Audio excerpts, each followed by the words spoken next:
Bienvenidas, bienvenidos y bienvenides a Taller Puertorriqueño. Welcome to Taller Puertorriqueño. Mi nombre es Nacheli Juliana Ortiz González y soy la directora ejecutiva de Taller Puertorriqueño. My name is Nacheli Juliana Ortiz González and I am the Executive Director of Taller Puertorriqueño. Con mucha felicidad les recibo en esta nuestra edición número 27 del simposio Annual Arturo Alfonso Schomburg. A las compañeras y compañeros que nos acompañan en línea y necesitan traducción al español o al inglés, por favor seleccionar la preferencia de los subtítulos en Zoom. Recuerden que este evento será grabado para formar parte de nuestros archivos Eugenio María de Hostos y disponibles en nuestro website tallerpr.org y nuestro canal de YouTube. With a lot of happiness, I would like to welcome you to our 27th edition of the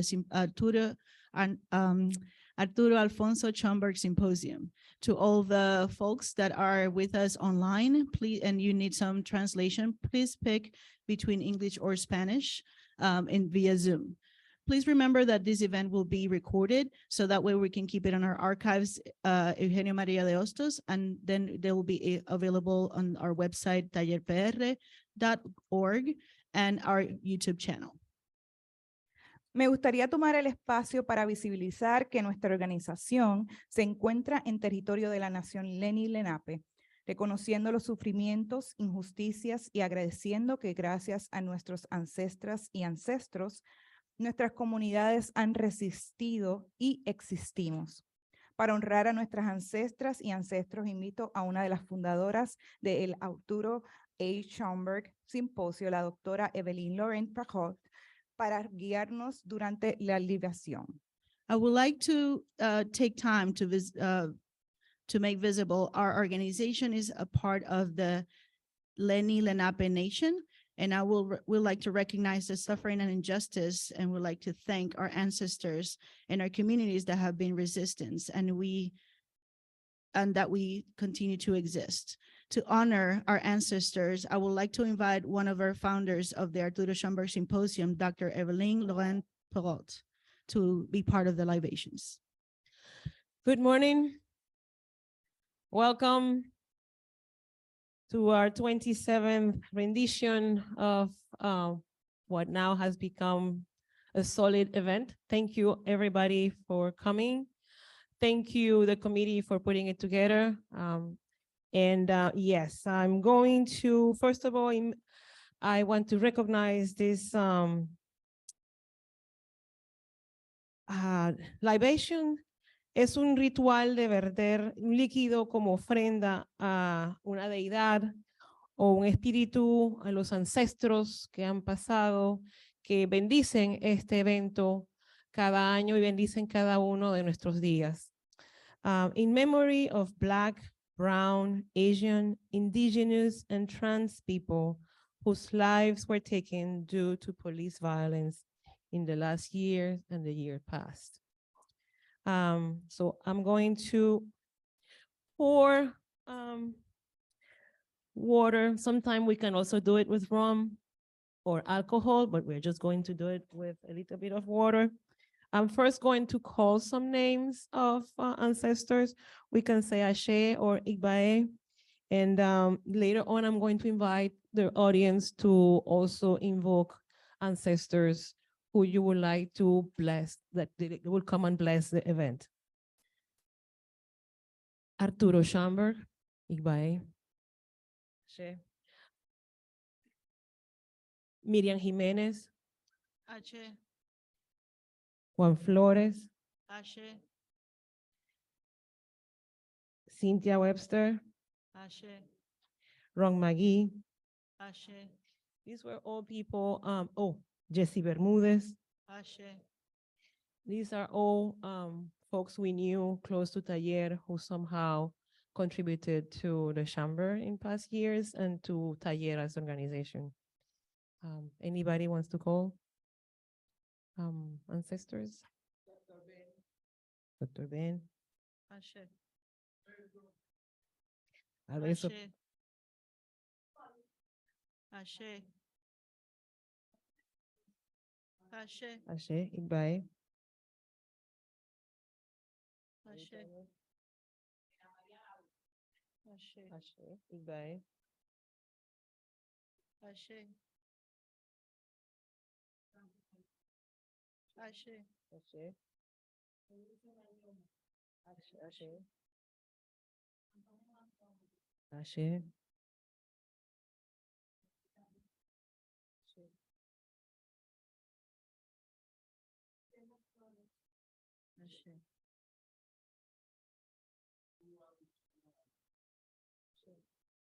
Luis.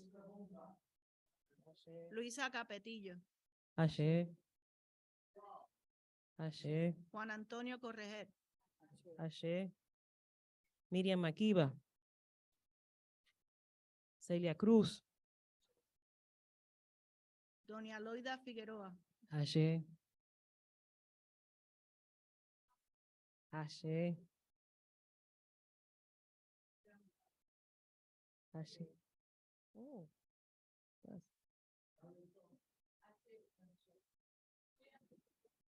Ashe. Ashe. Ashe. Ashe. Ashe. Ashe.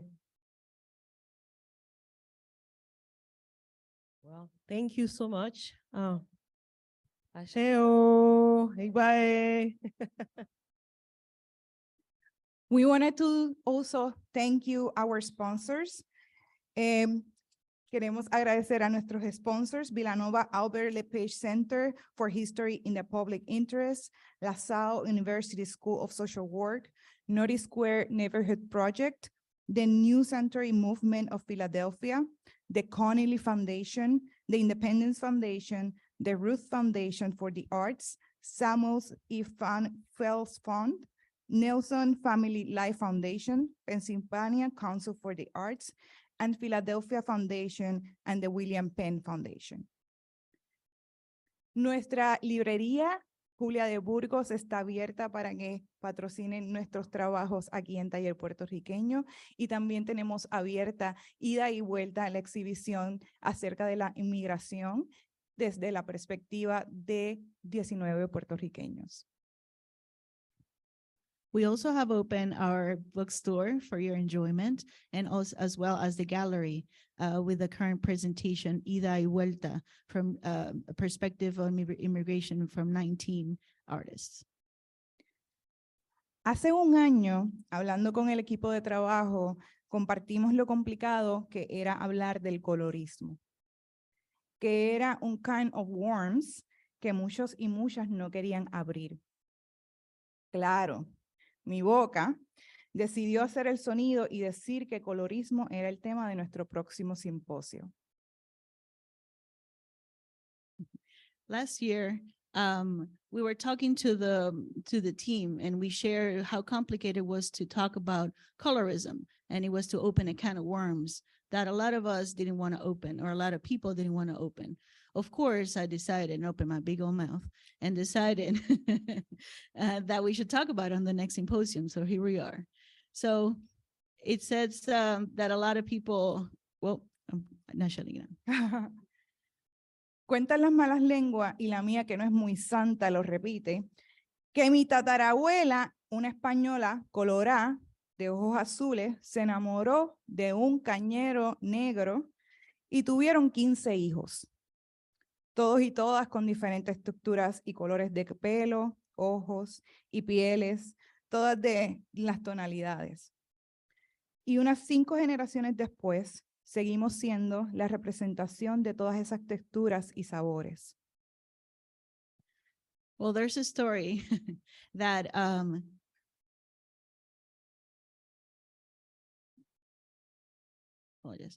there's a story that a lot of people tell, and my tongue keeps repeating, that my tatarabuela which I don't know the word in English, I'm sorry, directly from Spain, and she was redheaded with blue eyes. She fell in love with a Black man that worked in the sugarcane fields, and they had 15 kids from all kinds of textures and colors of the eyes and the skin, or the tones of the skin. And 5 generations later, we're still representing all those textures and tastes. Por otra parte, como hija de un dominicano en Puerto Rico que reclama con orgullo su negrura, conozco muy de cerca la xenofobia de nuestra isla, siendo la jabá, la oveja blanca de la familia, la que mejoraría la raza, y estaba acostumbrada a perderme los domingos, donde mis tías sentaban a mis primas entre sus rodillas para hacerle estas coronas de trenzas con moñitos, con bolitas de colores, y hacían ruido al correr. Pero yo no era parte de ese grupo.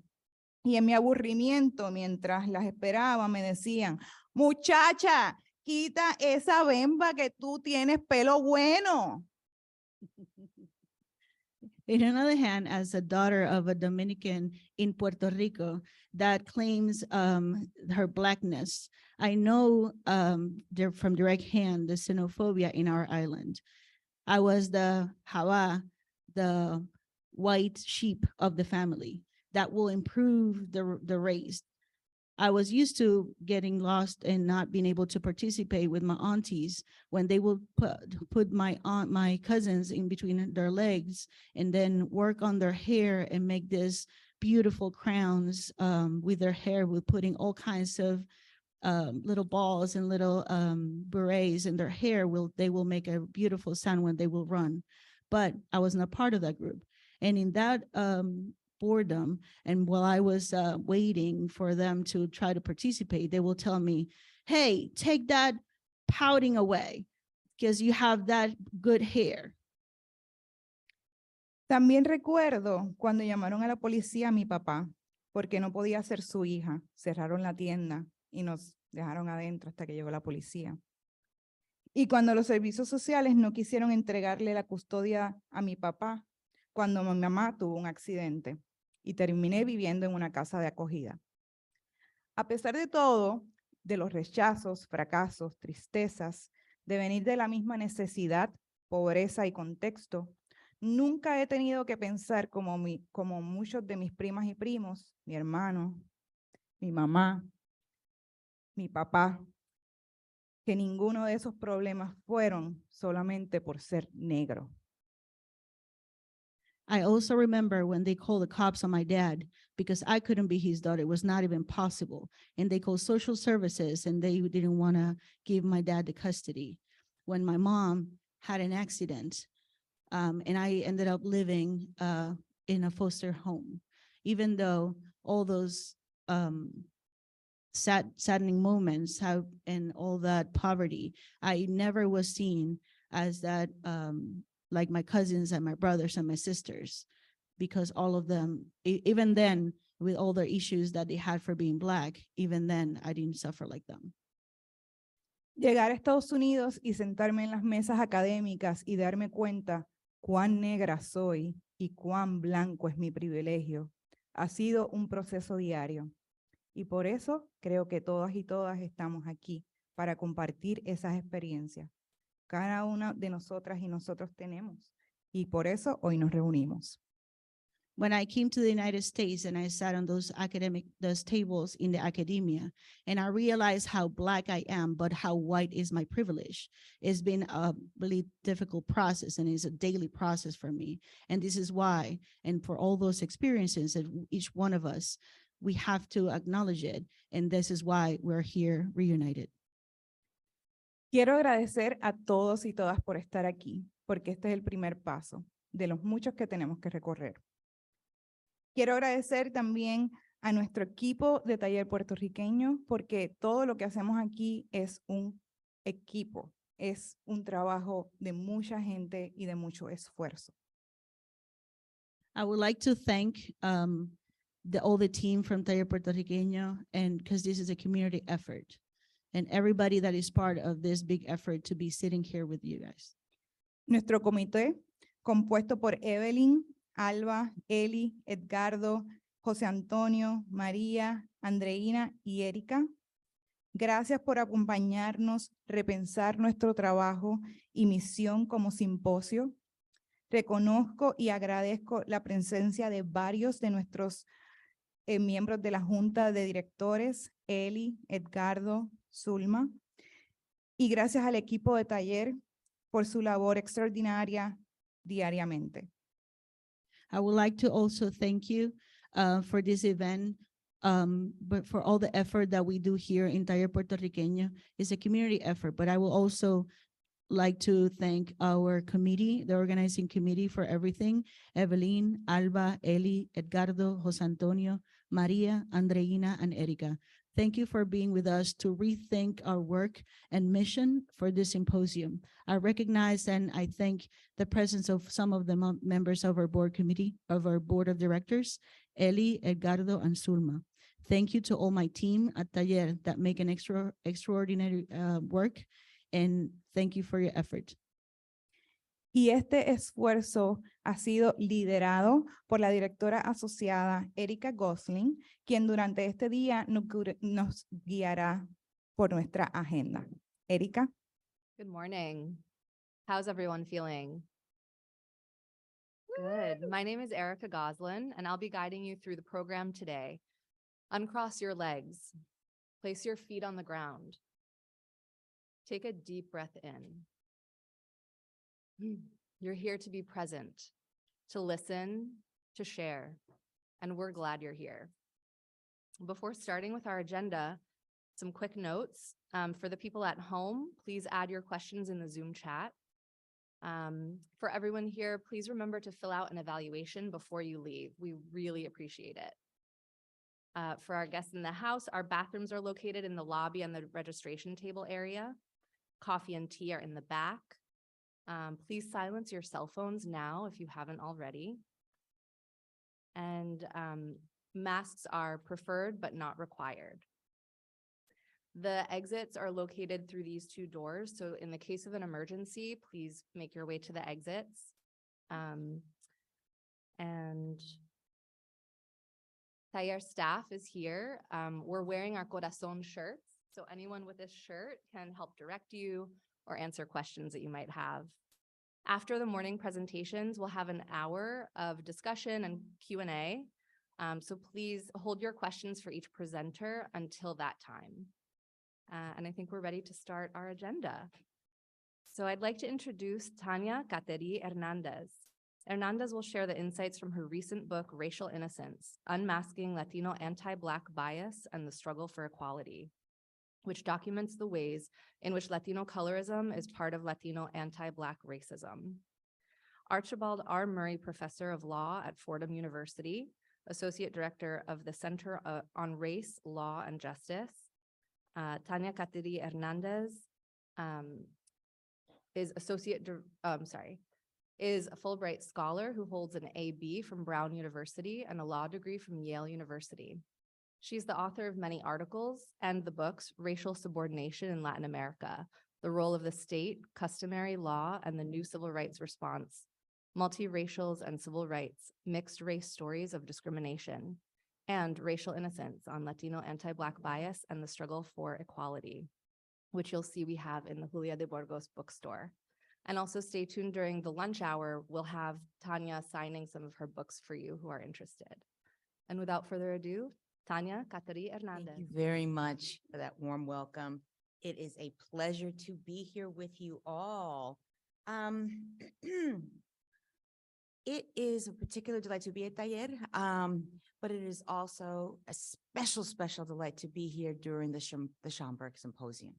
Arturo Schomburg is a luminary and a real sort of spiritual mentor for my work, given his life as an Afro-Puerto Rican trying to make things real.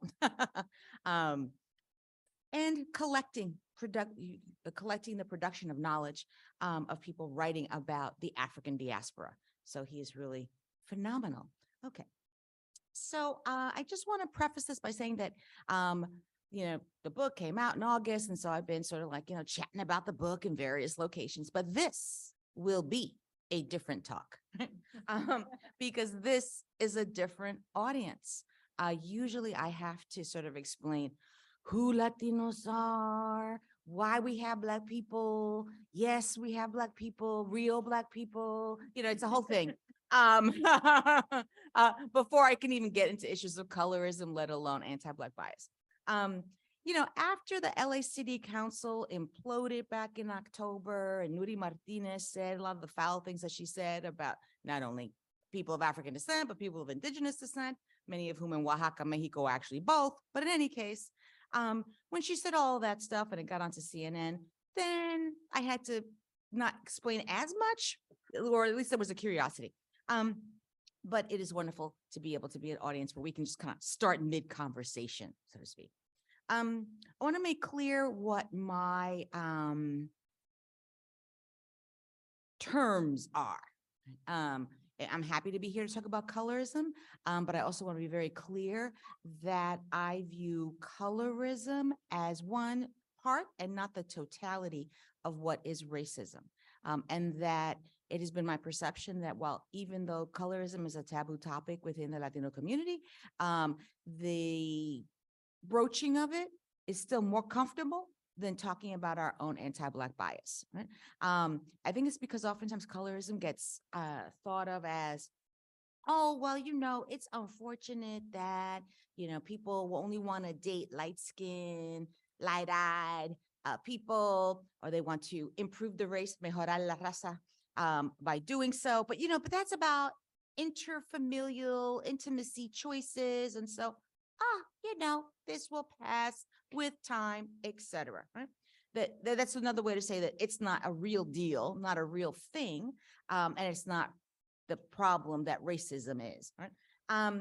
And certainly, you know, the way in which people form their intimate connections is, you know, complicated. You know, as people always say, but at the same time, thinking about colorism as one, that's just a small thing we do. It's not as much of a problem. And that's all we need to talk about, overlooks the way in which, and I love actually the introduction, I'm going to make a reference to this. Colorism is not the totality of what is racism. Here's what I mean by that. In Spanish, we have lots of words for people, right? Based on their skin color. Right?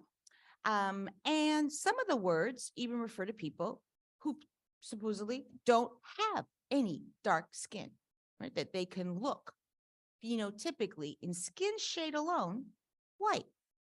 But to say java, that word was mentioned earlier, I would translate it somewhat differently. To put the sort of like race stank on it, java is more like hayela. Okay? Just so like, so we all have, we all enter the same space. Right? And when you say that, that's not to say that it is someone light-skinned. That's to say that somebody's light-skinned of Afro descent, and that's a problem, right? It's not a compliment, or it's a compliment in connection with other people who were darker than you, right? But here's the reason why it's not just about skin color. It's for somebody who's very light, who can be thought of as maybe their skin color alone might have them pass as white, but they can't pass because they have been unfortunately given the curly hair, so they can't pass. They've unfortunately been given the wide nose, unfortunately been given the wide lips. All of this is about racializing facial features and hair texture. That's not color. That's about racism. It's specifically about anti-Black racism. This is also why I'm gonna get all the critiques out later, so the questions can be a different set of questions. I'm also told, well, you don't talk about the indigenous, and you know, we experience colorism too. And that is true. And I'm not trying to minimize it, but I'm not here to talk about that. The reason why I'm not here to talk about that is because this whole set of non-color specific racial rejections of people, right, is not about their skin color. It's about anti-Blackness and Africanness. So I like to get really specific, and so you understand like what it is I am talking about. The other reason why I like to be very clear about this is because let's take Puerto Rico for an example, since we're in this sanctuary of a space. Right? If you ever travel to Puerto Rico or just be in Philadelphia, it's the same thing. the pride, right, that we take as a community in our Taino ancestors is tremendous, right? And so this idea that, oh, well, you know, it's colorism, it's the same thing, anti-indigeneity. You can talk about the Taino ancestry all day long, and people are nothing but like, ay, qué rico. Right? Try to talk about the African ancestry, you don't meet necessarily with the same welcome. Different people, different receptions. I'm not trying to like, you know, paint us all with the same paintbrush, but that there is a difference is again, right, about race and not just simply about skin color, right? Because the skin color of the Taino Indians is not viewed as problematic. And it's also used as a way to explain darkness in a community by folks who don't want to talk about it being connected to the vast majority of the slave trade that came to Latin America and the Caribbean. 90% Latin America, the South, 3.5% the United States. That should tell you something. Right? Okay. So that's the background. Let's get to the meat of the thing.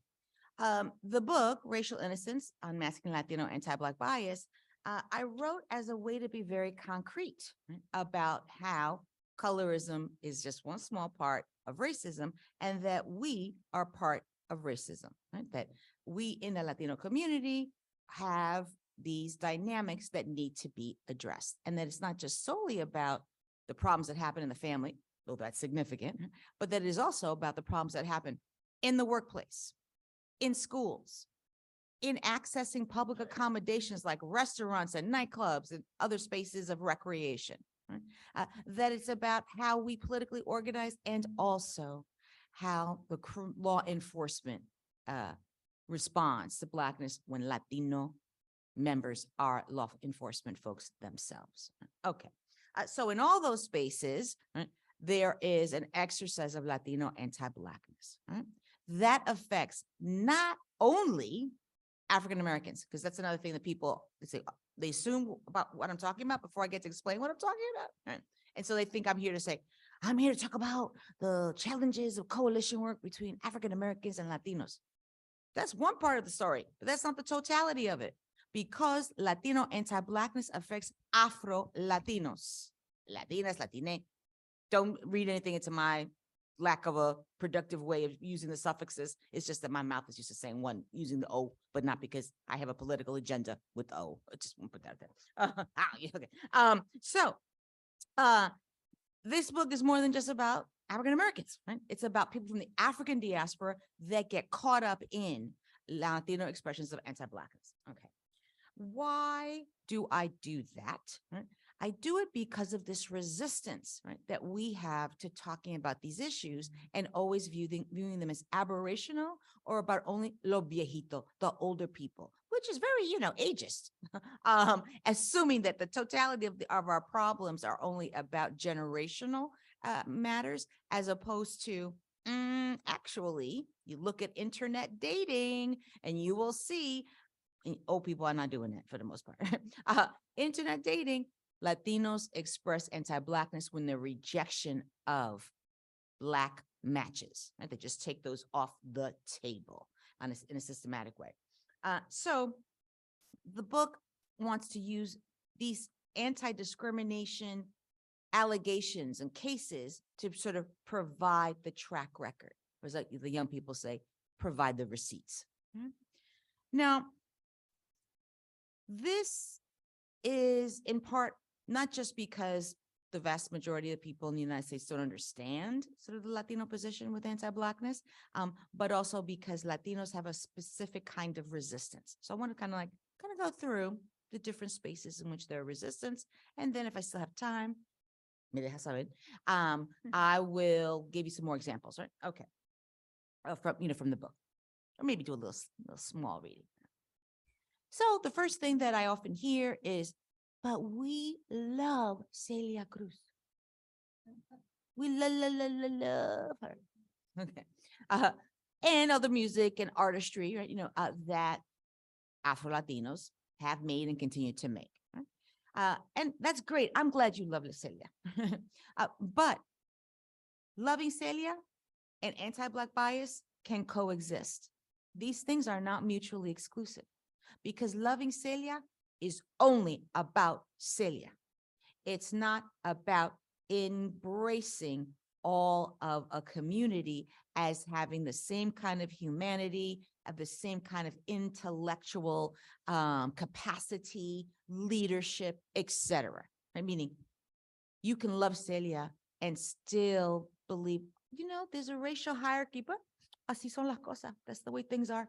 And esa gente, those people don't have the right culture, don't have the same fortitude with education, don't believe in education the same way. Right? There's all these like racialized explanations for why a class structure unfortunately matches onto a pigment structure, right? So that the darker you are, the more prevalently you will find yourself in a low socioeconomic status.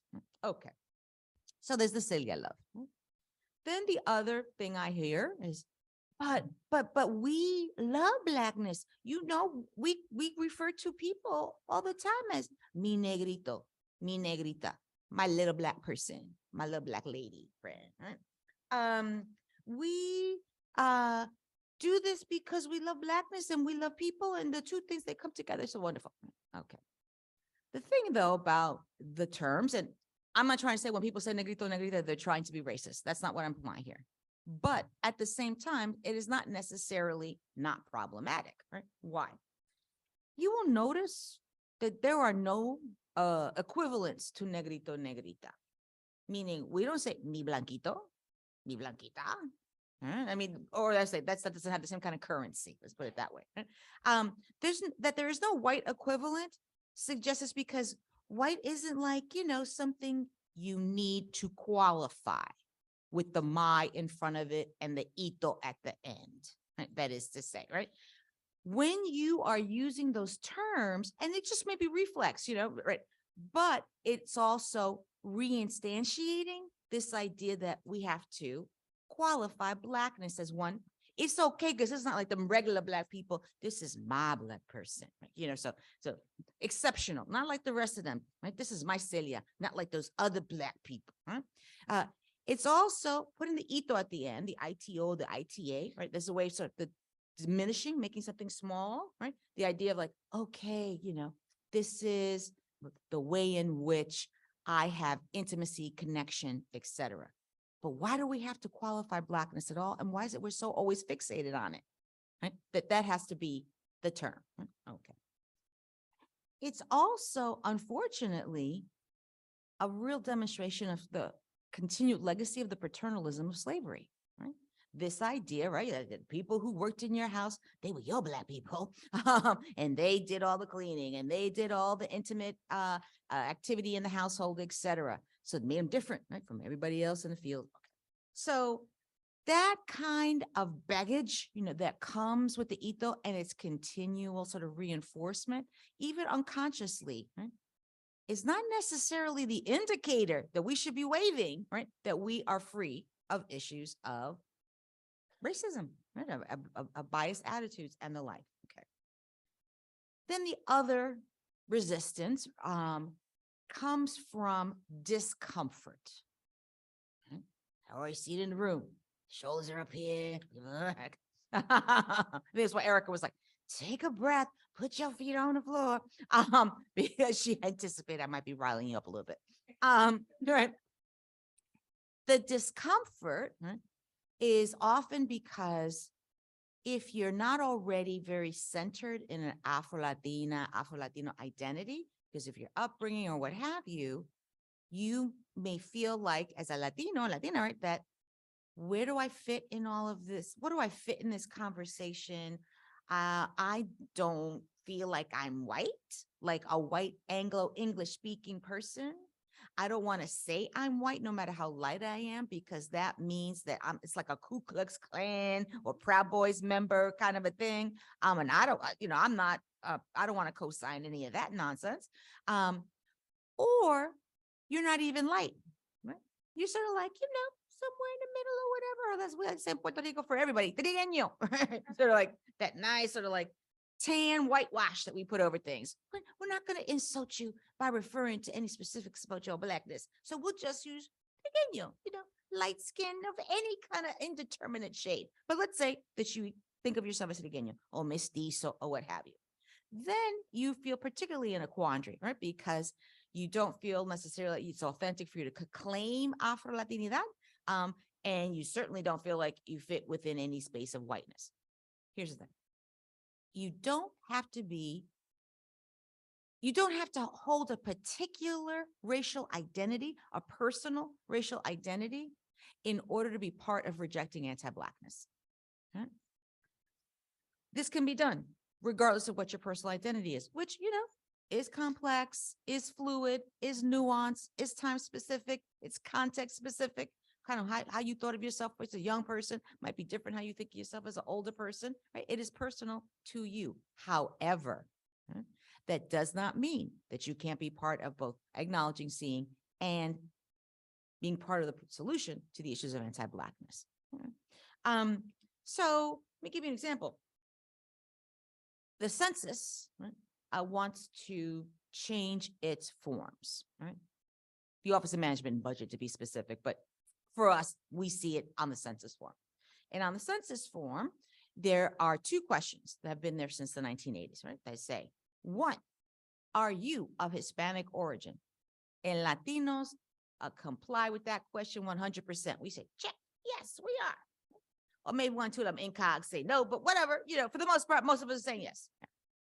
Then the second question is, what race are you? Right? Acknowledging that Latinos can be of any race, right? We come as Asians, we come as Black, etc. So you can check any or all of the boxes that you choose, right? So if you want to say you feel that you are a mixed race person, you could check multiple boxes. Since 2000, the Census Bureau enables that. Latinos don't necessarily comply though, right? They say yes to ethnicity of being Hispanic, then they get to race, and about 30%, sometimes 40% on any given year, Latinos skip all over all the choices. They don't want to say that they're mixed with all these different parts. No, they go to the other box at the very bottom, and then they fill in Venezolana, Cubana, Boricua, which really confuses the Census Bureau. That is to say, they insert a national identity, right? A national origin identity of ancestors or what have you, which is not race. Now, intuitively, I get it, right? In the sense that it is a response to, right, feeling racialized in the United States, right? Because no matter what your appearance, once they hear the Hernandez last name, right, or any equivalent thereof, if they hear an accent, or if you just inform people, right, my family's from, right, you are no longer situated with the same presumed welcomeness, right? That is to say, there's a reaction, right, to Latinidad as problematic. Right? So, putting in as a race box your national origin intuitively makes sense. It also intuitively makes sense with respect to if you want to express yourself, your personal identity. If you think the invitation from the Census Bureau is to express sort of all the ways in which who you are. Now, mind you, we don't ask, hey, what kind of food do you cook and music you listen to, etc. Meaning, it's not really a form about your personal identity. The form is about trying to monitor and then have a set of statistics for enforcing civil rights laws. It does a lot of other things. It administers resources by communities, but it is also, I'm a lawyer, so I wear a lawyer's hat, used for the purposes of trying to be vigilant about patterns of exclusion based on racial identity. So let me give you an example from the book that puts the census stuff together with this. A Sears department store located in Puerto Rico. So the book uses Puerto Rico examples and mainland, I don't know the right word for that, the contiguous United States. See, try to keep up, y'all. I'm trying to keep up. I will be left behind and get canceled. Right? So I use both because it's useful to be able to show the ways in which U.S. law, because we're a colony, applies in Puerto Rico, and how the same Latino expressions of Latin American, Caribbean anti-Blackness look just like they look in Iowa. Okay, so I do the both. But let me give you this one particular example from Puerto Rico because it's useful for my census question. Everybody who got interviewed and hired for a job at this Sears, right? All entry-level jobs, they train you on the job, etc. If you were Black, they only sent you to the warehouse. This is a contemporary case, by the way, right? Only sent you to the warehouse. In fact, the warehouse was called El Tribu, the African tribe. It was just generally referred to that way. So if you need somebody, ¿dónde están los muchachos del tribu? You're always a boy, no matter how old you are in anti-Blackness, right? And so one person decides, I want a higher paying job. I'm going to try to apply for a job as a sales manager because they also train you for that as well. Rejection, rejection, rejection, despite seniority, despite good performance evaluations, etc. So let's step back for a second. Here's an employer run by Puertorriqueños. Así que no me viene, don't come with me with like, oh, well, yeah, it's Americans are so racist, blah, blah, blah. Okay. This is Puerto Ricans doing Puerto Ricans, right? Okay. They hire Latinos. So if all us on the census are checking Latino, right? Right? They see 100% sort of like no disparity. Like Sears hires Latinos. They are not racist in this way. But if we don't also have a clear way to demarcate amongst, however complex it may be, right? But still in some crude fashion, detail who are the Afro of the Latino, Sears gets to say, oh, we're not racist. We hire Latinos. It was just because, you know, you didn't seem like a good fit. That's all. That's employers speak for. We didn't want to give you the job, right? And we don't have a good excuse. So we're going to say, you just didn't seem like a good fit. Right? And so without the census data that is intersectional, that is to say, that looks both at ethnicity and race, right? You can have an employer get away with racism and not have recourse unless they open their big mouth and say some real foul stuff. But you know what? In 2023, it's hard to find those people who say it out loud. Well, since 2016, I guess more of them have been saying that stuff. But what I mean to say is that typically in anti-discrimination law, forgive me for getting a little bit into the weeds, but I think it's useful for you to know this. If you don't have direct evidence of discrimination, somebody says, I'm not going to hire you because I don't like women. Right? If you don't have direct evidence of discrimination in that way, we use indirect evidence. And one form of indirect evidence are statistics. So like an employer who in a demographic space where there are plenty of people of diverse backgrounds, but is racially exclusive in how they hire. And it's not based on skill set, right? They're not looking for a neurosurgeon to work the sales floor at Sears, right? So you can't say, oh, well, they didn't have the qualifications. So the statistics let you know, like, you have a pattern year after year. We've looked at the record, right, of excluding all these people. Right? The census data matters. So fast forward to now, Census Bureau now wants to converge the questions. So now there'll just be one question. Oh, so much more efficient, so much faster for the respondent. Isn't this great? What race are you? And you get to check Latino as an option. Huh? So they want to take away, are you of Hispanic origin, and just throw it in there with, so they're sort of like, you know, all nice and all together, very neat and compact, and they can get the Latinos to be 100% compliant, more or less, and check Latino, right? And civil rights organizations, Latino civil rights organizations, NALEO and others are like on board with this business. They think this is great. I think in part, in sort of a Nuri Martinez mindset kind of a way, thinking that what this will do is provide greater political currency to be able to sort of show numbers that enable greater demands on the nation state. Or, I don't know, it's politics. I try not to get too wrapped up in all that. So why do I say all that? Because this is a moment of political activism. If you are at all persuaded by anything I've just said to you, right? You can go to this website that's called Latinos Are Not a Race.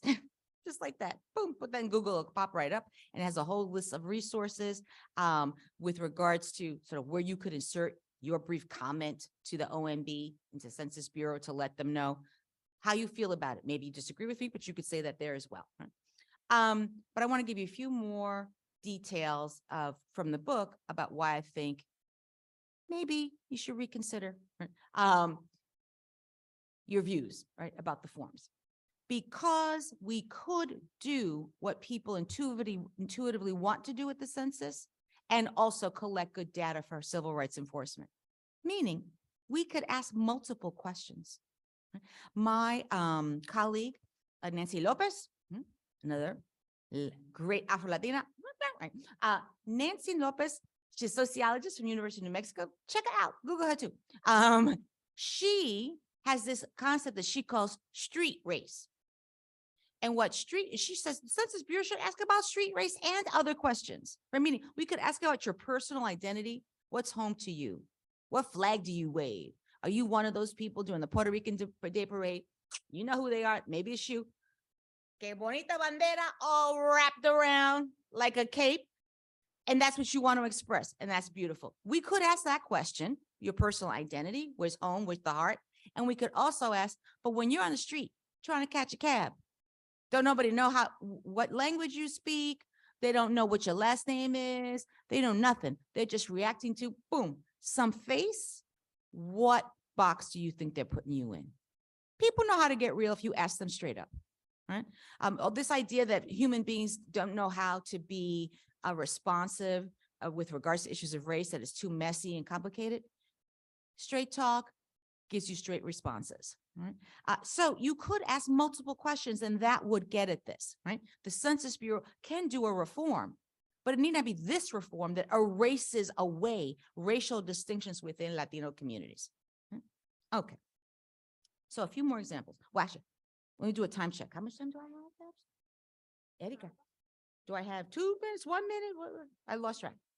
15. Oh, I have 15? Oh, let me talk some more. Okay. Okay. So I put up the activism piece right up front. Now let me reinforce it for you with some examples from the case. All right. When Latinos are engaged in anti-Blackness, another kind of response I often get is, but Professor, I get it. Latinos can be prejudiced. The signs are back there. Que rico. Okay, now I can see. You point this out. We get it. I've heard my abuelita, say to me, ay, ese pelo, like, please do something with that hair. It's too kinky, curly, and I want you to change it, right?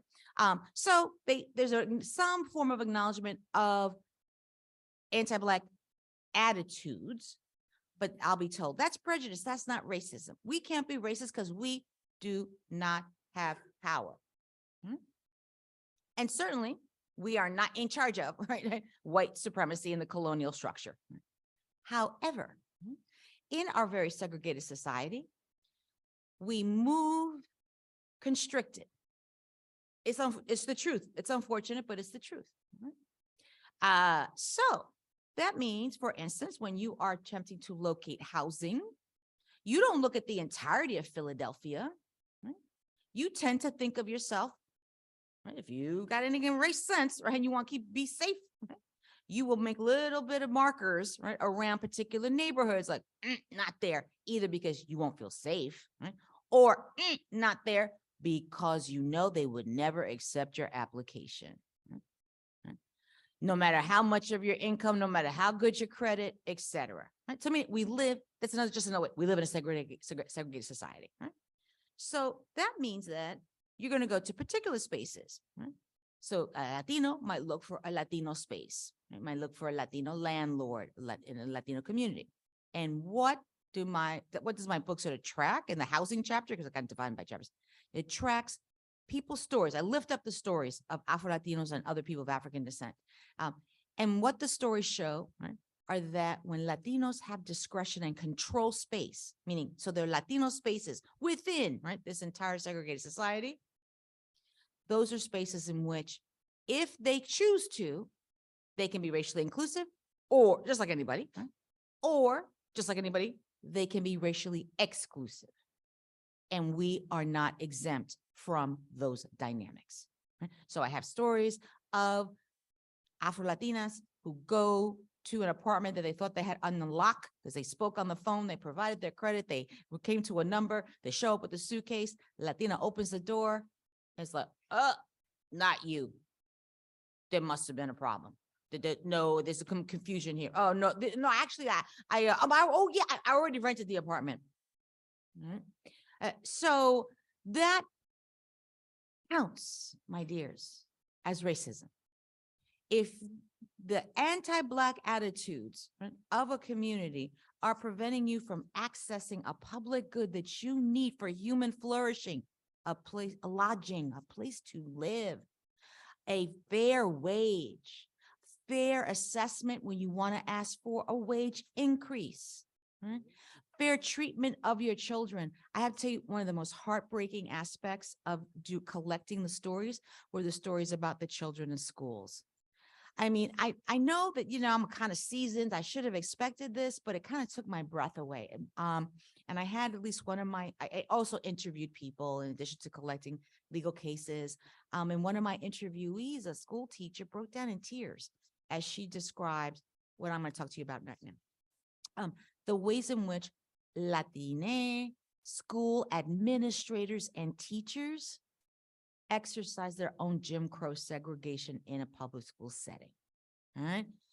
Where the lighter you are, the more preferred you are, the more resources, the more care, right, is accorded you as a young person in public school.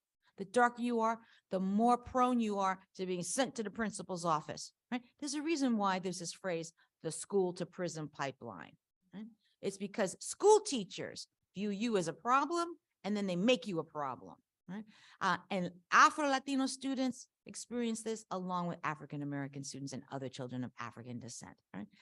So that's not the entirety of the public school system, right? But in a segregated society, right? Well, we all know them, right? They're the non-white schools and then the white schools. If your child is within that non-white space, they are being influenced, controlled, et cetera, treated to, right, the biased assessments and hierarchies of that Latino control space, right? So it is not enough to say that, well, ours is benign because it's just about the interpersonal, et cetera. No, this is also about systemic. I'll give you another example. In Chicago, so then, you know, spread the love around. That's the other thing I try to do in the book. It's not just to be also, so this book is about Miami. The white Miami Cubans, people are already always ready to point a finger over there, not here, over there, right? We'll sacrifice them as far and so that we can protect Latinidad. Right? So it's not about us. It's just about that one small segment. We'll peel them off, and you know they can secede, and then the rest of us will just sort of like be all happy again in our mythology of one racially mixed, happy, right, racially uncomplicated community. Right? But the book goes through across the United States. And collecting these stories and across national ethnic groups, right? So it's not just about Cubans, but the Boricuas too, right? And many, many others, right? Because none of us is incapable, unfortunately, of being caught up in the quagmire that are systemic social structures, right, of anti-Blackness. So my Chicago example, a human resources job allocation site. I forgot what they called themselves. Basically, you apply, they come and give you some jobs, right? Field office. And they had a rule. I mean, it was like a firm rule. Whenever a Black person comes, they go to the bottom of the line, no matter how early they arrived at the resource center. And what they in the Chicago language, they say Mexican, but they meant Latino. And if it's somebody who is Latino, then they go to the top of the line. Right? If one of the employees dissented, diverged from this rule, they would be punished and threatened with being terminated. Like meaning real consequences by not towing the line, right, of rejecting the Black applicants in favor of the Latino applicants. Right? Yes, and normally you think of first in time, first served. No. One person, thank you, employee testified If it was a African-American who showed up to apply for the job at 4:30 in the morning, you see them folks, they get up early and they stand on that line outside in the cold and what have you, because they want to show, right, how dedicated they are. And a Latino who showed up at 2:30 in the afternoon, they'd still serve the Latino first, right? And so this is a systemic dynamic happening in this one Latino run, right, employment center within the already segregated labor market of Chicago. Nobody would say Chicago's a racial paradise. It's a fun city, but not a racial paradise. I dare say they don't exist, despite, people's hype about it. Even Hawaii, talk to Native Hawaiians, they're not going to tell you that they think it's a racial paradise, right? So the notion that we are racially innocent is a problem that needs to be intervened into, right? If we care about these kinds of examples in Chicago, in the school setting, right, then we need to also have data that enables us to try to chip away at this, right? I'm not saying law is perfect. I'm not saying law is the only way to sort of address these issues. Of course not, right? But it's one tool. Why would we disable ourselves from being able to use this tool? Right? Let's make the MOB, the Census Bureau, get it right. They should ask multiple race questions, not try to just do a shortcut and throw Latino into a race box as if that were the perfect way to measure our demography and the possibility of racial exclusion and disparity in our society. Right? So let me, I think I have a couple of minutes. What else? Just a little short 2-second sample. Yeah, that's perfect. 2 minutitos. I'm going to tell you. Okay. So there's a little piece from the end of the book, like a paragraph. What drove me to persist with the painstaking hunt for the narratives of discrimination when so many Latino scholars and commentators instead suggest that Latino anti-Blackness does not merit deep exploration? My family history as an Afro-Latina would not permit otherwise. This is because embodying Blackness within a Latino family can so deeply ground one in the materiality of Latino bias that fantasies of Latino colorblind unity are unable to interfere with the questioning of Latino racial attitudes. And as much as this book has centered itself on excavating the narratives of Afro-Latinos and African-Americans and other people of African descent who have experienced Latino anti-Black bias, it is only fair for me to share my own race story as well. This is because no amount of Latino, we are a racially harmonious rainbow people, rhetoric can ever change that I am the daughter of an Afro-Puerto Rican mother, almost given away because of her Blackness. Thus, like every story about race, its beginnings go back generations. You want to know more, you got to get the book. Next up, I'd like to introduce Ellis Monk. He couldn't be here in person, so we are going to switch into virtual hybrid mode, and Ellis will be giving his presentation virtually. The title of his presentation is The Consequences of Colorism. Associate Professor of Sociology at Harvard University, author of The Unceasing Significance of Colorism, Skin Tone Stratification in the United States. Ellis Monk earned his PhD and MA in sociology from the University of California, Berkeley, and a BA in sociology from the University of Michigan, Ann Arbor. He previously taught at Princeton University and the University of Chicago. His award-winning research focuses on the comparative examination of social inequality, especially with respect to race, ethnicity in a global perspective. This research uses both quantitative and qualitative methods while drawing heavily upon contemporary theories of social cognition and categories.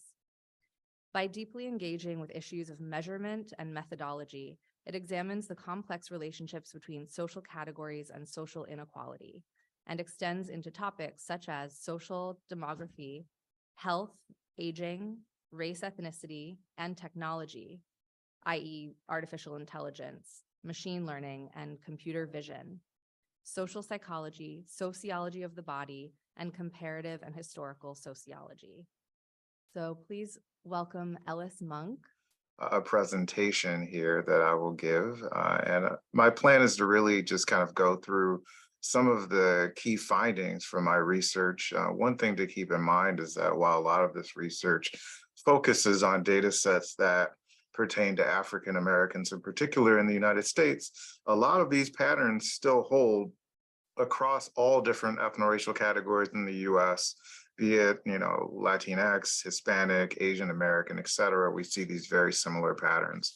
So with that, I'll go ahead and jump in and get started. So go ahead, next slide. It's Black History Month, and we know this quote very well. And what Dr. King was trying to get across here is this idea that, there would be racial justice in the United States. And what he's doing, next slide, is he's doing something called metonymy, which is he's substituting the characteristic of color for the notion of racial difference. So we all know very well that Dr. King longed for a day where African Americans and other ethno-racial minorities as a group would no longer be held back by systemic and systematic discrimination. But color in this phrase is substituted for membership in this broad ethno-racial census category. We heard a lot about the census categories, so there's going to be some overlap there for sure. But as I think everyone here today knows, and I can kind of go through this part a little quicker, race and color are not the same characteristic. So even though Dr. King is using this linguistic substitution, and a lot of us kind of use the same kind of conflation really of race in like a census category and a broad category with skin tone and these features that people are using to do ethno-racial classification, they're not the same characteristic. Next slide. So if we think about in the United States, the origins of colorism, and one thing I want to say about colorism is that it's really a global phenomenon. This is something that goes on the African continent, all throughout Asia, Japan, Malaysia, Indonesia, China, Korea, etc. It goes in India, like this is a global phenomenon. But here, the story in the United States often starts with slavery, where lighter skin or mixed race Black people were often favored over darker skin or so-called unmixed Black people. And of course, we know the sexual violence and all of the things that went into creating a group of people who had direct kinship ties to whites. And the vast majority of the free Black population in the United States was composed of lighter skinned Black, mulatto, mixed race individuals. And these people actually had higher rates of knowing how to read, learning a skilled trade, all kinds of privileges. It wasn't just kind of the field and the house. There was much more to it than that. And over time, the advantages that this group had became these things that were just cumulative advantages over time, and evidence suggests, to kind of speak to some of the patterns that were alluded to in the prior talk, evidence suggests that lighter skinned Black elites actually practiced homogamy. They would intermarry only amongst themselves and did other forms of social closure to kind of hold on to this privilege. And I think one thing is really telling is that even though the US Census, once we get to 1920, you start to see the institutionalization of this idea of the one drop rule, where regardless of the color of your skin or your ancestry, if you have one drop of Black blood, that's enough for you to count as Black. But if we go back to the 1910 census, the census enumerators in the United States remarked that 21% of the so-called Black population were visibly mulatto. Next slide, please. So if we look on this slide, for instance, I've got a picture here of Walter White, co-founder of the NAACP, who passed for white, and famously, kind of infamously, what he did was he would go down south and report on lynchings. He'd blend into the crowd and he'd be able to report on lynchings that took place. And this was all possible because he could kind of blend in, because he could pass for white. There's a picture of Diane Nash there, of SNCC. You've got Katherine G. Johnson in the middle of the slide from Hidden Figures. she wasn't cast that way in the movie, but we could talk about that later if people are curious about some of the politics around casting and whatnot that kind of go in interesting directions. But the point here is to say that there's a lot of heterogeneity within the Black population among Afro-Latinos, et cetera.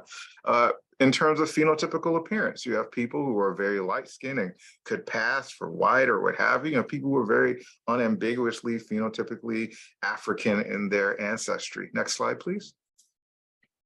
And if we look at the history of the turn of the 20th century in the United States, it wasn't always really a sure thing that the one drop rule would be adopted and really kind of fiercely protected. In fact, there was, first of all, this top-down imposition of the one drop rule from whites and the dominance in society, but there was also this aspect of adopting the one drop rule on the ground, and people like Marcus Garvey and W.B. Du Bois actually had conflicts over this. Very explicit, heated, kind of nasty, vicious conflicts over this, where Marcus Garvey would say that the darker skinned Black people should be the political vanguard, they should be the leaders, whereas people like Du Bois argued that all Black people, regardless of their skin tone, should come together and following this kind of one drop rule and turning this imposition of a one drop rule into the basis of political mobilization. And I think we all know that Du Bois kind of won out, and that if we look at the turn of the 20th century in the United States, things like the Harlem Renaissance, things like that are only possible because of this idea of the unification of the Black population, regardless of phenotype and ancestral mixes. Okay, next slide. So if we look at the one drop rule today, for instance, this is going 2010 census. This is something that's really held on to very strongly. Barack Obama famously, saying that he identifies as Black on the census, and he's not alone. A very small percentage of people, even with the advent of mark one or more categories on the census, and this is the same story in 2020, although things have somewhat shifted a little bit, but the remarkable pattern is that for most African-American people of mixed race descent, one drop of Black blood is enough. They claim their Blackness and they mark that one category. And of course, things become much more complicated as was around how to categorize Latinx, Hispanic, race and ethnicity on the census, and potential changes there that have been discussed for a while. One thing I'll say is that in my role as a social demographer, I was actually someone who visited the US Census, the OMB discussions around how to categorize these different official categories. Going back to 2015, there was already alternative questionnaire experiments around how to categorize these particular ways of thinking about race and ethnicity in the United States. And there are pros and cons, as were discussed in the prior talk. Next slide, please. But when we're thinking about the census and when we think about the discussion of race, and I can go past this pretty quickly, but the main point I want to get across here is that the discussion that we tend to get in the broader world around us is that it's race, race, race, and race means these census categories that people mark. And this is how people think about social inequality. This is how they think about ethno-racial inequality. But when we think about skin tone stratification and colorism as this system that's really tied to the lightness or darkness of someone's skin, this is not something that's measured by the census, and this is not something that is easily captured by this very nominal dichotomous way of thinking about how race actually manifests in our lives. Next slide. So these official categories, they're, to quote the sociologist Bourdieu, they're social identities we have to put up with, even if we don't totally agree with them. Okay, they're everywhere. They're on the census, ID cards, bureaucratic forms, hospitals, prisons, schools, etc. Next slide. And these kind of officialized categories, they're really the result of officializing, institutionalizing pre-existing social distinctions that were really the result of a lot of political struggles. So when we think about the one drop rule and how we think about Blackness in the United States, there was a lot of political struggle over how to actually categorize those particular ways of thinking about ethno-racial difference.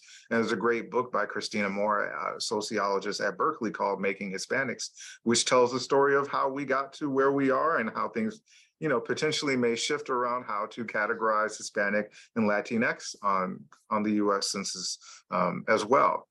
So one thing I want to highlight here, and I'll skip through these next few slides pretty quickly, but the officialized categories are one way of thinking about ethno-racial difference, but they're not the whole story around how ethno-racial difference actually works in our daily lives. And this is where skin tone stratification and colorism comes into play. All right, I think I'm going to skip through this next part pretty quickly. So next slide. Here from Mara Lovner, who's also at Berkeley as a sociologist, where she talks about how the act of racial classification from the census is imposing categorical, kind of nominal either or divisions upon a continuous underlying reality. It's not just that people are Black or white or Hispanic, Latinx, Asian, et cetera. It's actually that there's a continuous variation in our facial features, our hair types, our eye colors, our skin tone, et cetera. And what the census is doing is just kind of imposing these really strict boundaries on everything, putting people into these boxes that we think that we know personally as people who are in these boxes don't really fit our reality as neatly as it seems on the paper. Next on the discussion of, you know, some of the findings around colorism, this is a really, really terrifying study that was done by Jennifer Everhart, who's a psychologist at Stanford, and some of her colleagues. And what she found here, and this is data from Philadelphia actually, in homicide cases, was that in cases with white victims, the darkest skinned, most Afrocentric appearing Black defendants were twice as likely to be sentenced to death, okay? So this is not something where it's just like you fit nominally, dichotomously into this category Black and you're treated worse by judges and juries, et cetera, but it's really how Afrocentric you appear in your appearance, your nose, your lips, your facial features, your skin tone, your hair, et cetera. And as you get darker, you get treated worse and worse and worse. Next slide. So one of the take-home points from my series of quantitative papers is that there's actually as much socioeconomic inequality along the color continuum if we look within the Black population, and this certainly similar patterns among Afro Latinx as well, and even Asian Americans to some extent, as there is between Blacks and whites as a whole. And this is kind of, I think, a counterintuitive way of thinking about color, which is usually like the secondary marginal, interpersonal relationships, like was correctly said in the prior talk. But I'm going to walk us through some findings, which I think show colorism, skin tone stratification, is an extremely powerful form of inequality in our society. And unfortunately, the legal tools that we have to fight it are not quite up to the task. And even how we discuss it tends to be quite limited to like interpersonal relationships and things that just go on within, say, the Latinx community or within the Black community, et cetera. Next slide. And I'd just like to remark before I get into this, you can go to the next slide, but I just like to remark, you know, colorism and the discussion of it, there's nothing new about it per se. There is a lot of great work by pioneering Black and Hispanic Latinx sociologists, social scientists, historians, et cetera, that have been talking about these issues for quite some time. But in quantitative social science, sociology, economics, political science, et cetera, focus on this particular issue has always been somewhat marginal. And a lot of that has to do with the data that people use. We tend to just use census data and we crunch those numbers, and we don't have data to speak to skin tone and colorism. And a lot of the time in our communities, it's hard to put a number on things because we don't really have the data, it feels. So what I'll go through in these next, you know, several slides is some real data and evidence around the extent to which skin tone is patterning our society. So first of all, the criminal justice system, right? A lot of discussions in the criminal justice system are very Black and white, and there's a lot of discussion around, well, is it race or is it class? And people will point to some statistics like this, for instance, showing that the probability of incarceration for African-American men without a college education is 12 times higher than that for African-American men who went to college. And if you look, the relationship between college education and incarceration for white men is even stronger than what goes on among Black men. Next slide. And we know, in addition to the Eberhardt study, that there's a lot of, good evidence that shows that skin color is associated with criminal sentencing outcomes, and that skin color and colorism as a system of discrimination tied to the lightness or darkness of skin and different Afrocentric, features. A lot of social psychological experiments show that darker skin, more Afrocentric appearances are associated with stereotypes around dangerousness and criminality and violent behavior and these sorts of dehumanizing ways of thinking about Afrocentric appearance. Next slide. So one thing I did in one of my published papers was I looked at skin tone as a marker of racial difference within the Black population, and I was able to essentially hold race constant, which is to say, I was able to look at whether or not there were skin tone differences and the probability of having ever been arrested or incarcerated, even when we take things like an education, income, employment into account. In a way, then I'm able to kind of cut through this kind of debate around, is it race or is it class? Because I'm able to use skin tone as a marker of racial difference while taking into account things like class difference, socioeconomic status differences. Next slide, please. So if we look at this plot of some of my findings here, we see that there is a difference in terms of the probability of having ever been arrested. We see the 36% versus 21% between Blacks and whites. But look what happens when we look along the skin tone continuum within the Black population. And what we find there is that the gap in the probability of having ever been arrested among African Americans in the United States within the Black population, along the color continuum, that gap between the very lightest skin and the very darkest skin Black people is somewhat similar to the Black-white gap in the probability of having ever been arrested. Next slide. And this was one of the straightest lines I've seen in a lot of my research on colorism, very depressing to see. But what this shows is that even when we take college education, income, employment, region, anything you could really reliably think about in terms of different measures of our social context into account, the darker you are, the higher the probability of having ever been arrested, particularly among Black men. Next slide, please. And we see a very similar relationship with incarceration. One thing to note here is that the probability of incarceration for whites on this particular slide is a little higher than in most national estimates because of how whites were sampled in this particular survey. But the story remains somewhat the same, which is that the gap within the Black population is large in terms of the probability of having ever been incarcerated. And that gap is somewhat similar to the Black-white race gap in incarceration. And one thing to note is that I ran some of these analyses with, mixed race, multiracial people in the sample and restricting them from the sample. And even when you just do like monoracial Black people and you have a skin tone continuum, you still get these really striking findings in terms of how skin tone is patterning treatment by and within the criminal justice system. Next slide, please. This is something I didn't end up being able to fit into that particular paper, but this shows you the kind of network effect in terms of skin tone and connections to people who are incarcerated among Black women. And what this shows here is that darker skinned Black women also tend to have more network ties to people who are incarcerated, which is to say that it's not just that the Black men who are darker are, also getting higher rates of incarceration, but even the network patterning of our social worlds are such that darker skinned Black women in particular may have higher probabilities of being connected to other people in the criminal justice system. And this is showing one way of showing how even within the Black population, and similar relationships probably hold among Afro-Latinx as well, darker skinned people are networked in ways that connect them to other darker skinned people. Next slide, please. So if we look at the education system, which was brought up in the prior talk, another striking finding, I think, from my research is that if we were to just compare Blacks and whites in terms of their average education, you would find a gap of like, say, 10.2 months. White people have 10.2 months more education on average than Black people.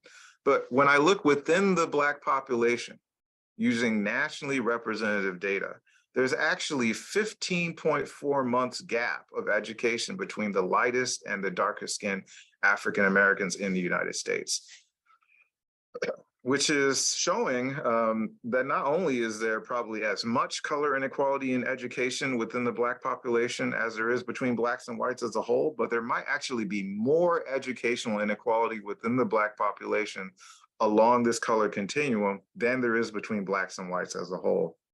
And certainly we would see similar patterns among Afro-Latinx as well. Next slide. Next slide.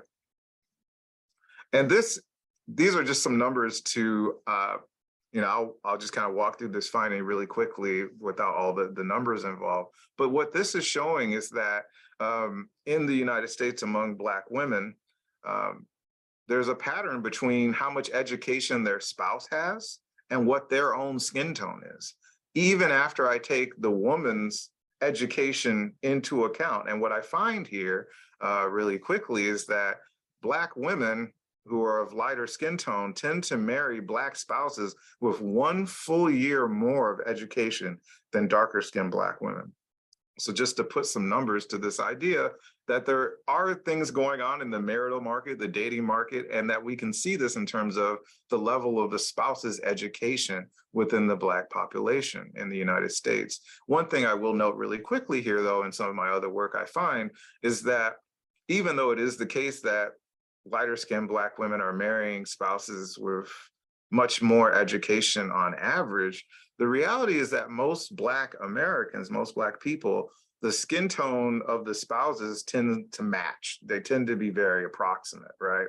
So even though you do still see this patterning, the overall situation is that usually people are marrying people of similar skin tones, which again speaks to the network effects I was talking about before.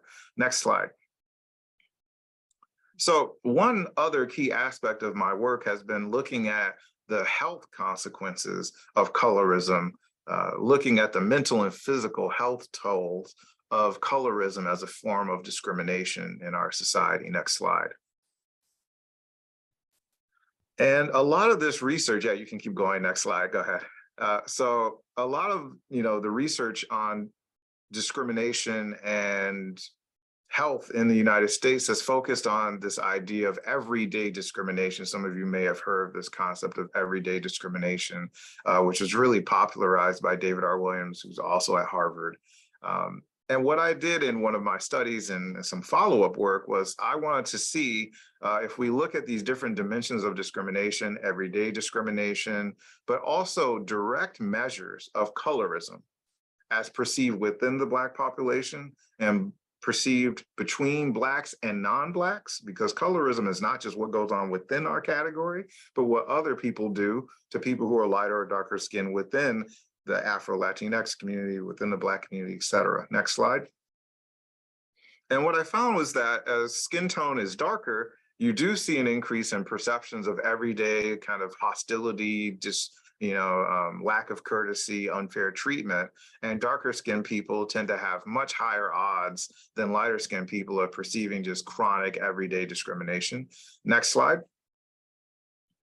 And this is also the case if we were to look at colorism perceived from whites. So not just that like a racial discrimination, but how much discrimination you perceive on the basis of your skin tone from whites. So you see that darker skinned people perceive a lot more of that than say lighter skinned people.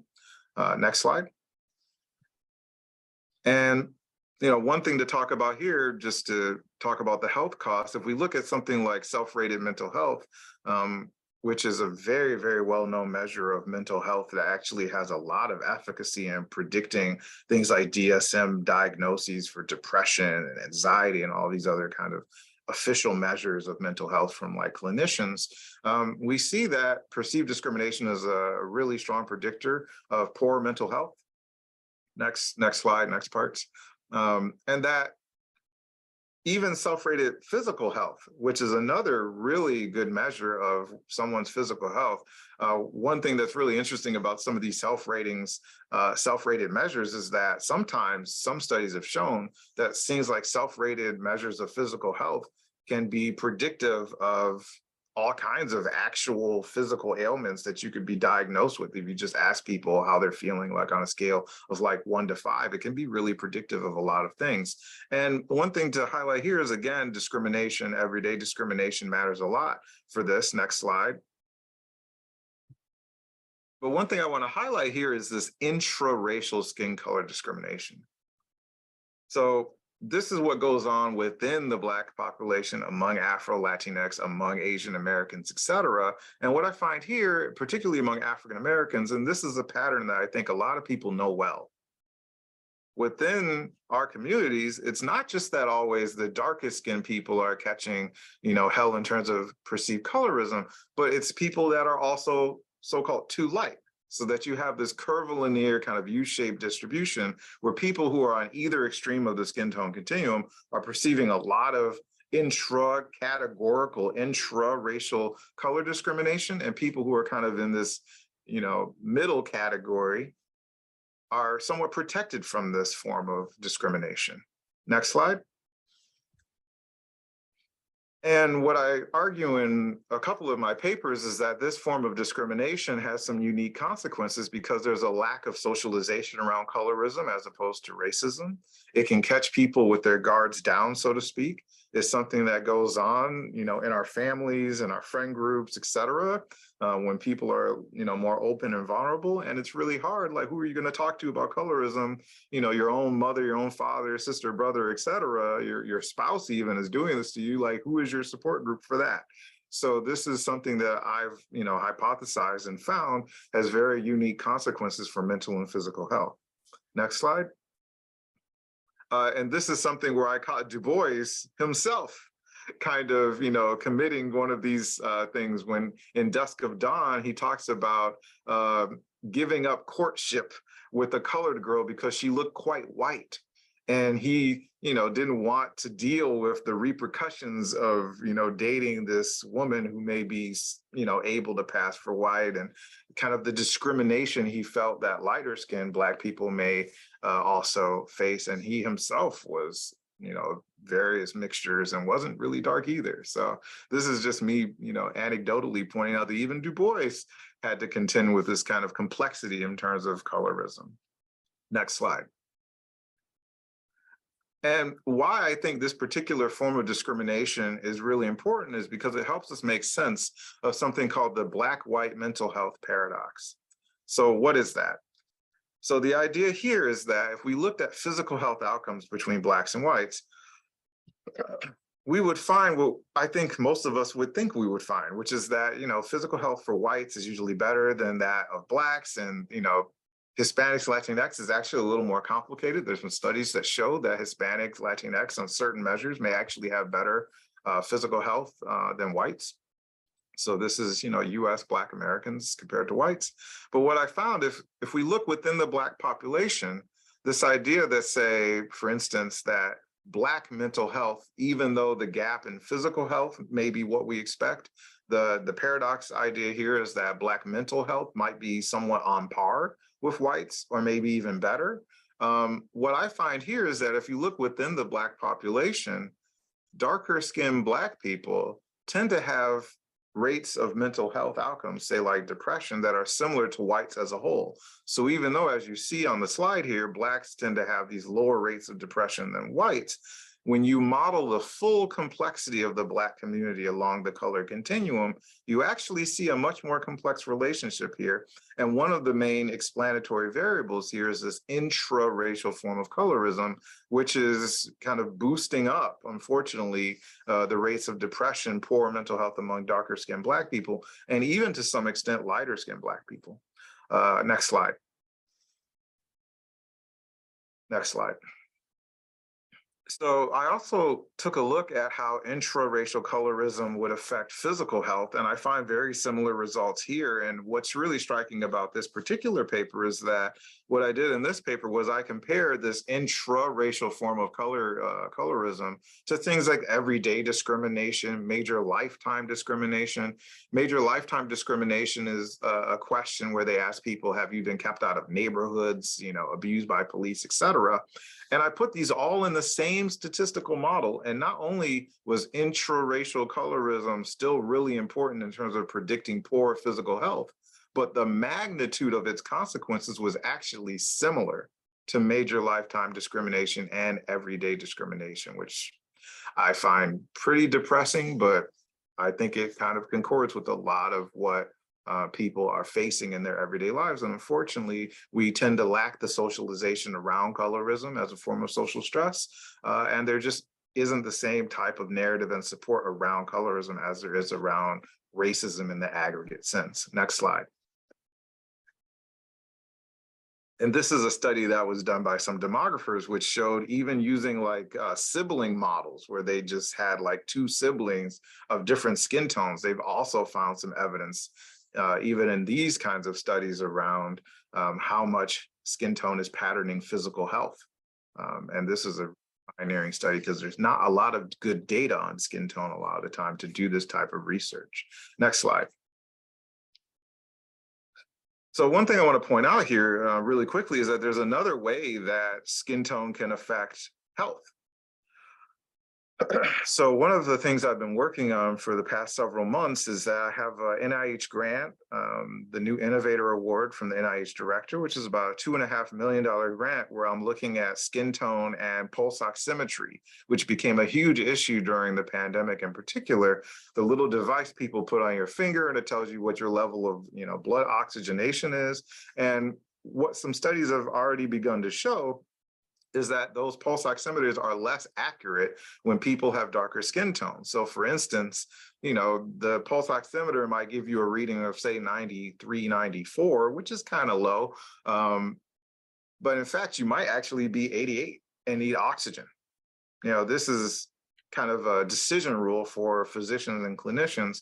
And what a lot of this, early research on pulse oximeters is beginning to show, including the research I'm beginning to conduct with engineers and physicists and doctors, is that the decision rules being as, clear-cut as they are, means that a lot of darker skinned people of whatever racial category, Afro, Latinx, Black, Asian American, et cetera, because these devices are less accurate for anyone who's not white, because they were not tested on people who were not white, okay? The reality is this could result in delayed care, a lack of supplementation with oxygen. There's a lot of downstream consequences in the pandemic for this, and even outside of the pandemic for this. Next slide. And this is also something that goes on in the realm of artificial intelligence and machine learning, where it's the same idea that these devices have not necessarily been tested and normed across different skin tones. So things like self-driving cars don't recognize people with darker skin. Next slide. So one of the projects I've been working on for well over a year now is I partnered with Google.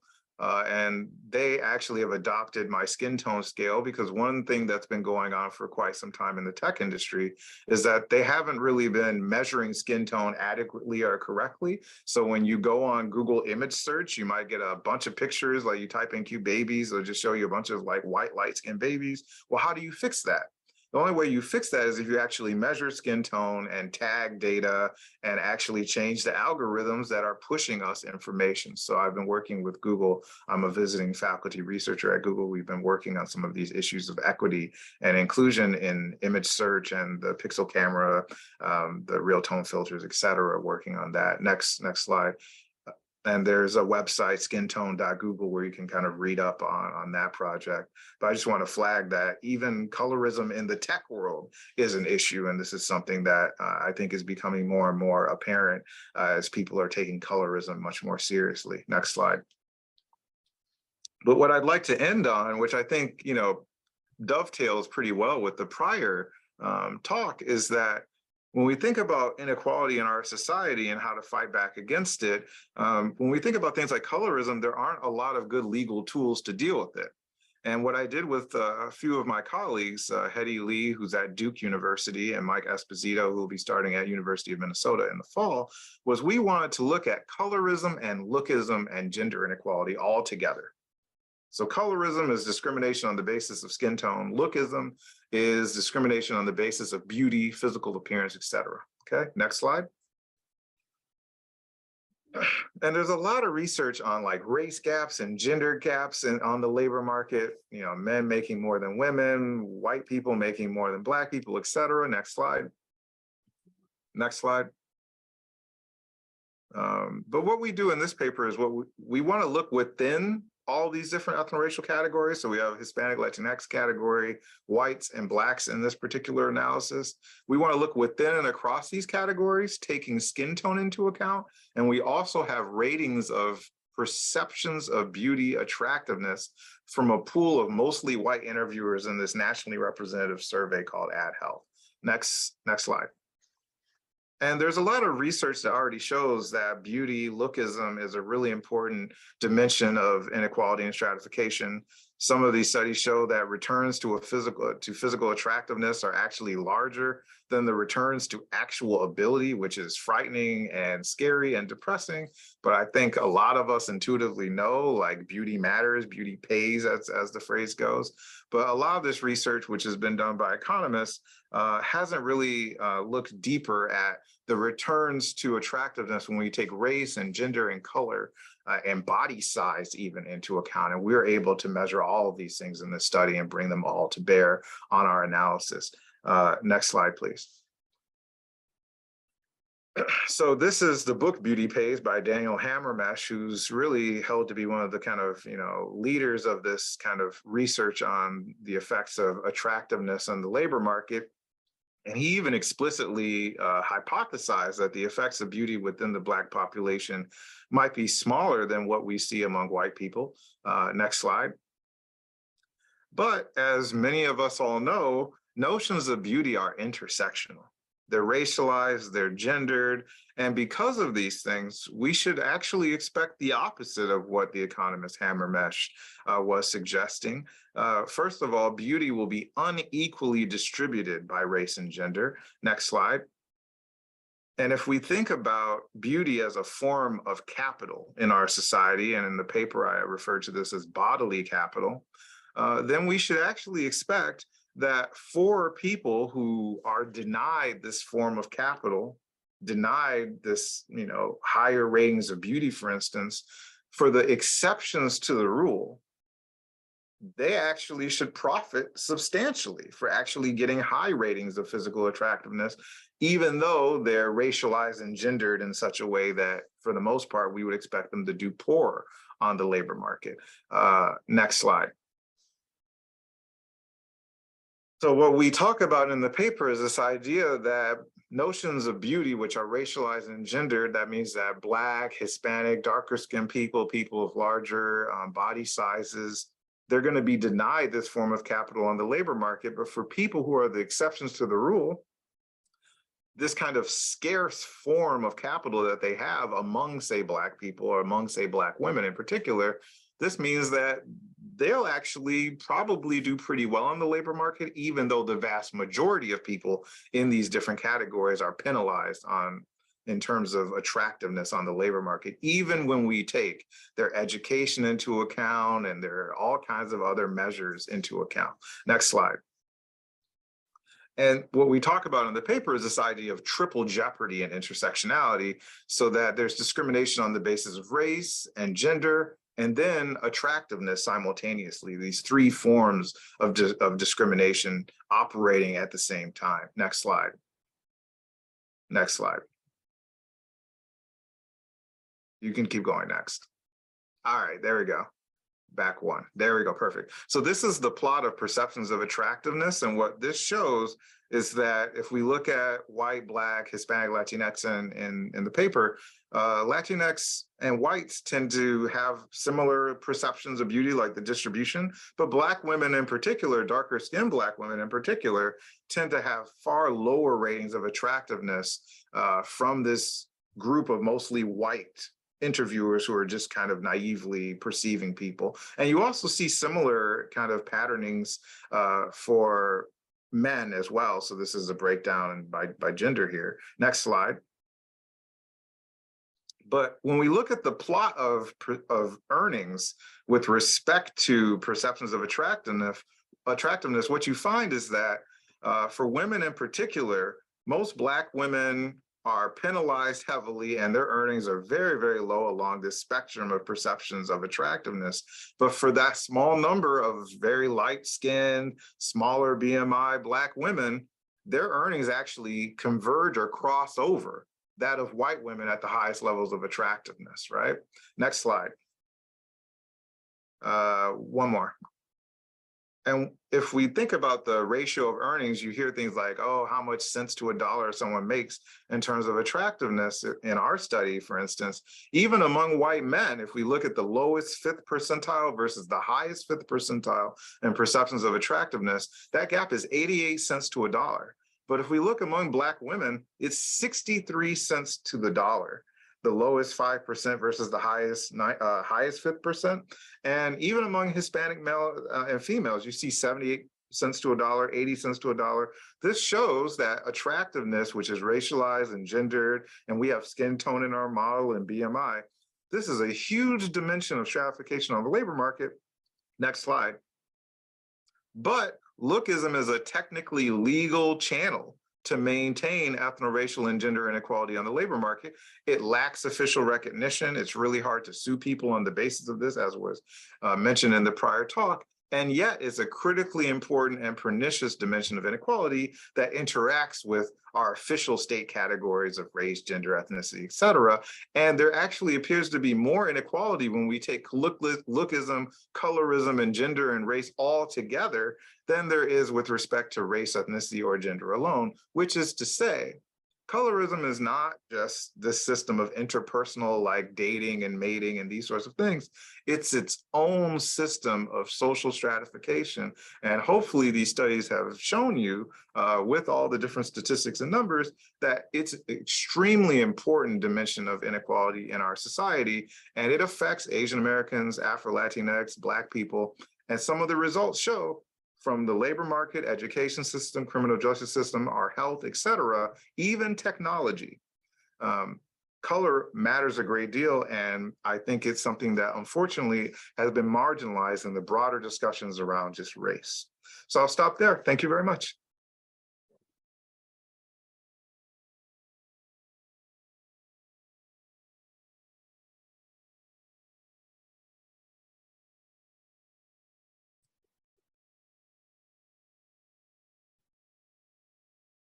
Thank you so much, Ellis Monk. I'm going to move it along to our final morning presenter, Luis Martín Valdivieso Arista. He'll be presenting Avatares de la Identidad, del Mestizaje al Colorismo. Luis Martín Valdivieso Arista earned his ED in Social Justice Education and his MED in International Education at UMass Amherst. Previously, he received his license in philosophy and bachelor in humanities at Pontificia Universidad Católica de Perú, PUCP, in Lima City. Based on intercultural, decolonial, and critical education approaches, his research focuses on ethnicity, gender, social class, and formal education in Peru and Latin American societies. He is in charge of courses in ethics and philosophy of education at PUCP. Currently, he is a visiting scholar in the Center for Latin American and Caribbean Studies at Brown University. He's offering the undergraduate courses Andean Caribbean Dialogues of Negritude and Different but Equal, Debates in Schooling of Indigenous and Afro-Descendants in South America. In addition, he is doing research on the representations of women, Indigenous people, and Afro-Descendants in textbooks for primary education in Peru. Please welcome Luis Martín Valdivieso Arista. Muchas gracias a todo el equipo del taller por este evento, por la invitación también. Y la verdad es que después de 2 brillantes presentaciones, yo ya no sé qué más puedo decir. pero cumpliré con mi misión. Necesito proyectar el PPT. Bien, ahí está. Y luego, para poder moverla. Bien, listo. Muy bien, yo voy a introducir digamos, un intento de explicación que procede de digamos, una discusión más ubicada en el sur del continente, específicamente en el Perú. Y luego yo voy a centrarme en las implicancias que puede tener en general el racismo para la construcción de nuestras identidades personales y colectivas. Quiero mencionar,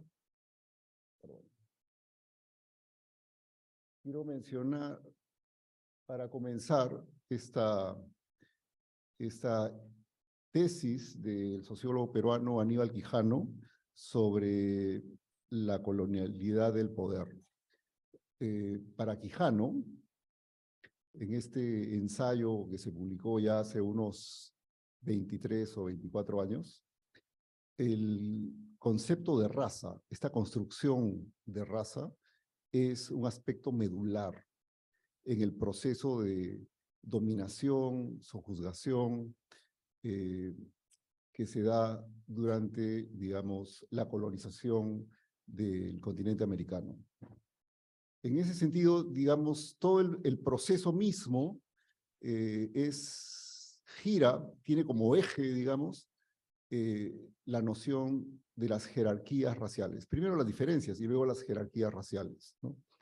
Esto es importante entenderlo porque entonces a lo largo de la colonización se busca enfatizar, mantener estas estructuras raciales, asignando, por supuesto, roles a cada identidad racial, características intelectuales, morales, espirituales, físicas, que buscan mantener un orden, por supuesto, en beneficio de, digamos, en última instancia de la monarquía española, pero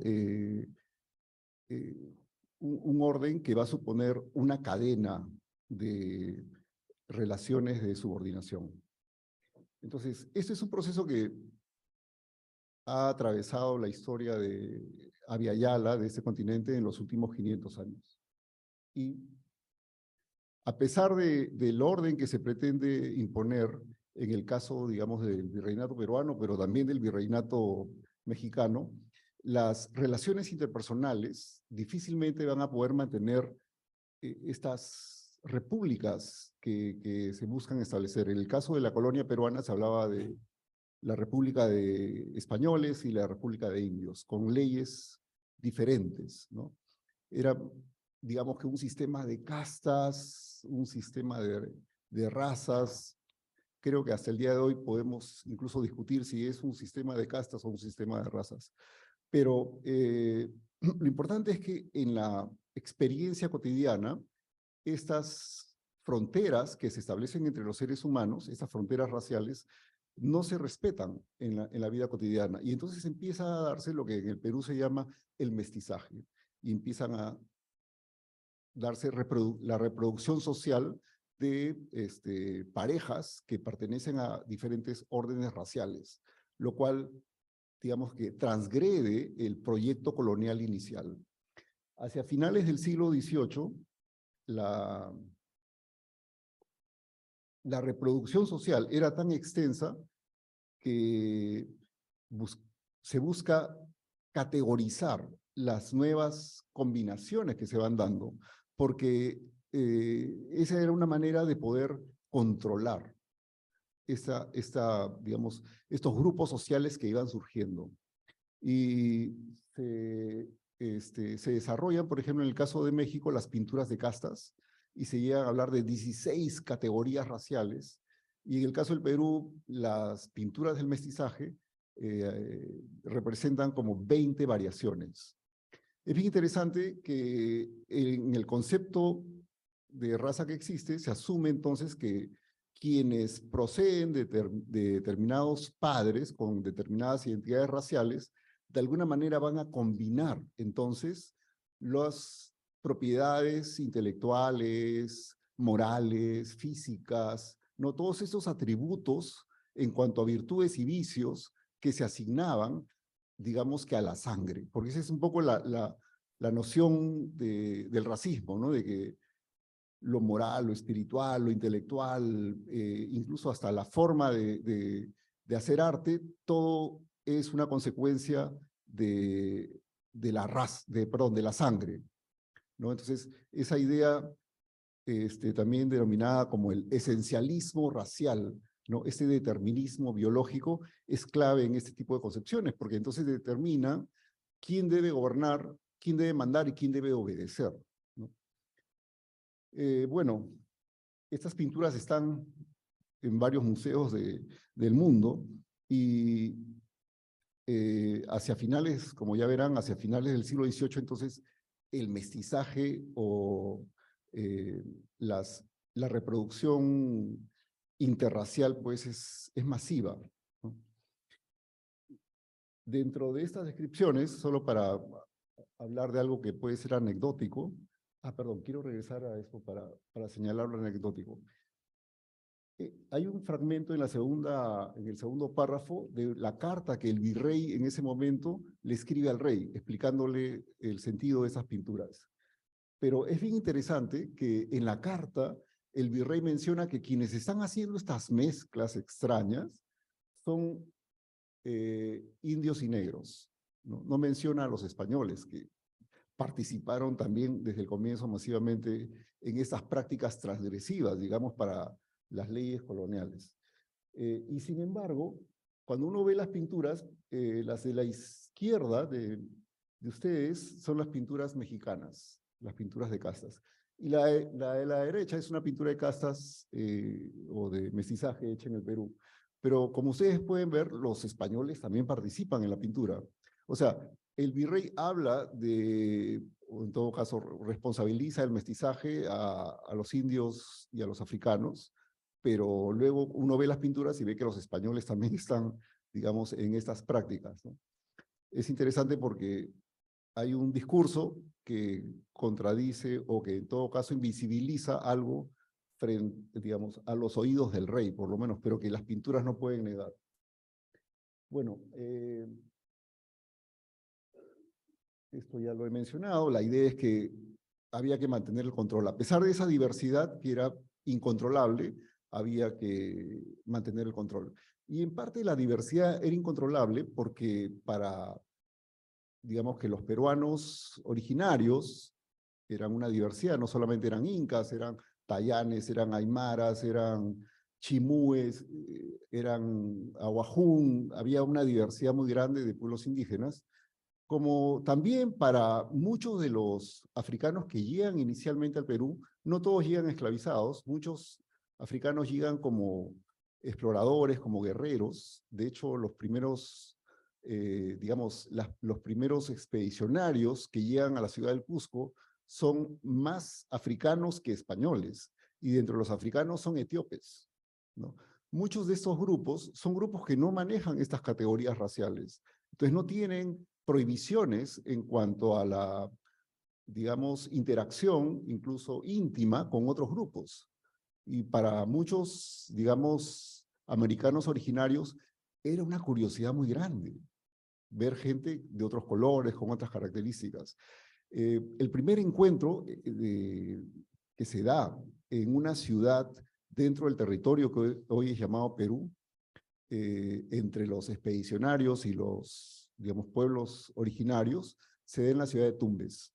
Y eso es narrado por un cronista, Ciesa de León. Y Ciesa dice que, bueno, la primera delegación que entra a la ciudad de Tumbes es una delegación muy pequeña, compuesta por un español, un castellano y un africano. Ciesa no dice cuál es el nombre del africano, solamente dice cuál es el nombre del español.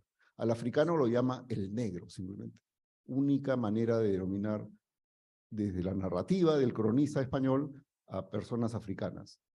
Pero lo interesante es lo que dice después, porque la atención de los tayanes que viven en esa ciudad se dirige, ¿no?, preferentemente a este hombre africano.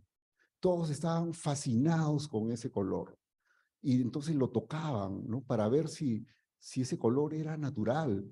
Y es más, llevan unas tinas grandes, ¿no?, de agua, con agua, y le ofrecen un baño, ¿no?, una spa ahí, con un masaje, digamos, en el momento. Obviamente esos hombres venían navegando y caminando y atravesando territorios desde Europa. Imagino que habrá sido una experiencia también fascinante para este hombre. Y quedaron todos maravillados porque lo que querían saber además era si ese color iba a cambiar luego del baño. Y la fascinación fue que el color seguía siendo el mismo. Entonces lo agasajaban, en fin, tenían digamos, su primera reacción fue de admiración, ¿no?, frente a estas características, digamos, fenotípicas. Esto para decir simplemente que en este primer encuentro, donde no existían todas estas construcciones raciales, digamos, en el continente americano, por supuesto existirían otras maneras de establecer jerarquías y diferencias, pero no estas que hoy en día hasta ahora digamos que nos preocupan. En este primer encuentro, el mayor interés, simpatía, fue hacia el hombre africano, no hacia el hombre español, ¿no? A él no le ofrecieron ningún baño, a él lo dejaron como estaba, al africano sí. Bueno,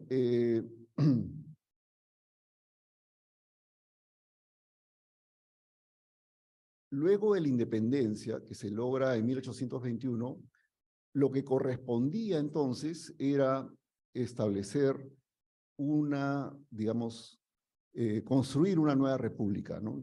Estas jerarquías coloniales tenían que dar paso a una república democrática.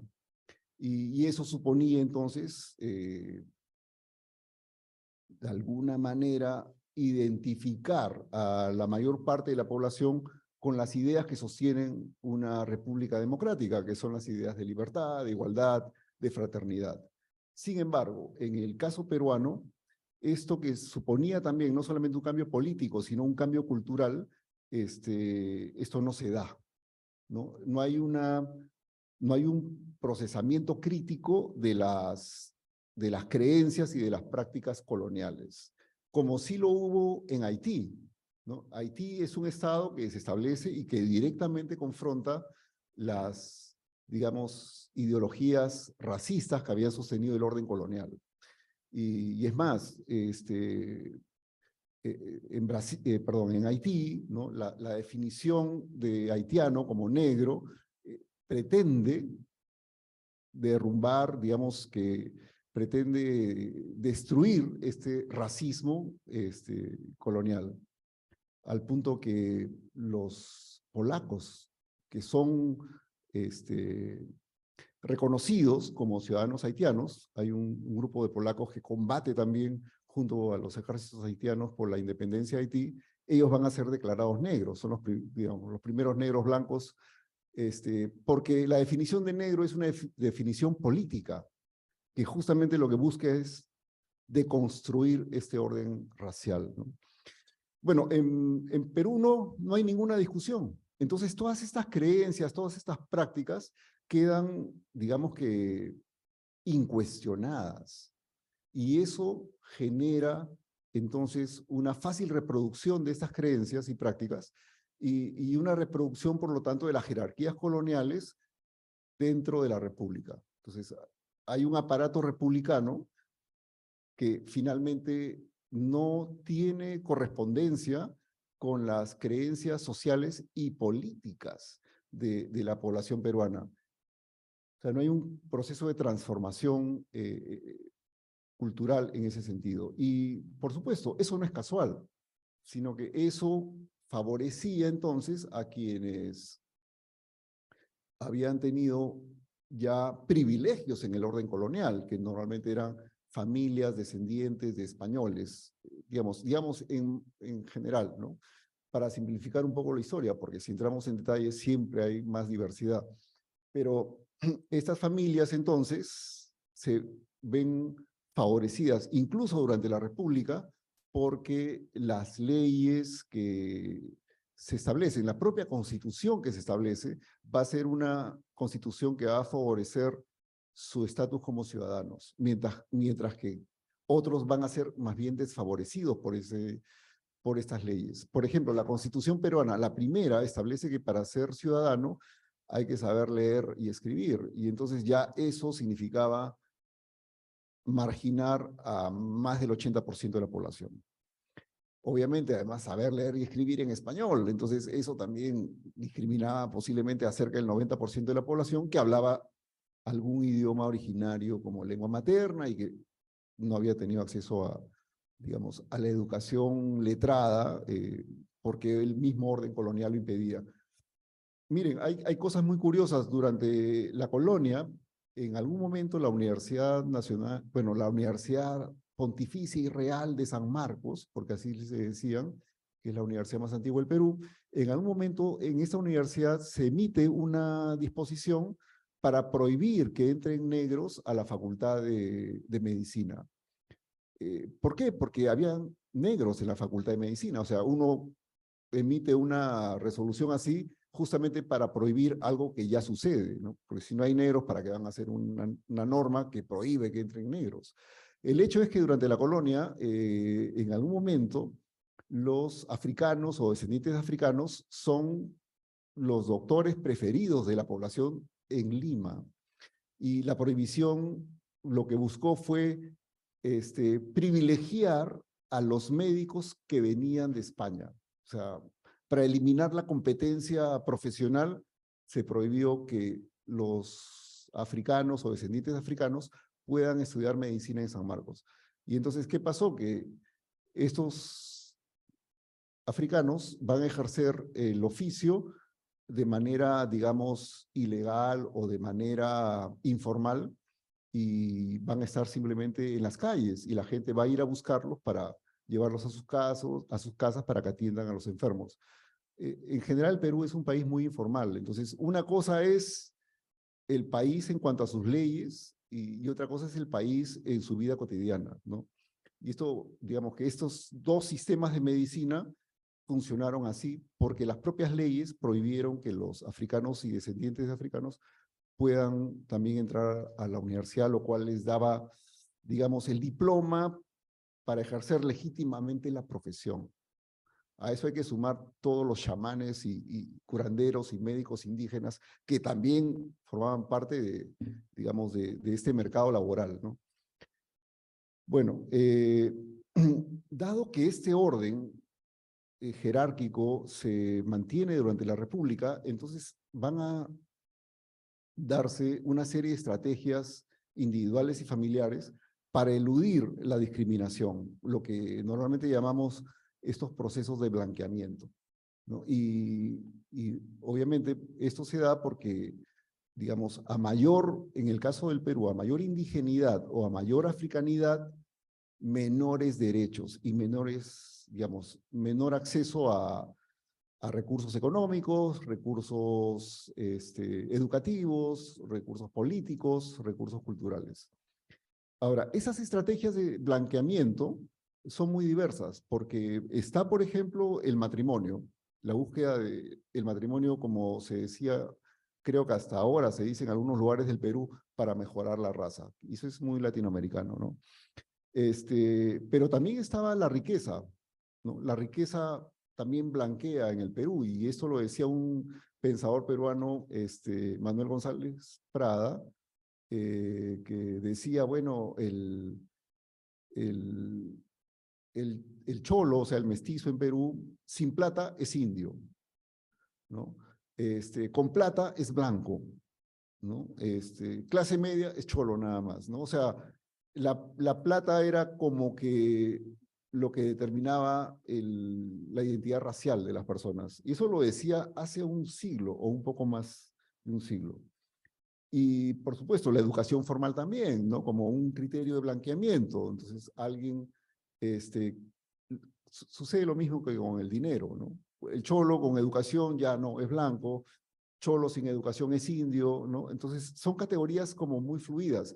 Yo diría que cada comunidad y sobre todo cada país tiene como su propio esquema de clasificación racial. Y en el Perú esto es como muy fluido, porque no solamente hablamos en el Perú de africanos, de indígenas, que ya son diversos, los propios españoles son diversos. En el Perú se tuvo que instaurar la Inquisición para perseguir a los judíos, porque llegaron bastantes judíos. Y si uno ve lo que es la construcción colonial propiamente en Lima, la más antigua, es construcción árabe. Entonces, esos españoles eran ya una diversidad de árabes, judíos, y bueno, siguen siendo una diversidad ahora, ¿no? Pero hay una categoría que, digamos, crea esta ilusión de que hay una unidad entre los españoles, ¿no? Bueno, entonces, las ropas también son un determinante de cuál es la identidad racial de las personas. Hasta ahora, eso es en el Perú. Los idiomas, y eso hace que muchas personas o muchas comunidades hayan ido dejando sus idiomas originarios para no ser discriminados, ¿no? Fomentando en sus hijos el aprendizaje del castellano. Las escuelas además han hecho un trabajo terrible de, digamos, eliminación de idiomas indígenas, porque la escuela pública que ofreció el acceso, digamos, universal a la educación, tenía como misión desindigenizar a la población. Y entonces en muchas escuelas se castigaba incluso físicamente a los niños, niñas y adolescentes si pronunciaban palabras indígenas, sea quechua, sea aymara, sea huajún. O sea, había castigo hasta físico por hacerlo, ¿no? Y hasta el día de hoy, y yo tengo testimonios de personas que trabajan en oficinas del Estado sobre esto, hay personas que en esa búsqueda de eludir la discriminación racial, cambian sus apellidos, ¿no? Porque los apellidos más populares en el Perú son apellidos indígenas. Quispe es uno de ellos, por ejemplo, ¿no? Entonces, el apellido es un indicador también de identidad racial y eventualmente algunas personas ya claudican, digamos, y dicen, no, mejor me cambio el apellido y con eso evito que me estén discriminando por mi identidad racial o por mis ancestros. Y por supuesto la cosmetología, pues, ¿no? O sea, bueno, desde la colonia se usaban unos polvos ahí para aclararse la piel y eso que se usaba la tapada, o sea que era como que más fácil ocultar el rostro, pero la idea del blanqueamiento tiene que ver también con el uso de la cosmetología. La mayor parte de las cremas que se usan en el Perú, y eso me lo dijo alguien que se dedicaba a este mercado, son cremas para blanquearse la piel, ¿no?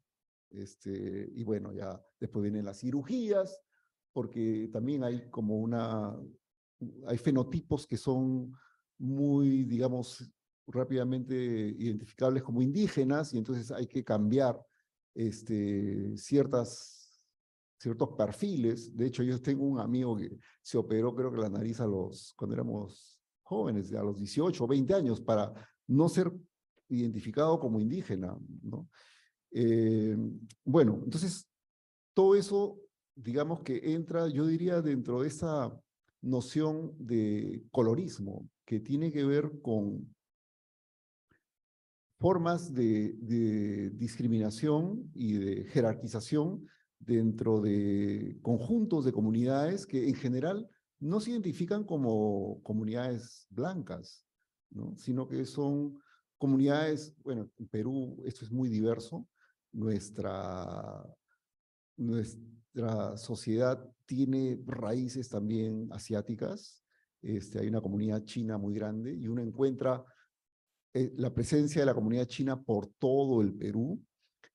También hay una comunidad japonesa muy grande. En el último siglo empezó a crecer una comunidad coreana. Entonces, es un país donde todos los continentes están ahí de alguna manera coexistiendo, pero no de la manera más armónica posible.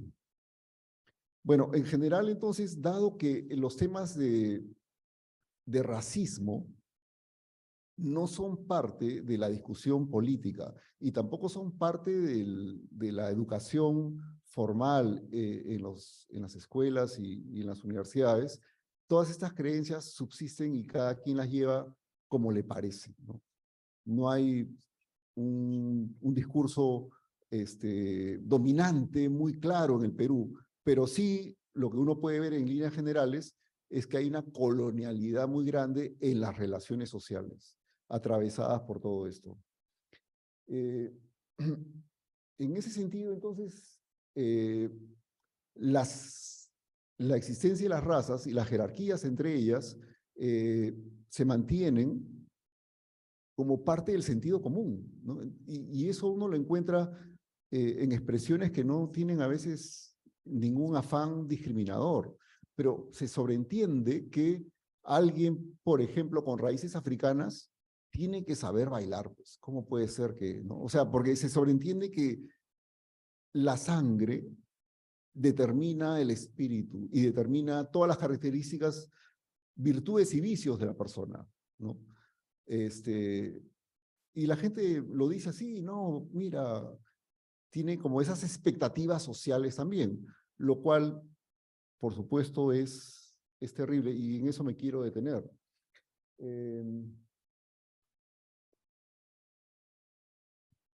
Lo terrible, como también lo señala Stuart Hall, es que entonces esto ya se asume como un conocimiento social,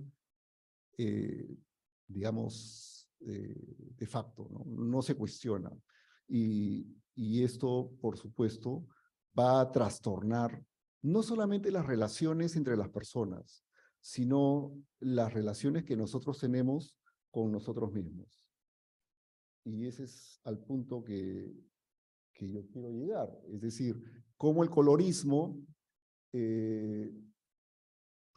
puede afectar la construcción de nuestras identidades, ¿no? Y en ese sentido, cómo el colorismo puede ser un obstáculo para el desarrollo humano, no solamente en lo personal, sino también en lo social. Y bueno, hay un filósofo, Axel Honneth, que en este texto cuyo título es La lucha por el reconocimiento, que es algo que se publica a inicios de los años 90, habla de la experiencia de la injusticia que está asociada, ¿no?, a la falta del reconocimiento y que tiene que ver con todas estas expresiones de maltrato, desposesión, de deshonra por los prejuicios, por ejemplo, raciales, culturales, prejuicios de género, etcétera, que predominan en las sociedades. Y el problema es que este tipo de injusticias tiene un impacto moral y un impacto psicológico muy grande en las personas, porque lo óptimo es que como seres humanos podamos nosotros alcanzar, construir una identidad saludable. ¿Y qué es una identidad saludable? Es una identidad con autoestima.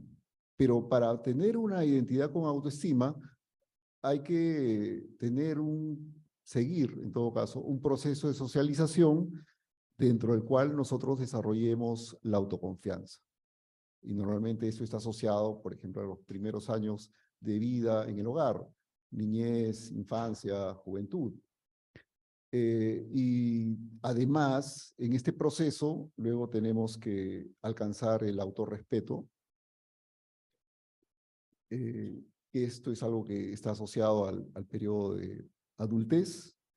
Y finalmente, a partir de esto, alcanzar la autoestima, ¿no? Y bueno, él en este proceso, en general, asocia esto a la vida ciudadana y al sentido de utilidad que tenemos de servicio, de pertenencia a nuestras comunidades. Sin embargo, esta digamos que discriminación sistemática, que es una forma de opresión social, va a socavar las posibilidades de desarrollar esta autoconfianza, este autorrespeto y esta autoestima. No solamente en lo individual, sino también en lo colectivo. un escritor indígena peruano, José María Arguedas, escribió esto hace como 80 años, pero sigue siendo vigente. Y es que él dice, cuando se trata de modificar, ¿no?, la cultura de una persona o de una comunidad, imponiéndole, obviamente, una cultura ajena, todo esto va a tener una serie de consecuencias morales tan grandes que esta comunidad o persona oprimida, ¿no?, va a perder pues la fe en sí misma, la fe en lo que puede hacer, ¿no? Y más que alegrías, va a alcanzar pues tristeza, dolor, amargura. Y esto de alguna manera explica el proceso por el cual ha pasado la sociedad peruana, porque es una sociedad que durante la colonia se le impone, digamos, una cultura ajena, pero esa imposición cultural se mantuvo, se reprodujo durante la época republicana, ¿no? Y por supuesto, esto puede llevar no solamente finalmente a la depresión cultural de algunas personas, sino de comunidades enteras. Lo que hoy en día estamos viendo en Perú es un reclamo, es una rebelión que tiene muchas causas, pero una causa muy importante es esta lucha por el reconocimiento.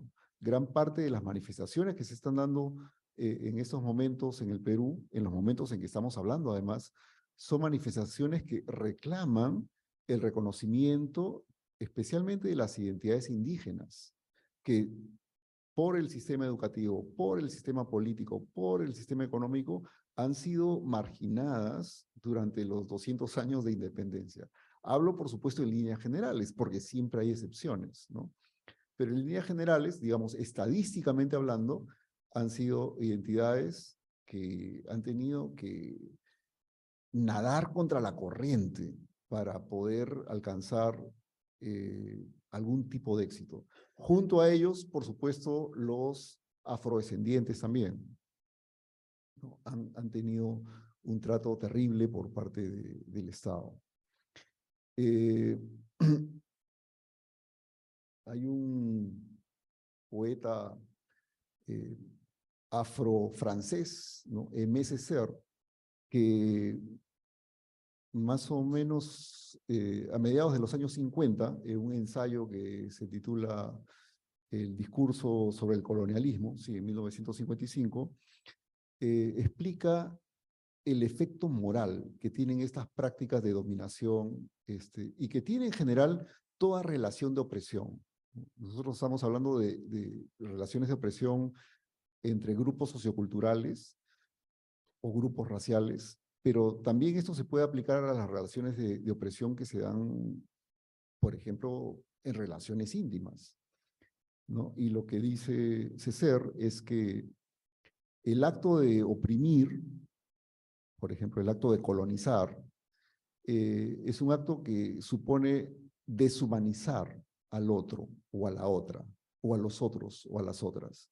Pero para deshumanizar a otra persona, uno mismo tiene que deshumanizarse. Entonces, finalmente se deshumaniza el mismo que ejerce ese dominio y ese poder opresor. En ese sentido es, digamos, un proceso que termina empobreciéndonos como humanidad, ¿no? Y por eso mismo debería ser un asunto central en nuestros procesos educativos, en nuestros procesos culturales y en nuestros procesos políticos, el tratamiento y la confrontación contra estas prácticas opresivas. Ahí yo creo que la educación tiene un rol muy importante y hay una serie de tradiciones pedagógicas que han desarrollado ya un trabajo que directamente se dirige a confrontar estas formas de opresión. Entre otros, tenemos en América Latina el trabajo de Pablo Freire, en Estados Unidos el trabajo de Bell Hooks, Ellos han desarrollado, bueno, lo que se conoce como pedagogía crítica. Por supuesto, hay otras cosas más también que hizo Bell Hooks, pero lo importante es que ellos asumen que la educación debe tener como una finalidad, por ejemplo, la autoliberación en lo individual y en lo colectivo. Esa búsqueda de autonomía tiene que ser uno de los fines de la educación para poder, digamos, desbaratar, deconstruir las prácticas opresivas que suponen siempre estas metodologías y estas formas de sometimiento, de dominación. En América Latina se ha desarrollado también una corriente muy grande de educación intercultural. Es una corriente que ha sido impulsada especialmente por los pueblos indígenas, por maestros indígenas, por pensadores indígenas, y que, bueno, hoy en día es digamos, un modelo educativo que ha sido incorporado en las políticas educativas, pero todavía no está implementado el modelo como corresponde. También hay una tradición de educación decolonial en toda América Latina, y eso yo creo que ya es una corriente global, lo decolonial en el terreno educativo, porque existe lo decolonial, la teoría decolonial, en todas las áreas, digamos, de las humanidades, de las ciencias, pero específicamente hay un grupo de pensadores, teóricos y también de practicantes en el área de la educación.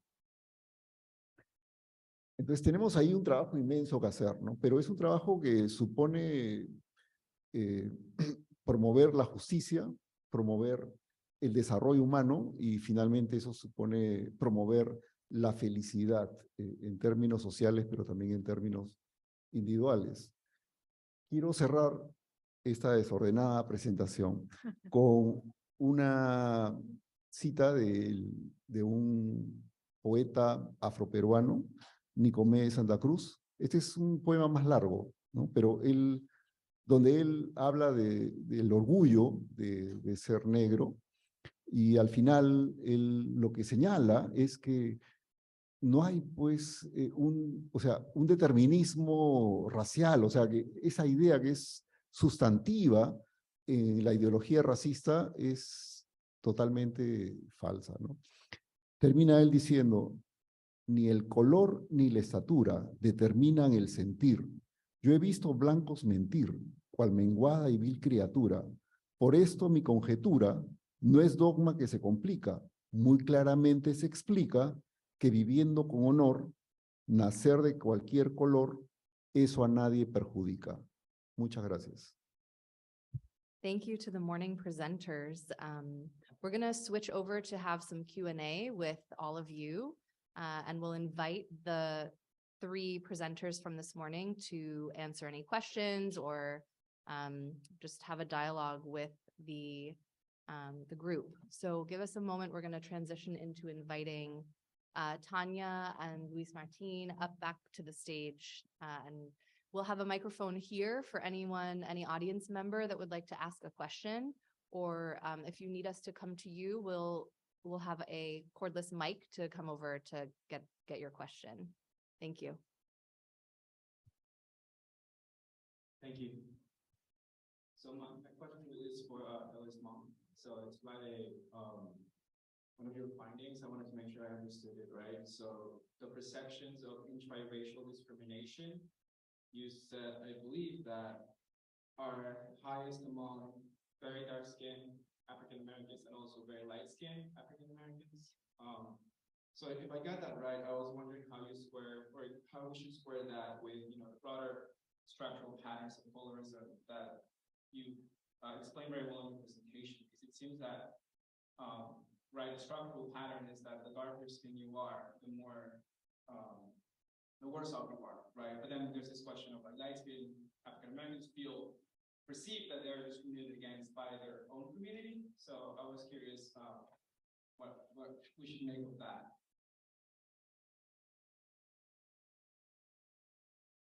Okay, I think I heard that. So So basically, one way to think about it is that there are multiple dimensions of discrimination in society that are all operating simultaneously, as it were.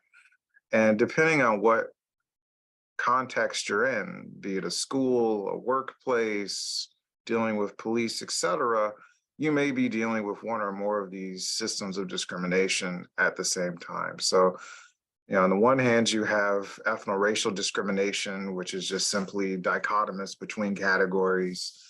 You may be dealing with skin tone discrimination, featureism, lookism, gender discrimination. All these different systems are out there in our minds, institutionalized, et cetera. So if we look at the findings that I have that say lighter skinned African Americans are perceiving a lot of discrimination within the population related to their skin tone, sure, that's one dimension, but Black people are also dealing with gatekeepers, be they in the labor market, cops, police, et cetera.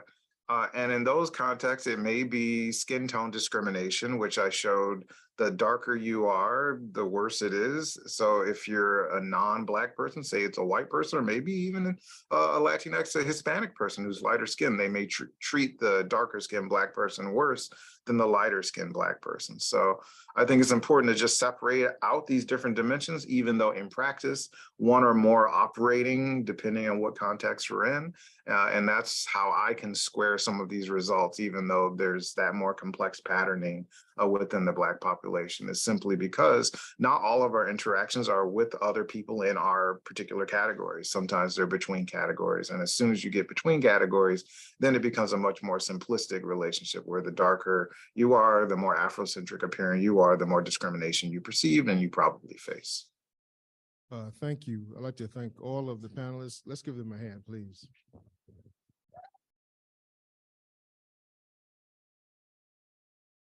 Phenomenal. I guess we are in this space where each panelist could have taken the time they have spoken and then an hour of questions to answer for just that one person, right? But we try to condense the whole program to one day, so we didn't have that luxury. As a social worker, we're taught to use something which is called critical evaluation. And much of what I heard today seemed to connect to the first aspect, which is description of the problem. Critical evaluation goes on to say, what's the prescription in terms of the solution? So that is my question to all of you. And what I'm framing the question under psychological internalized oppression. And that is to say, we are, as people in an oppressed situation, are creating the inquiry around social ecology. How do we first understand the social ecology in which we're living and how that is in fact in concert with the colonial construct? And then the opposite of that is how do we move into the liberation construct? So if we don't take the time to critically evaluate the psychological internalized oppression that the colonial project has forced it upon us, our liberation is in fact non-existent. So my question to the panel, all the speakers, is understanding xenophobia, where all this comes out of, and how we've internalized xenophobia against each other. What is your recommendations for the healing that we have to do so that we can be fully African and be fully human? Thank you. Obviously complex problems, no easy sort of, quick shorthand way of responding. But I mean, I think a place to start is to be very respectful of the ways in which racial literacy is fundamental, right? That is to say, part of the dynamics, yes, we've been describing a problem, but it's not as if there's nothing productive in describing the problem. It's not merely descriptive. Part of the describing is part of the action plan. That is to say, we live in a lot of racial illiteracy, right? Particularly within the Latinx community, but many other communities as well. And so becoming racially literate, right, about how we are part of the problem and not only victims of the problem is essential. Right? And this is why I use this language of racial innocence and the need to sort of pierce into racial innocence, where we think that the only dynamics that are problematic are white, Anglo, English speaking anti-Blackness and anti-Latinidad, as opposed to the various layers, right, and the color spectrum that Professor Monk detailed for us. And so I think that that is sort of actually quite crucial and not just happenstance. Puedo complementar lo que tú has señalado. Como educador, yo creo que ¿se escucha bien lo que estoy diciendo?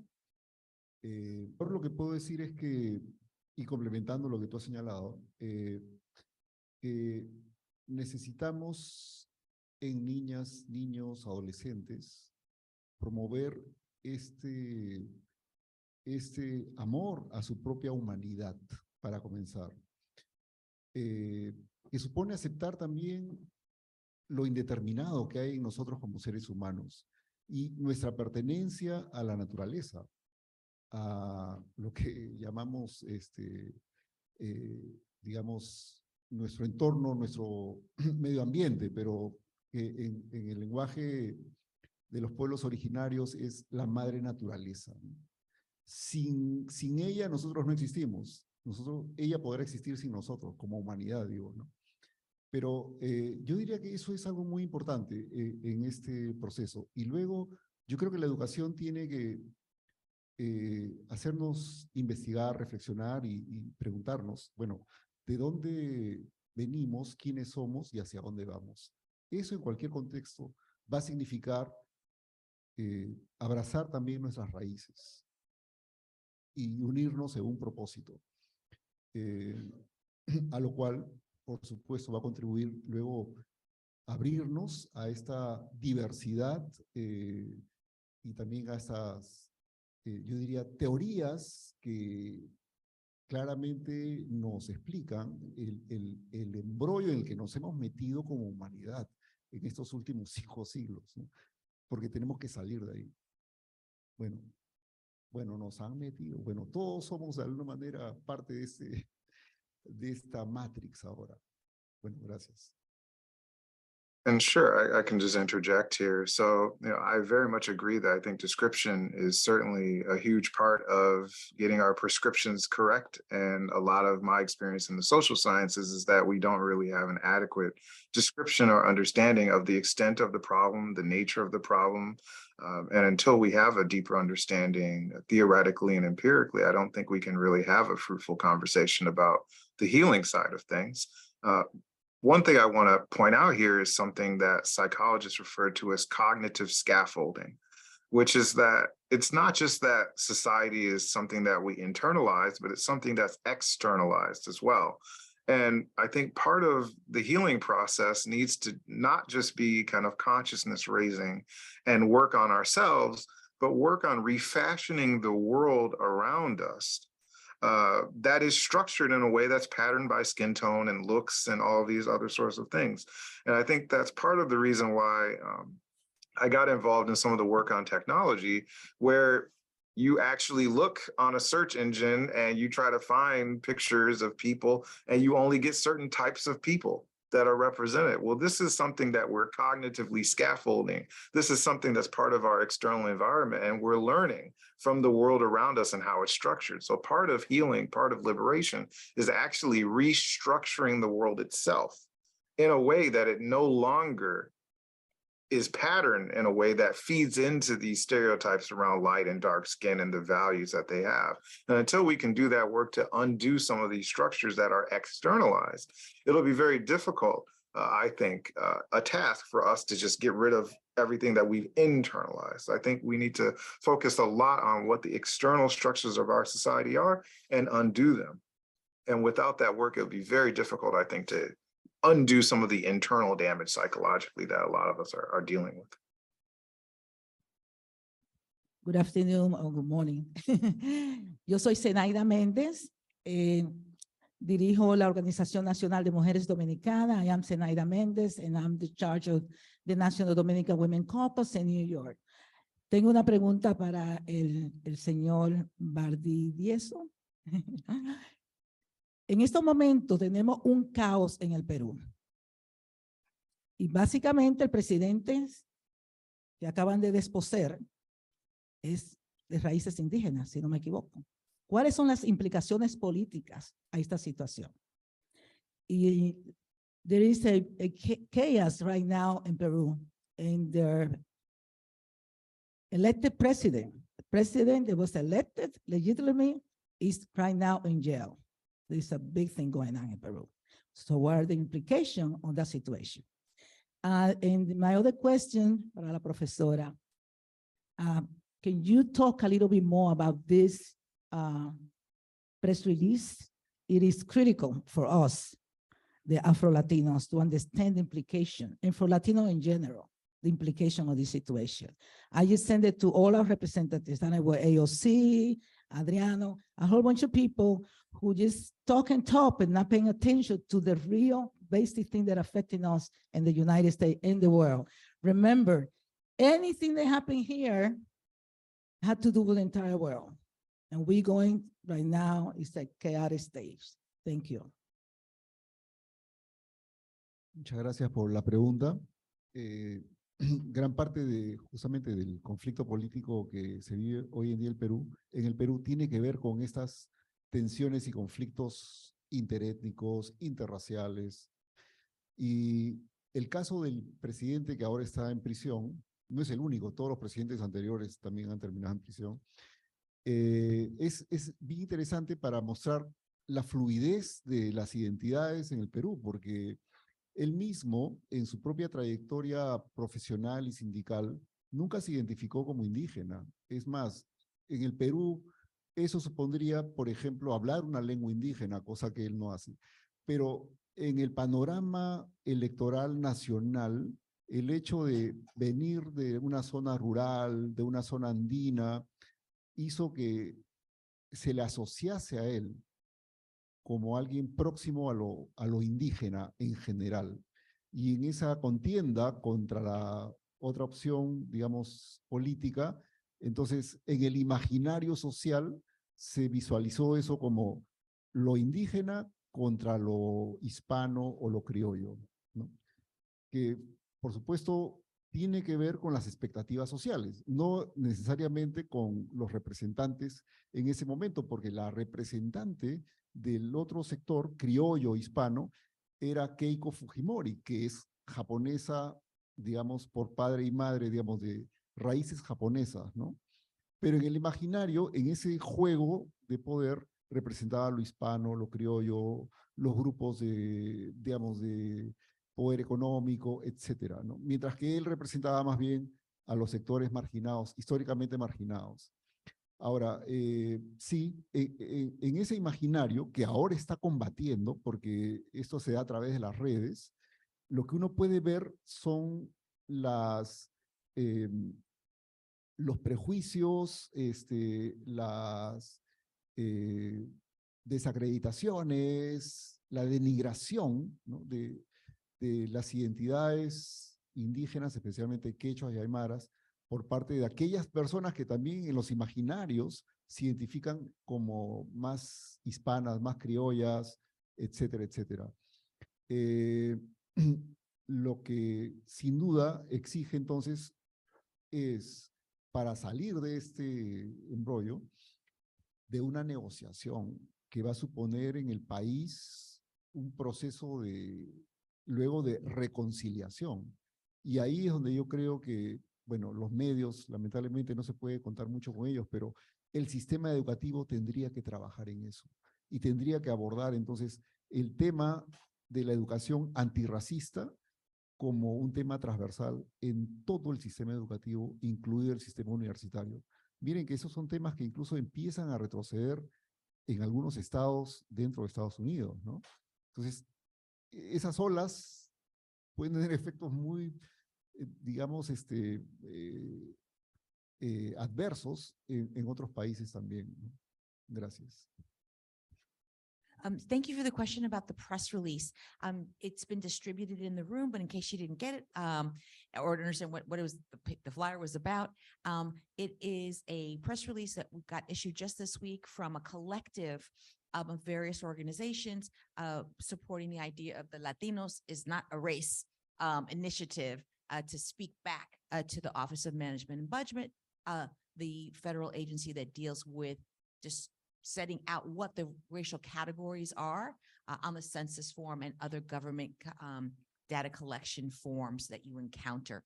Now, one thing I just wanted to respond to is that, you know, you've gotten a lot of information this morning, right? It's been a very rich, I guess conversation is hard to say because you haven't been part of the talk back until now, but I'll just, for lack of a better word, a very rich conversation. And one thing that, one reaction one might have is sort of overload, right? This idea of, oh, okay, it's just so complicated. Then you shut down, right? As I want to give you some concrete takeaways. While it is true, right, that with all that amazing data that Professor Monk shared with us regarding how significant skin color variation is in stratifying our societies, it is also true, right, that the stratification happens across a binary polarities. That's my fancy thesaurus way of saying, right? There's still a way in which the very lightest to the very darkest still matters, right? It's not just that there's skin color variation, it's skin color variation across a hierarchy, right?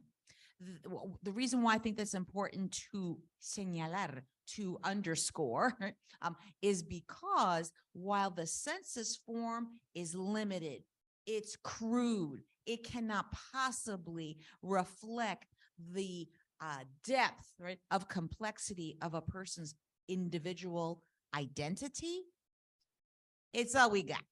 So let's at least use it to the best of our ability. So the press release is about, one, trying to share this information with you all, but also giving you concrete places to go to, one, educate yourself about it and learn a little bit more, and then also be part of the talk back to the federal government that are trying to monkey with these forms, okay?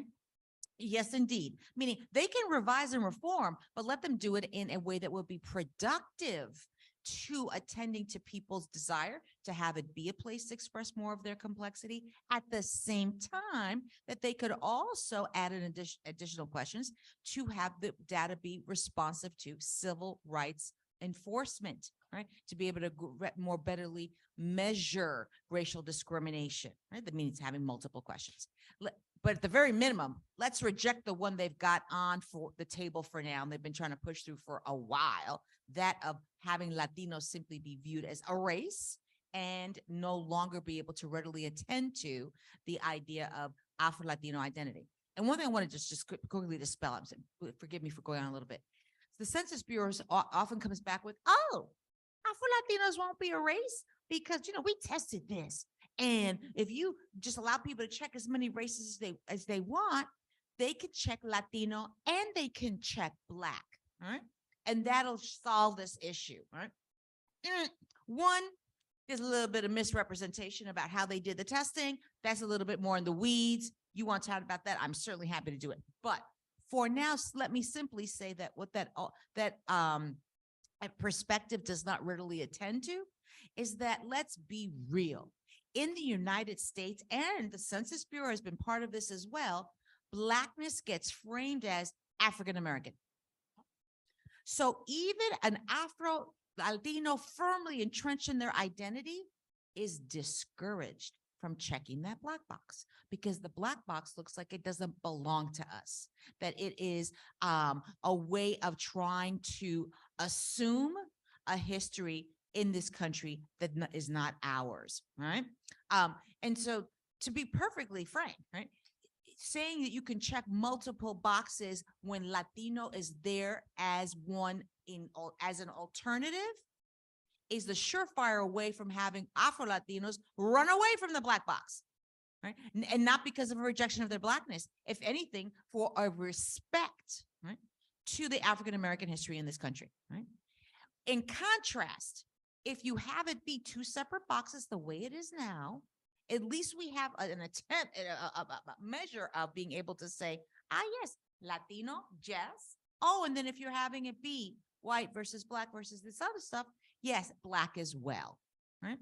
Now, last thing I'll say about this is you have even greater reach of capturing Afro-Latino identity when questions are asked differently. The Pew Research Organization noted this, where they said, if you just simply ask, are you white or black, you don't capture Afro-Latino identity. It's more like 5%.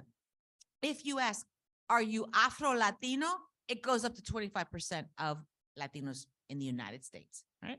So meaning the way the question asked matters, right? And the Census Bureau knows this and they can do better. So the one takeaway, if you are on board with me, is you send in a comment. If you're part of an organization, try to get your organization to be part of the commentary. It's open now. It could just be a couple of lines. Or if you want help in how to respond, we got that on the website too. Latinos are not a race, or you could just copy and paste and throw it into the comment board. Simply to say to them, this proposal is not the way to move forward. We want you to go back to the drawing board and do this right. And at a minimum, just keep it status quo. At least let's keep the 2 questions that we do have until you find a better way to handle this. Thank you. For the people online, please, if you have questions, you can write it in the chat, and we have a person that is going to write it to speak about for you here in the audience. Para la gente que está online, por favor, pueden escribir sus preguntas y la vamos entonces a estar diciendo. And when people come to the phone, I just want one last thing. If you're curious, well, how do we measure skin color gradation and socioeconomic status? Professor Monk could probably get deep into the weeds on that. But I want to just say that in Latin America, right, we have sociologists who have done this. Edward Teles, the whole crew of people in Peru, in Mexico, in Brazil, y Colombia, meaning the vast majority of spaces where you can find people in Latin America and people of African descent and the indigenous, they use a paleta, a skin color chart. I know that sounds like, whoo, my God, it's a paper bag test. But sometimes, the old tools can be used for good, right? It's how the spirit you put behind it. So they use a skin color chart where people could check themselves, but they also have the viewer doing an eyeball test, right? In order to see, the way I see you, is there some consequence to where you fall in a socioeconomic status, controlling for so many other factors like education and whatnot? And what they found is this, what I've been reporting back to you, right? That the binaries do matter. Regardless of how people personally identify, the eyeball test with the paleta makes a huge difference in measuring the role of skin color and also Black ancestry. Thank you. Thank you for mentioning Edith Reyes' work. Thank you. Thank you so much for the 3 presentations. It's always amazingly magical to see how they actually fit and feed and contribute with each other. And we never kind of predict this until it happens. So this is wonderful when it happens. I used to think, and this actually is confirming it, that perhaps in order to heal from the mess in which we find ourselves, we may have to retrace how the mess came to happen. And I didn't think about it for this, but Martin, thank you for bringing back the castas, because the castas was part of the colonial way of beginning thinking about breaking down as the path towards complete anti-Blackness and anti-Africanness in the process that we know or we don't devalued African Blackness to the day and confronted and build up white supremacy.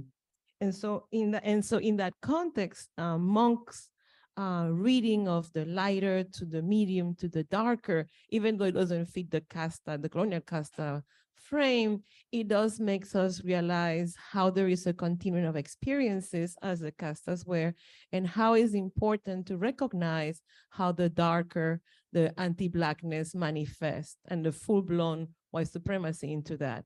Within that context, I also thank Martin for bringing the concept of Haitian.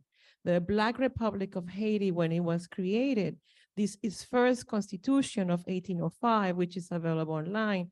The article 13 and 14 that you alluded to, the 13 recognized Polish and German soldiers who had defeated Napoleon's rank and files and joined the Dessalinian files, became naturalized as Haitian citizens and recognized as Black, because within the context of citizenship in Haiti, Dessalines and the group created Blackness as the equivalent of humanness.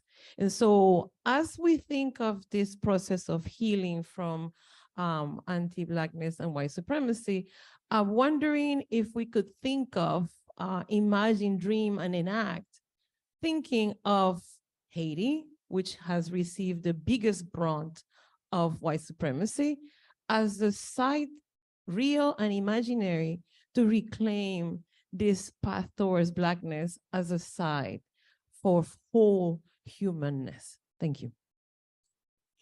Gracias, Evelyn, por la pregunta, pero yo creo que ahí ya está contenida en esa pregunta la respuesta, ¿no?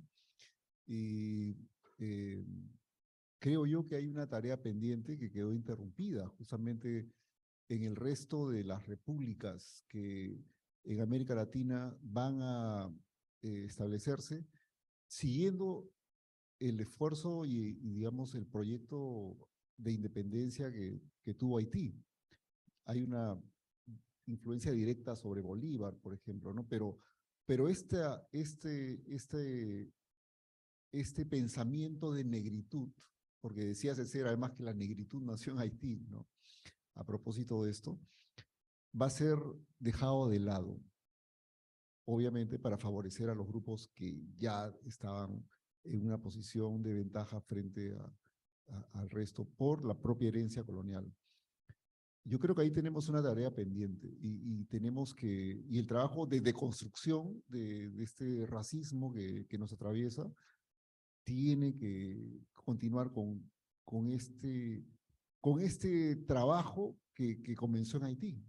Que yo creo que así como continuamos con el proceso de independencia siguiendo Haití, tenemos que continuar con el trabajo de construcción del racismo siguiendo Haití, para que esa tarea no quede inconclusa. Gracias.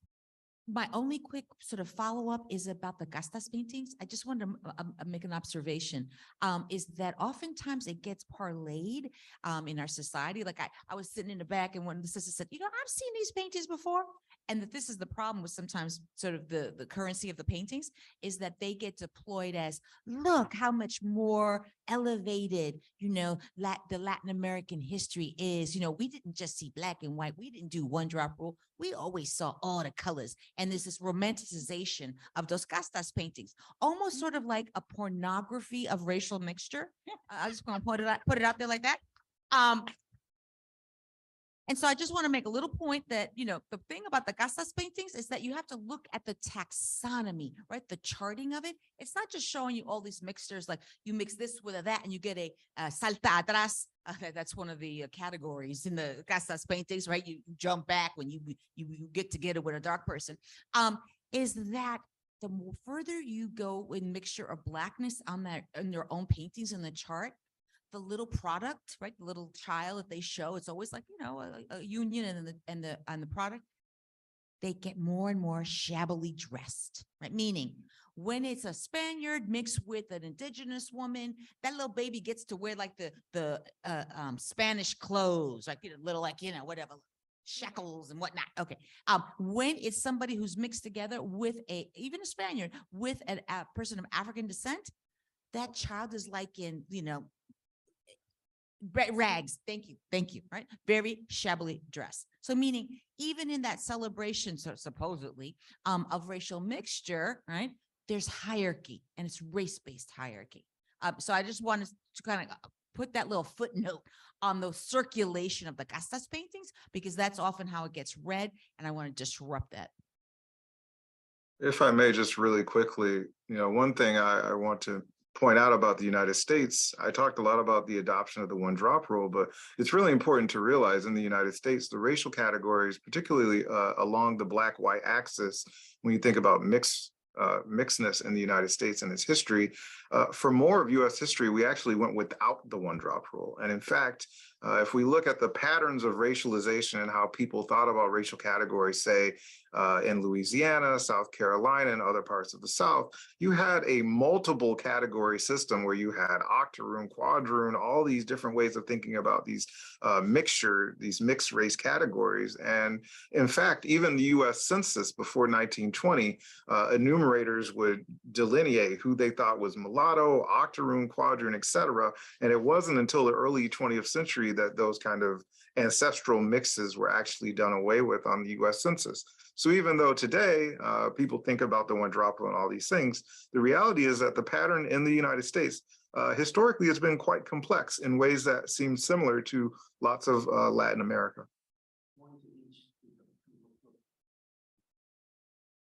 To the first speaker, thank you so much. Everyone, thanks for bringing up the concept. We're not doing analysis within the context of white supremacy, racism, white power structure. We're not doing this analysis any favor. And I just want to say to Ellis, the second speaker, you sound like you missed the whole Black Power movement. You sound like you missed the whole Black liberation movement, because you cannot analyze anything related to Black people unless you analyze it within the context of white supremacy, racism. So you need to go and recheck yourself. Check with Evan. Second speaker, first speaker. No, third speaker. Brother, thank you from Peru. I just want to give a shout out to Brazilians who turned this whole census on its head and have dropped Brazil's population to be, what, 40% African descent. Shout out to Brazilians, because like you said, sister, you put my body on the auction block and you designate me mulatto. How much you selling my body on the auction block? You put my body on the auction block, you designate me an octoroon. How much you selling my body on that auction block? You put my body, my child, out of that concentration camp they call a plantation, where they had sex, breeding, slave breeding, and you take my child, octoroon, albino, and put my body, or his body, on the auction block. And that's my slave price designation. Stop romanticizing this bullshit. This is how much you paid for my child's body on the auction block. Okay, so shout out to the Brazilians, because they realized that they didn't get their Black national identification together, they were going to stay as slaves under that system of white supremacy, racism, a white power structure. Forget their colors. Come on, y'all. Come on. We're past the 60s and 70s. That's why the Santos don't want this stuff to be taught. We dealt with this issue with a Black liberation struggle. Dr. King said, give me my check, give me my reparations. And the last thing I want to say is, for you Afro-Latinos that so-called Afro-Latinos that want to be Black now, after you ate all of your white privilege in the Caribbean, and you've eaten all of your white privilege wherever country you came from, and now you want to come to the United States and be politically Black. What's your birth certificate? It don't say Negro. Don't come here now talking about you Afro-Latino. I know this is your fight, Evan. We're good, but I just want to say, a lot of people want to be Black now because it's politically feasible, even though they've never been Black in their life back in their homeland. So shout out to Brazil, shout out sister for that interview book. That book is the bomb. Thank you, brother, for Peru. Shout out to Brazil. That says, brother Ellis, you better start reading Amiri Baraka. You better read Amit Sareth. If you're not making an analysis for Black people, we're in a war zone.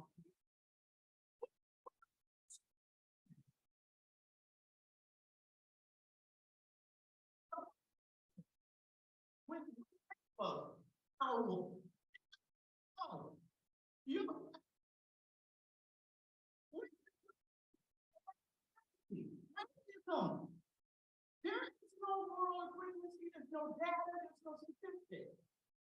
All these issues we're dealing with is not, red.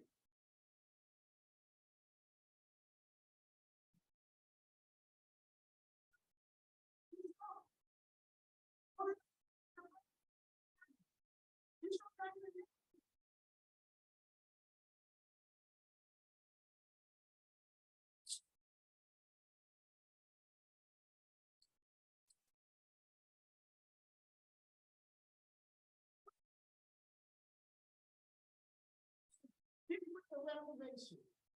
Read your black word. Read what your they're not talking for us. You read it. That was, yeah, brother. Okay, reparations do now, reparations past due, black power. I wasn't sure whether Professor Monk wanted to respond or not. But I will simply say this, that we have multiple battles, unfortunately, and they're all interconnected, right? There are the battles that we have to continue to fight with regards to what I call white Anglo-English speaking white supremacy, right?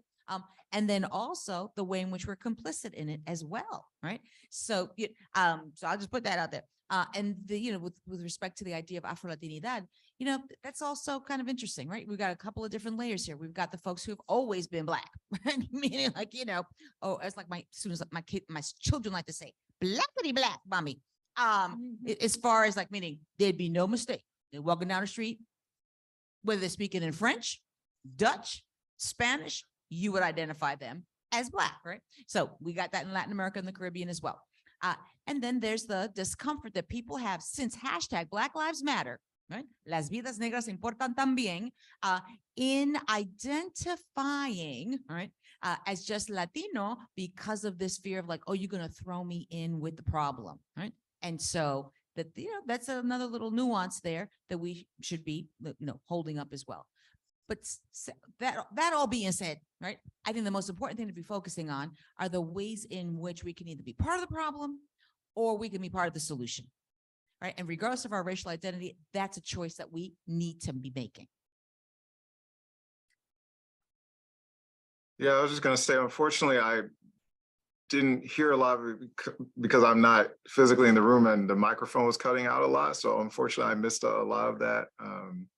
But if anyone has like a shorter version or more condensed version of some of the critiques, that would be fine. I mean, one thing I will say is that, sometimes colorism, the discussion is seen as an obstacle to the unification of the category Black. But, one thing I like to say a lot with this sort of research is that I really think that it shows the importance of how deeply racist ideology and white supremacy has infiltrated our society and divides even people within the same category. So if we're going to actually do something to fix the overall racial structure in the society, I don't think that we can do that by ignoring color hierarchies and inequalities. And certainly the history of Black thought has, shown that very clearly. Thinkers have been talking about these color hierarchies well before even Du Bois. So I think I'll, just say that.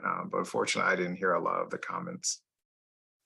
Can I just add one thing? The one thing I was going to add is that the thing about colorism is that we also tend to think, especially in looking in the African-American community, this idea of pathologizing Black people themselves as being implicated in colorism, when in point of fact, all the data that Professor Monk shared with us means that white people see color, right? Meaning that white people who are doing the hiring, well, I should say, white English-speaking Anglo white people, that they are not just seeing race, they're also seeing color. But their seeing of color is also about racism. So I just put that there. Yeah, just really quickly to build on that. Thank you for clarifying that. Yeah, I think I should, highlight when I'm showing all these color inequalities, this is not just Black people discriminating against other Black people. Far from it. In fact, even in the paper on the labor market where I was looking at notions of beauty and skin tone and BMI, all these things, the the pool of interviewers that are doing the ratings of beauty, they're mostly white. And that's actually a feature of the study, not a bug, because we are talking about who's doing the hiring a lot of the time. It's not other Black people, it's white people. And they do see color, and they've seen color for hundreds of years. And in fact, one of the struggles in trying to do some of this research is a lot of researchers trying to claim that white people only see in black and white, when in fact, we all know that's not the case at all. They've been seeing these color spectra for a long time. They've instituted color hierarchies all over the world, in the New World, so to speak, throughout colonialism. There's always been this color hierarchy. And that wasn't something that just like Black people or Afro-Latinx people came up with and like imposed on themselves. That's something that you understand in the broader sweep of the transatlantic slave trade, colonialism, and white supremacy around the world. And you see it even in contexts where you don't really have the African element. You see it in parts of Asia and India, et cetera, these kind of similar colonial hierarchies that are always very much suffused with color. So just to clarify, absolutely, when we're looking at color inequality, we're actually also looking at racial inequality and the effects of white supremacy on the society as a whole. To keep the conversation going, please be aware of this is a conversation that is uncomfortable, and be respectful. Thank you. Yo Next. quería agregar un pequeño comentario reconociendo el comentario de la hermana, y es que todas estas jerarquías y estas opresiones de las cuales estamos hablando no tienen nada de natural, ¿no? Se impusieron a través del genocidio y se siguen manteniendo a través de la violencia armada, incluso dentro de nuestros propios países.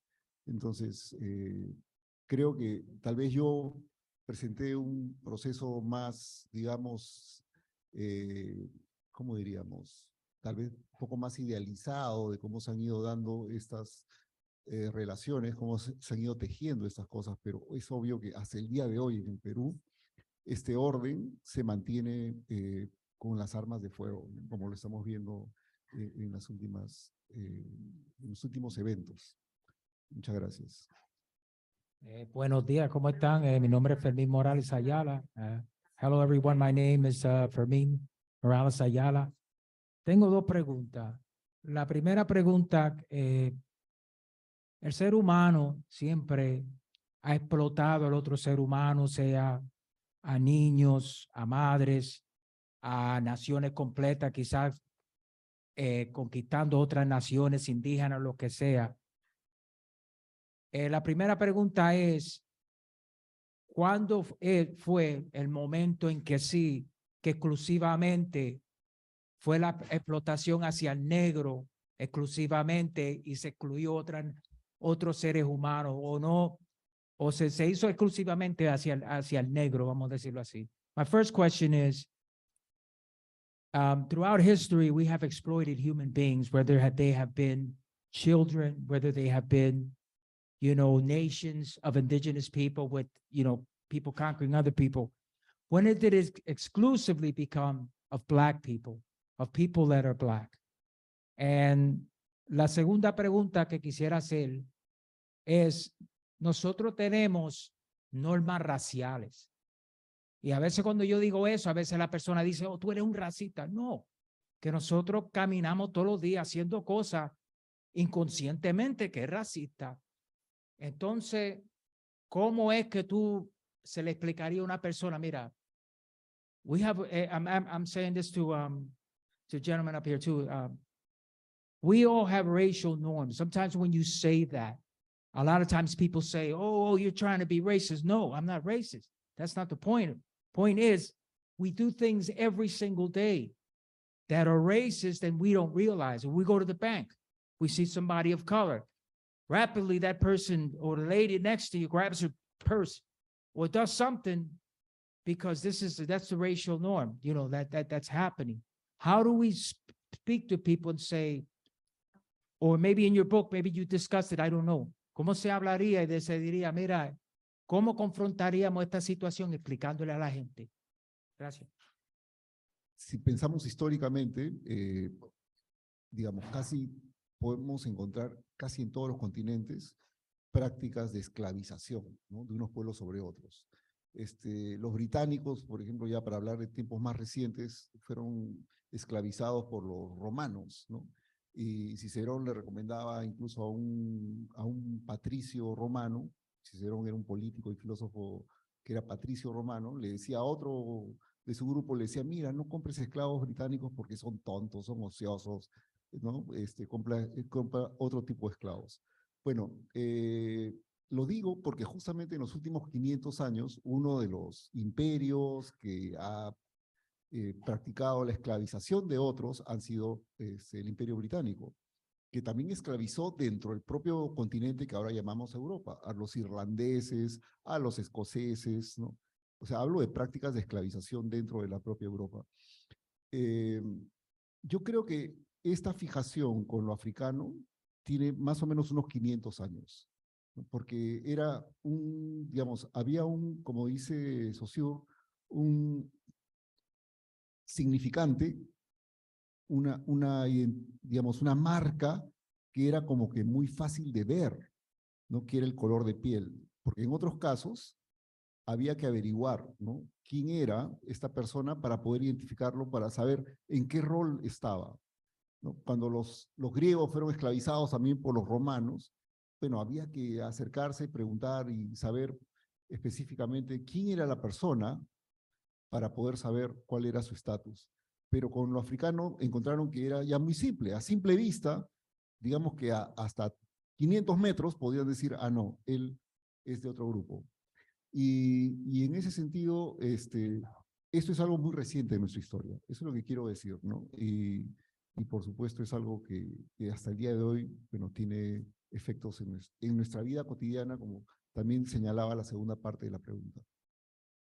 Para tiempo, tenemos 15 minutos. For time, we have 15 minutes. And Evelyn would like to answer one of the questions.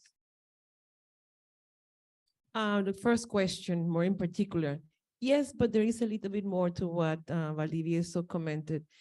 The transition from enslaving almost anyone who was captured in a war to enslaving mostly African was a very gradual process. It didn't start because Africans were Black. Actually, the concept of Blackness came after that the process has been going on. And it had to do with a lot with internal tensions within African society, with the expansion of global market economy, with the expansion of new ways of accumulation, with the Portuguese establishing alliances, trading alliances with African kings and so forth. And it was gradual. There is a painting that I cannot remember the name that depicts a scene in a square of Lisbon in which there are Jewish, Europeans, Africans, and Africans are occupying all positions in society, from being part of the royal entourage to being working class, which means that there was a period of time in which there were Africans living in Europe occupying different positions, and they were perceived as Black.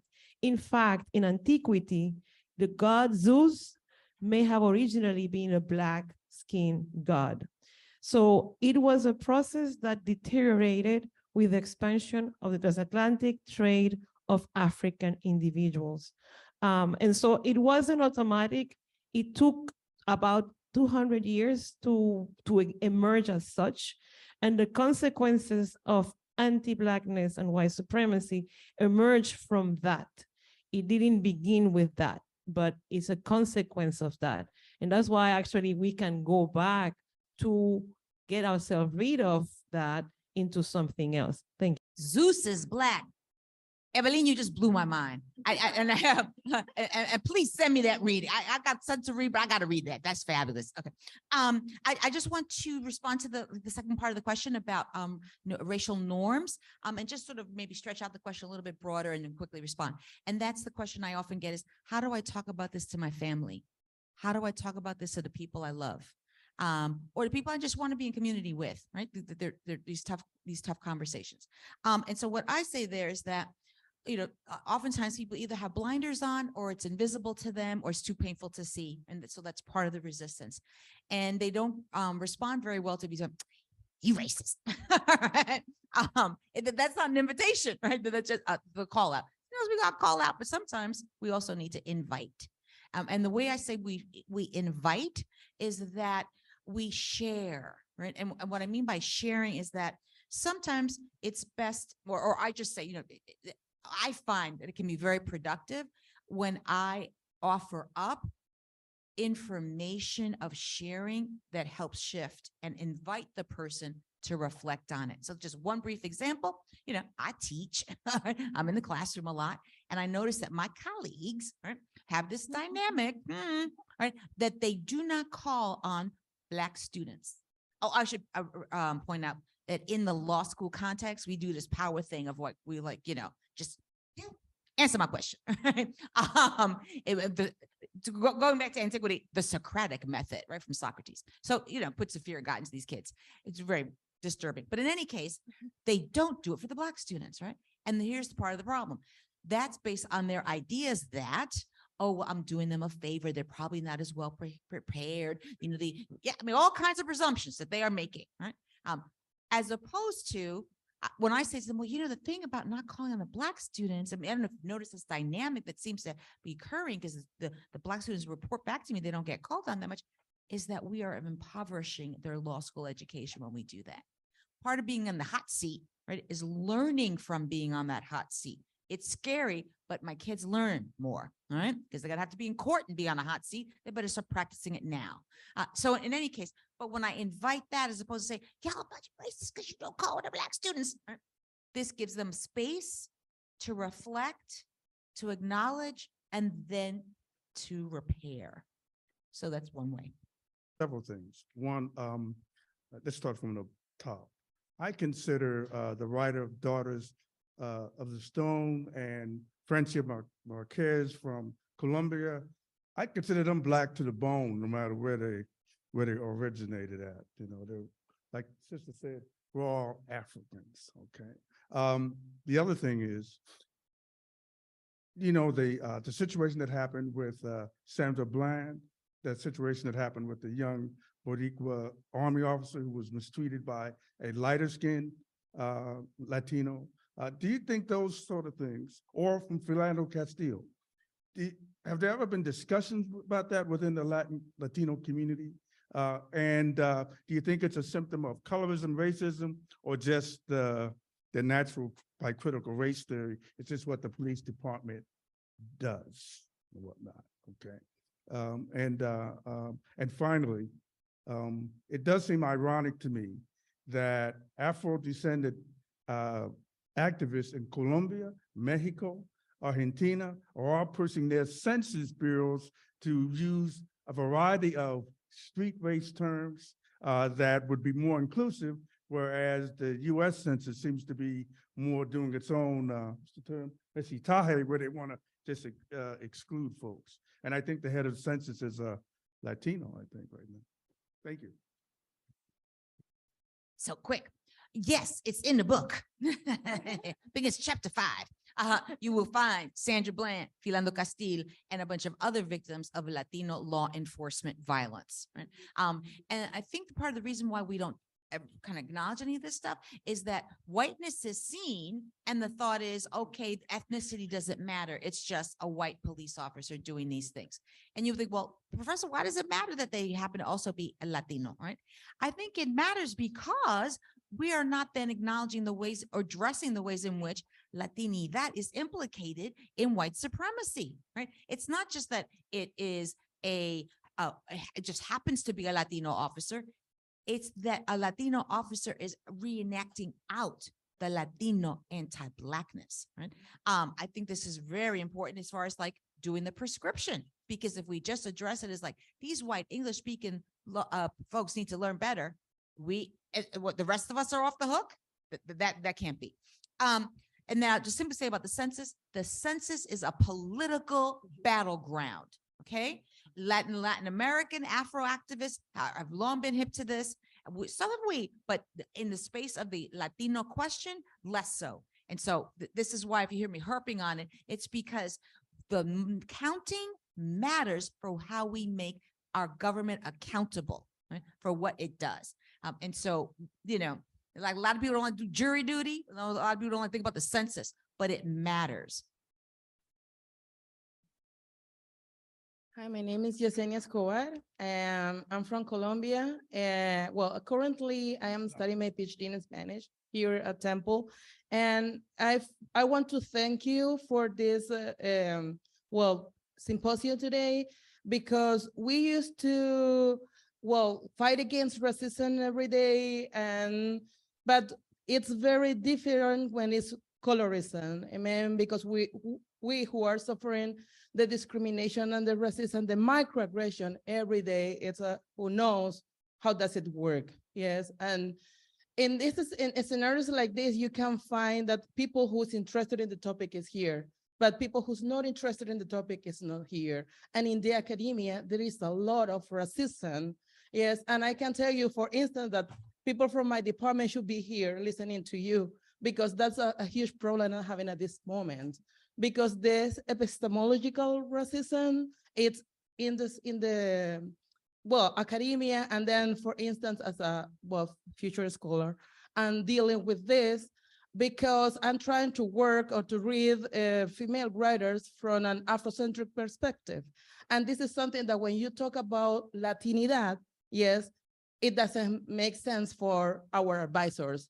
And also I have other classmates who are working with, who are Afro-Latinos, but they don't recognize themselves as Afro-Latinos, and they are thinking on from an Eurocentric perspective, and it's good for our advisors, but not for us. Yes, and then, so how can we deal with this? Because we think, okay, at the beginning I thought that with education I could help, yes, with this struggle, yes. But I think that it's not enough, because it's very slow process, and we need to make, I don't know what, in order to make this like more visible and to avoid these aggressions, especially in this world of academy where people speak with power and, in front of an audience, and they continue, promoting this microaggression and this racism in the academy. I don't know if it makes sense what I said. Thank you. Girl, I got you. I just want to pause here for a moment because I'm ready for this one, but I want to make sure I'm not hogging everything for my co-panelists, Professor Monk and anyone else. I can just start really quickly and then hand it off to you. I'll just say, first of all, thank you for that comment and the question. Certainly was my experience as a sociologist in grad school, going through the whole process, that colorism was not really taken as seriously as research that just looked at what went on between categories. And it was very often easily dismissed as just like some psychological problem that like Black and brown people have amongst themselves, and that it wasn't a system of stratification with its own deep consequences. And I won't be too conspiratorial about it, but if you look at my study with my colleagues on the labor market, one reading of that study is that people who are really well placed in academia, even if they're so-called people of color, they may be somewhat lighter skinned themselves, may have their own baggage around some of these colorism issues. And sometimes I've noticed that can be an obstacle to these broader conversations around colorism, as opposed to just thinking in terms of these big block census categories. I've certainly seen it myself where people try to shut down these kinds of conversations precisely because they're so uncomfortable. And I don't really have a quick fix for that. I've just had to be persistent and keep trying to do this kind of research. But absolutely, I think we need to have a conversation about gatekeeping within academia itself and colorism within academia itself. So I'll stop there and hand it off to my colleague here on the panel. I just want to respond by first saying, I think we need to make sure that we are holding up this space that we are in right now as a very sacred space in the following sense. Yes, we are the people already interested in the topic, right? So like, the naysayers aren't in the room. But here's what's so important about us coming together in this sacred space. When the church choir goes on and they are in perfect pitch, that happens because they practiced, right? So, right? when people say, oh, you're just preaching to the choir needs to practice too. We need to be able to come together. Why? Because then we go off and we're in our isolated spaces, right? The question was about academia, but I think many of you can relate from whatever your own office workplace culture is, that we're often one of the few, either of our own background or of our mentality, right, in that space. So we need to be able to have spaces like this in order to be fortified and also to be able to carry the collective with us, right? So when we're in those isolated spaces, we are sort of strengthened, right, by knowing that sister got my back too. So I'm not here speaking alone, even if I'm physically alone. And that also means bringing in the collective with you from the data perspective, right? So I'll just say this last pitch, right?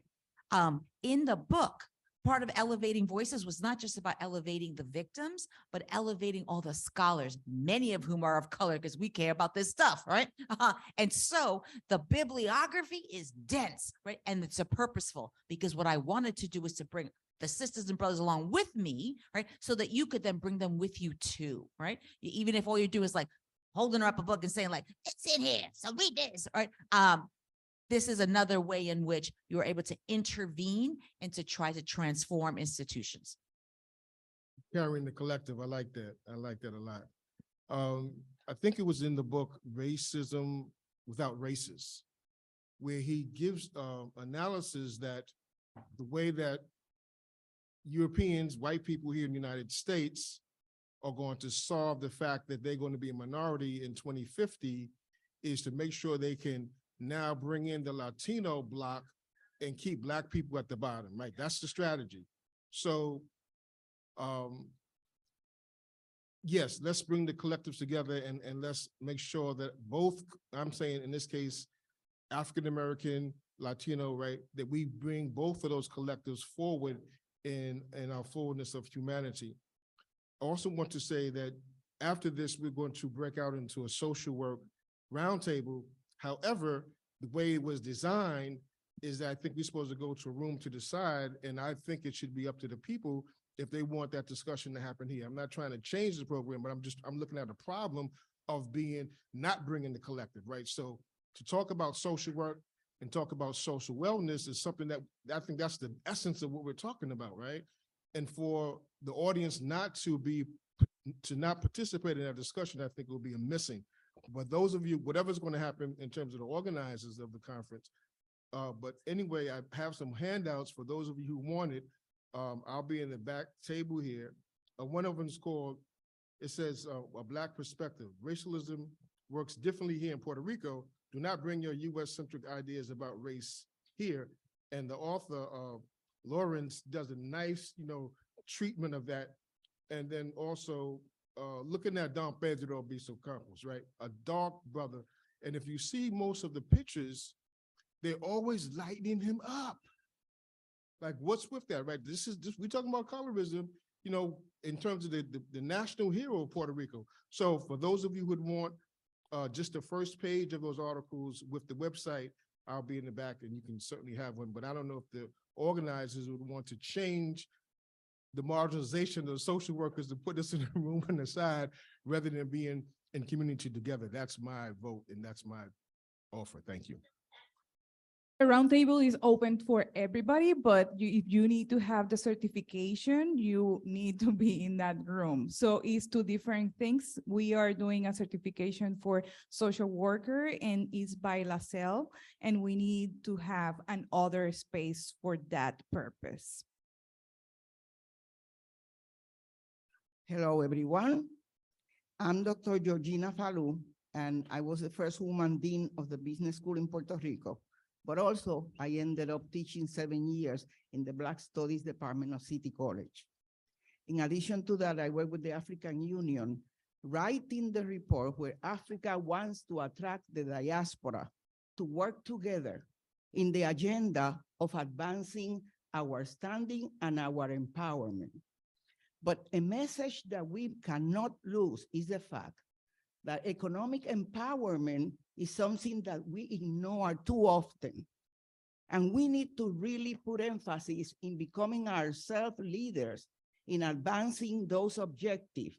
For example, even the African enslavement was based on economic. It was easy for the Portuguese to grab millions of blacks in Africa, followed by Spain, and enslave them because it was free work without paying them back a penny. However, we have to understand that on purpose, they have hidden from us that 2,000 years before Christ, the blacks were the one developing philosophy, technology, mathematics, construction, every field of knowledge, because Europe didn't even exist. It was the Roman Empire, which later, 300 years after Christ, divided Spain here, France here, Italy here. They weren't there anywhere. We were developing the text, we were developing the writing, the history. That has been erased totally from the book, from everywhere, because I have been translating 4 books on the contributions of African and the descendants to the knowledge of the world. And suddenly I said, I didn't know this. And I attended Harvard, and I attended Berkeley, and I attended Columbia. How come I never learned this? Because it was erased on purpose, and it continues. DeSantis in Florida is single-handedly eliminating the book. So our children don't learn that we were contributing and writing before they ever did anything of Wordsworth. So we have to become empowered to enforce, but we're not gonna do it poor. We have to empower ourselves with resources and wealth and whatever is needed to make sure that we occupy positions at the university. I have been in the university, have seen people deny the tenure when they have doctorate and the best qualification, simply because we were not sitting at the table. We need to be at the table, not only participating, leading, in charge, and we can do it. I tell you that we can do it. Let's do it. So I invite everyone to bring the message to whatever the locations they want to. I'm going to distribute the paper. We are trying to develop the first university Africana and Diaspora study. There's not a single university like that in the whole world. I met Mandela while he was president in South Africa. I went to Nigeria and spoke to the history department at the university. They didn't even know what the Africans had contributed. Because remember, in Africa, Europeans established their standard, and almost all the programs follow European content. There is a Kenyan writer fighting to make sure that his books written in the Swahili, one of the languages of Kenya, be adopted as a main language. There's not a single country in Africa that has the African language as the main language. It's all European language. So we have to understand how that happened, how it came to be. We know how it came to be. We are not the empowered people, but we could be empowered very easily. In New York, in the last 5 years, we have made sure to help community groups to organize 58 corporations. 55 of them are still operating. And we kind of guide them because the grants proposal is includes millions of dollars. We're not getting a share of it. Why? Because we had to learn how to write the proposal and do the politics that is needed to get those awards. So we are doing those workshops, teaching them to write the grant proposal and guide them till they grab the money. Those resources our communities deserve to get the resources that belong because we pay taxes. So we can do it. Let's do it. I encourage you to write me your name, your email, and your telephone as I pass the form. And if you want me to go and speak free and give a free workshop to your group, I will do that. Thank you so much. Thank you. Gracias. Gracias al panel. Gracias, y por eso es que Taller Puertorriqueño existe. That is why Taller Puertorriqueño exists, to know our history and to know where we are going and to create economical power and thrive. We want our community to thrive. Gracias a todas y a todos por esta conversación. Esperamos que estén listos para nuestro panel de la tarde. Mientras tanto, Erika va a estar escoltando a las personas que participarán en la mesa redonda sobre trabajo social, colorismo, implicaciones para la práctica del trabajo social, facilitado por el Dr. Onaje Muit and Erika Gosling and Eli Dilapi. 6 créditos estarán disponibles para trabajadores sociales con licencia en asociación en el Departamento de Trabajo Social. Thank you everybody for the conversation. I hope you are ready for the afternoon. Erika is going to be escorting the people to the social work roundtable. And in the meantime, we are having a delicious lunch from the Caribbean. We are going to be trying Dominican food, and you can visit our gallery that have the exhibition Ida y Vuelta, and also our library bookstore, Julia de Burgos, that is going to be open. Thank you. I just want to give a couple of instructions. So we're going to break for lunch and reconvene in 1 hour. Please exit using the lobby doors where the registration table is, and staff will direct you to where the lunch is set up.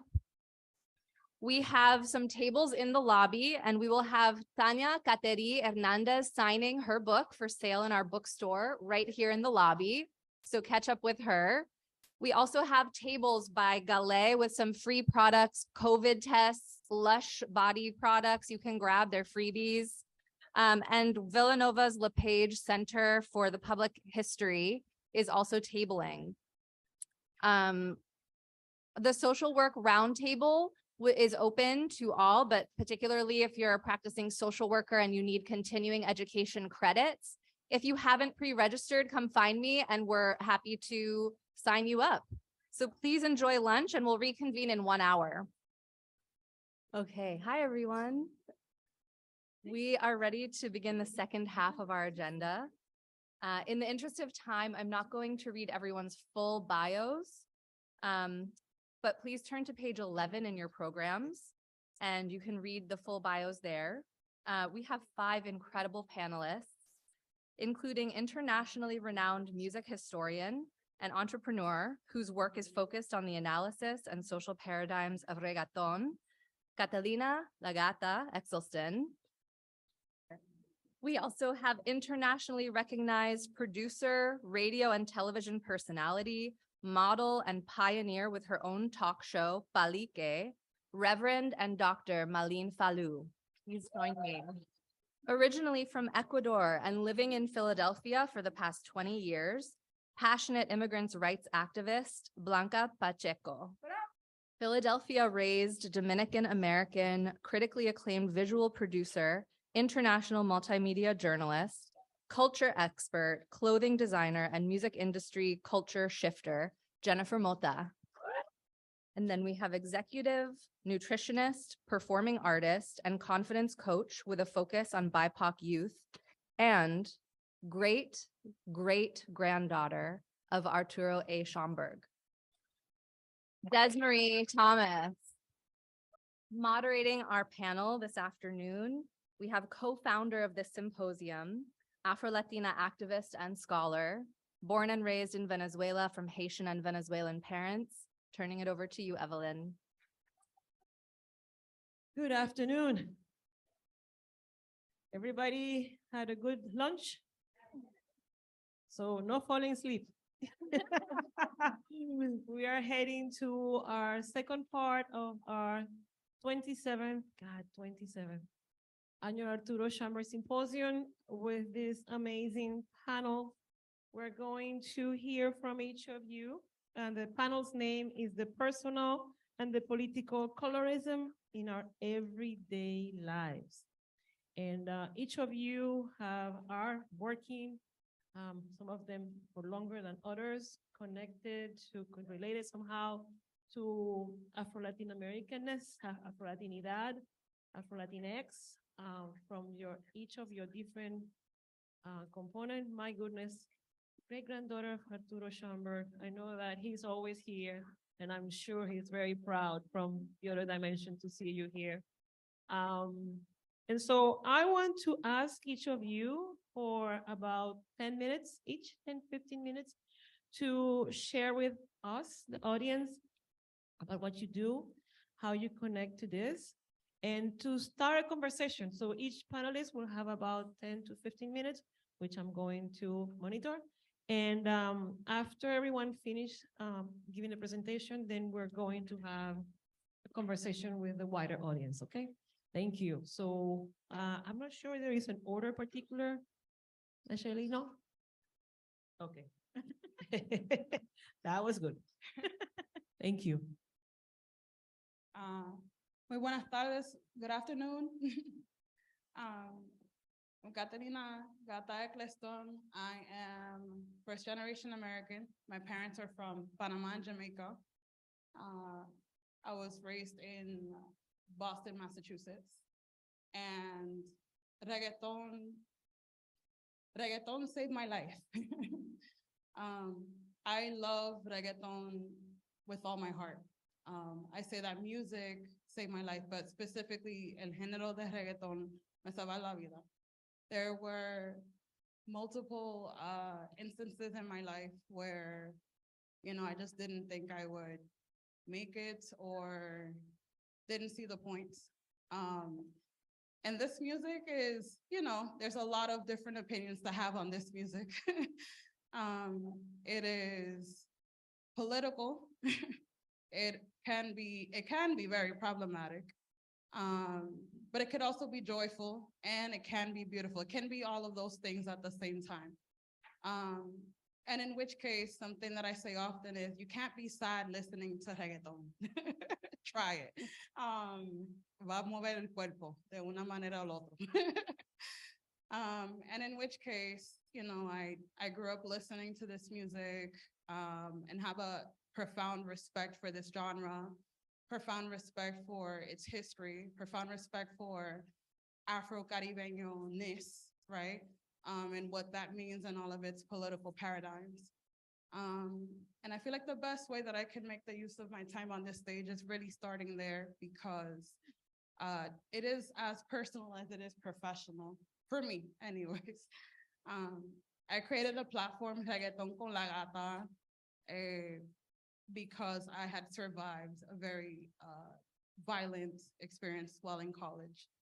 And in which case I was studying graphic design, and I love graphic design. I love communicating design, right? But in which case, when there's nothing like having your voice silenced by the police, in my case, that will further a rage in you that will really have you, you know, in a position to be like, okay, what do I do with all of this anger? This is not healthy. I can't just sit around angry every single day, just pretty much as the, you know, simmering. I was simmering. My therapist told me, you need to do something that is healthy. You need to put this into something, right? And of course I turned right back into music. And I said, you know, but who else has survived what I have survived? It sounds cliche, pero Oprah Winfrey también has survived a lot of the similar things that I was in that moment trying to find a path through. And she converted that pain into her voice. And that's my point. Eso es lo más lindo de la historia de ella, in my opinion. And I identified with that a lot. So I finished graphic design and then I studied communications at Marymount Manhattan College. When I did, you know, I love communications because I love connecting with other people. I love, you know, figuring out those moments where there's these huge disconnects in, you know, a lot of these topics that we like to engage in, the reasons why we're all here, right? We're all here because we love culture, because we love what it means for, you know, for us, you know, as individuals, as a collective, and to educate ourselves individually and collectively is to distance ourselves from pain, because there's a lot of pain within the midst of this, right? Where we have survived so much collectively as a people, right? And in which case, as the, you know, being able to put words to this is something that is powerful, right? And that's what I found was communication. So I studied communications and I studied, I had asked myself, being the nerd that I am, I'm like, has anyone thrown reggaeton into this? And to my very happy surprise, I found the work of people who were in the library. I was in the library bouncing around, oh my God. The work of people like Marisol Lebron, who wrote the book Policing Life and Death, which I 15 out of 10 recommend. You know, Raquel Rivera, Raquel Cepeda, Wayne Marshall, who've written more like academic papers. Petra Rivera Redu, shout out to her. You know, people who have synthesized all of the different ways of which this music connects to us politically, whether that's through race or colorism, or in Marisol's case, you know, the militarization of the police in the island of Puerto Rico, right? Which directly affects what's going on now, right? We're more connected than we think we are, right? We see everything that's going on. It all started in PR, right? And that's a lot through this music, with the policing of this music, right? I fell in love with reggaeton in a way that I didn't think possible. I'm like, oh my God, yes, we can do this in a way that's academic, it's recognized, people have done this, let me form my own path. In which case I studied to graduate, I wrote a paper called Latin implicit bias in the Latin music industry, because I was obsessed with knowing what was the racism that Black Latinos was experiencing in the music industry. So I've had the honor of interviewing 2 Black artists and 2 white artists, all Latino, and comparing and contrasting their experiences. And of course, the data was damning. For Black Latinos, it was, you know, people not seeing them as a product of the music that comes from their own culture, right? Esta música es buena, pero not if it comes from you. What if you write it? What if you're behind the scenes, right? There's a legacy of having Black people behind the scenes in Latin music. There's a legacy of gaslighting Black people in this music, saying, this really comes from you? It's from all of us, right? Them blanket statements and not really recognizing the Black groups that this comes from, which is violence. You know, there's a number of different problematic legacies. I really can't say them all. But the point is, being able to put words to things is very powerful, and that's something that I'm very passionate about. And it's something that I strive to do every day with the platform that I have, Reggaeton con la Gata. So also with that data, I understood that if I'm going to enter this space, it's going to be very difficult, because look at what the data has told me, no? So the platform came about while I was in college, because I said, okay, another legacy that exists in music is erasure, right? And I'll be damned if I'm contributing to something and I'm not credited. So I made the platform as a way to give myself credit, because we have to toot our horn sometimes, as well as give people their flowers, right? It's a two-way street. I think both is important. In which case, Reggaeton con la Gata has come about. I've been able to connect with amazing cultural critics like Zaira Kelly Cabrera, Dash Harris, who's actually in your pamphlets. If you see Afro-Latino Travel, that's her company. It's amazing. Jennifer Mota, who is, you know, pretty much my partner in crime. What I do in reggaeton, she does in dembow. I let her speak for herself. And just countless people who are passionate about uncovering truth in this music, because you know, as time gone on, we're all passionate about selling the product of what is reggaeton, but throughout that process, there's been a lot of pain, a lot of problematic things that have contributed to a lot of the demise of a lot of people. More specifically, more recently, I have had the absolute honor of profiling La Sista. ¿Te acuerdas La Sista? De Loíza, Puerto Rico. Es la primera negra, the first Black female reggaetonera ever. Excuse me, one of the first, because La Primera Glory, I'll give Glory. She's like number 2, I would say. But La Sista, if you're not familiar with her, she created the songs like Destino Cruel, which I believe has Divino. She's collaborated with Yomo, Jolie Randy, a number of artists, because Real recognized Real. She was very talented. And I profiled her for Rolling Stone. Please make sure to check it out. And in which case, more importantly, you know, the details of her story, and I know she wouldn't mind me sharing this because after I profiled her, after it became public, this was only 2 days ago, we cried on the phone for 4 hours. Because esta muchacha no está recibiendo dinero of these songs I just mentioned. You know, like we all know her music. I fell in love with her as a teenager, like, yes, finally someone looks like me, you know?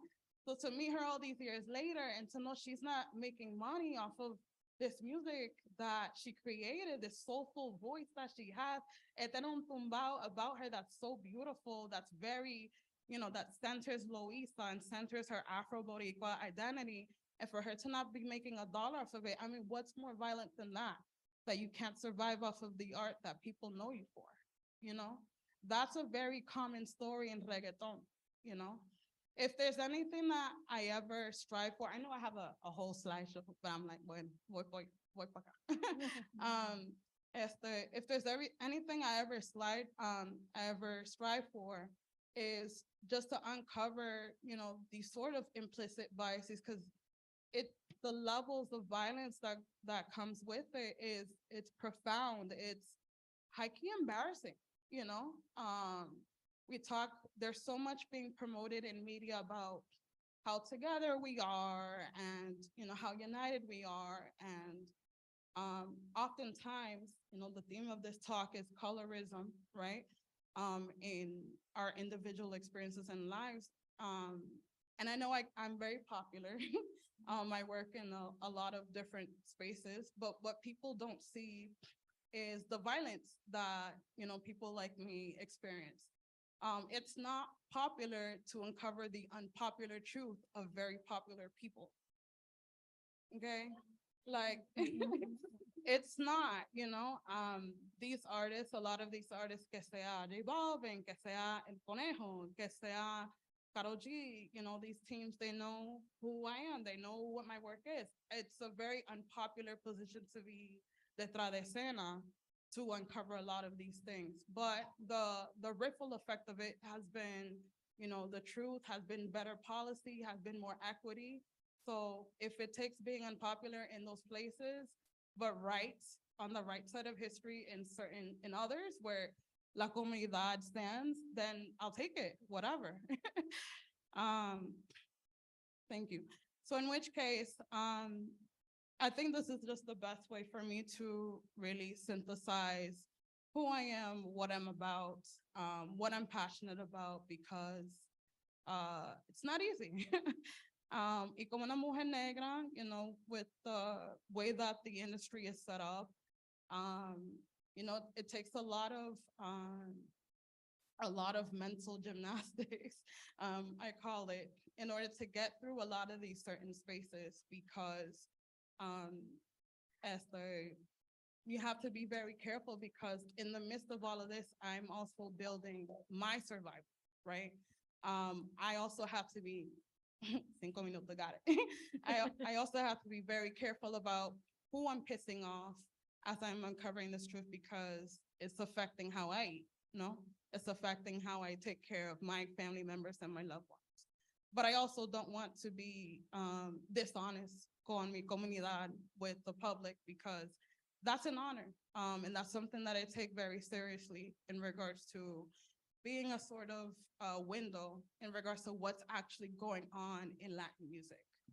I honestly don't know where else to go. I know that I have 5 more minutes. 2 more minutes. After. I touched on a lot. I guess I'll wrap up with the profile of La Sista. I'll go back to that. I implore you to read it. La Sista, that was the hardest article I've ever written. I'm honestly fighting tears because nobody should have to survive so much, you know? She survived body politics, fat shaming, colorism, racism. She's been denied editorial for being, what they told her, being fat, Black, and ugly. you know, I'm dying to know what that publication was and who that was. But, you know, she is literally a testament of all of the work that I've ever done. I did not anticipate crying. But she is a culmination of all of the research and all of the work that I've ever done into one person. Muchas gracias. Se me va la pestaña.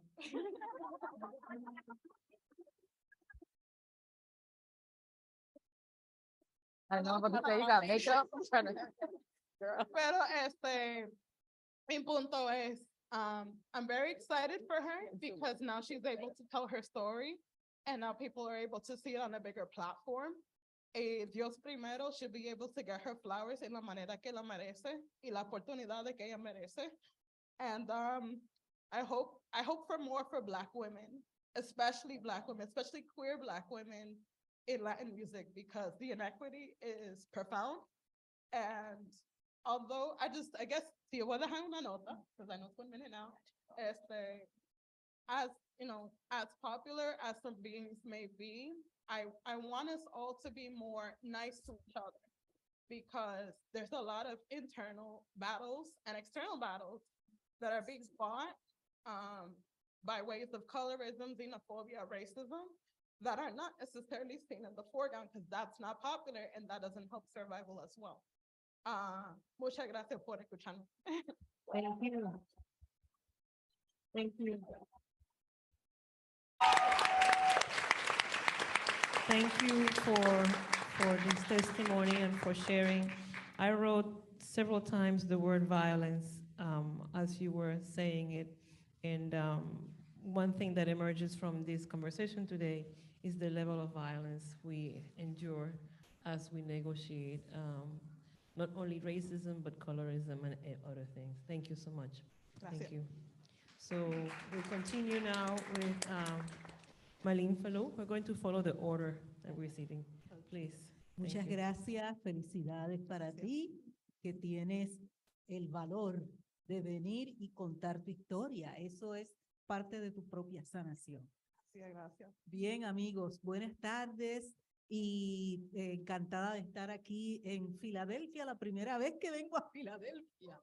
Así es que he sentido un gran recibimiento y me alegro mucho porque yo pues nací en Santurce, Puerto Rico. Soy del mismo barrio de Arthur Schomburg y me crié en una familia negra, donde todo se hablaba sin tapujos ni malas experiencias, porque mis hermanos estaban muy claros. Había uno que se molestaba porque un señor que era compositor y le dijo, te casaste, mejoraste la raza. Y él se enfogonó, como decimos nosotros en Puerto Rico, porque ¿qué es eso de mejorar la raza? Nuestra raza es tan buena como cualquier otra. Eso era lo que yo siempre oí en mi casa. Yo fui la menor de 9 hermanos. Mi mamá murió siendo yo niña a los 10 años, pero mi papá, que era un ganador,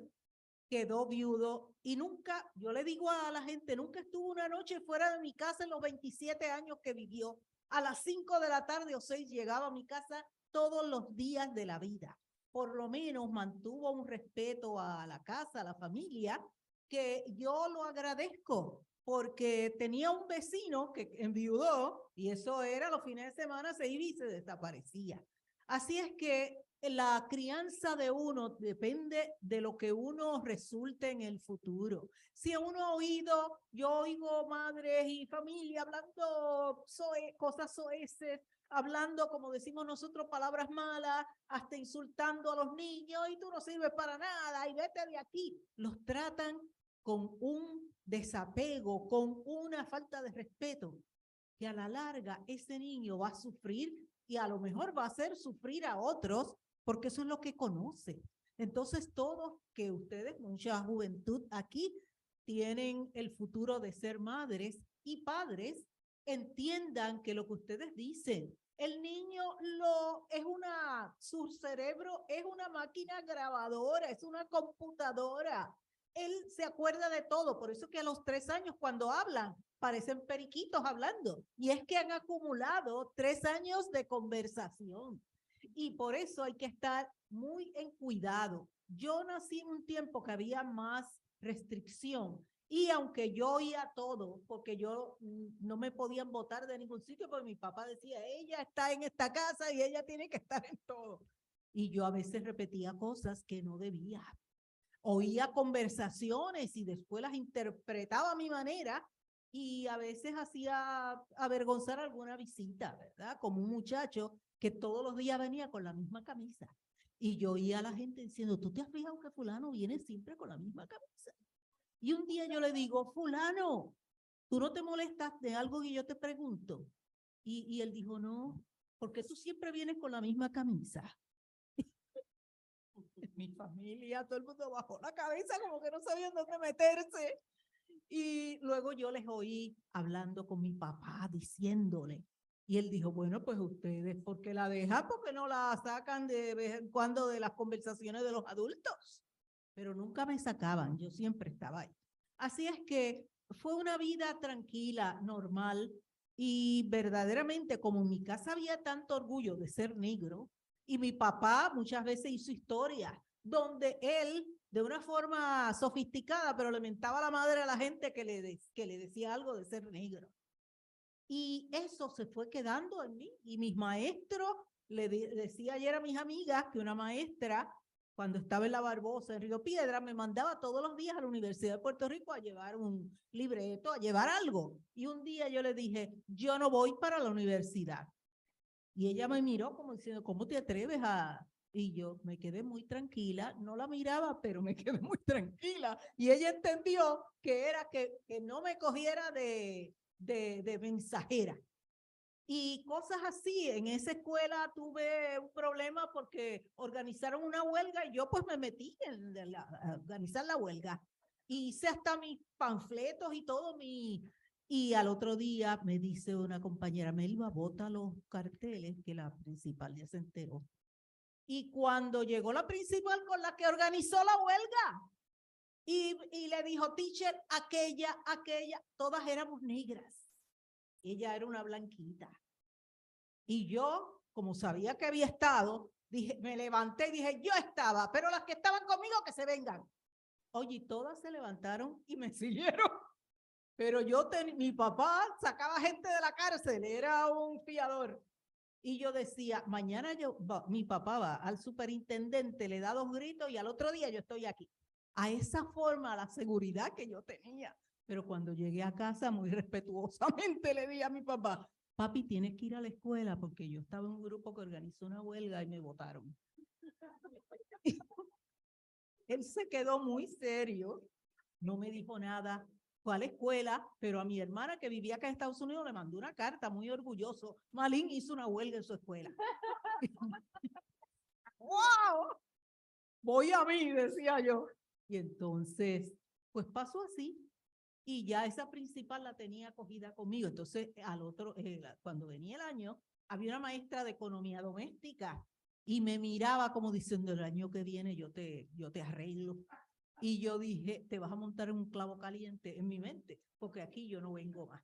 Y cuando terminé el semestre, porque era buena estudiante, tenía buenas notas, me fui para otra escuela. Y así, de situaciones en la vida que te van dando seguridad de que lo que tú estás haciendo está bien. Caí en los medios de comunicación por pura coincidencia, porque yo estudié trabajo social y la primera empleada que tuvo Aspira de Puerto Rico fue esta servidora. Gracias a Dios. Y me encantaba el trabajo, me encantaba. Y un día me invitaron a San Juan, a casa de unas amistades, y la muchacha dice, vamos a hacer un grupo de origen negro, de cultural. Y yo dije, pues está bien. A la reunión la única que fui yo. Y ella me dice, pues vamos a hacer un grupo de modelos negros. Y yo, pues está bien. Para mí, todo lo que fuera acción me interesaba. Y empezamos. Y yo le dije, le debes a llamar azabache, que es la piedra negra de la suerte. Y ella dijo, ay, qué bien. Y fuimos a los periódicos verdaderamente había una especial, una cubana blanca de rubia de ojos verdes que se encariñó con nosotros y todos los días nos sacaban diferentes cosas y me dijo, tú tienes que participar en el concurso de mi Puerto Rico porque ahí es que te van a conocer. Y yo al principio dije, ay, Puerto Rico, pero como que... Y un hermano mayor me dijo, fue hasta casa y me dijo, no participes en eso es para blanquita, las negras no participan en eso.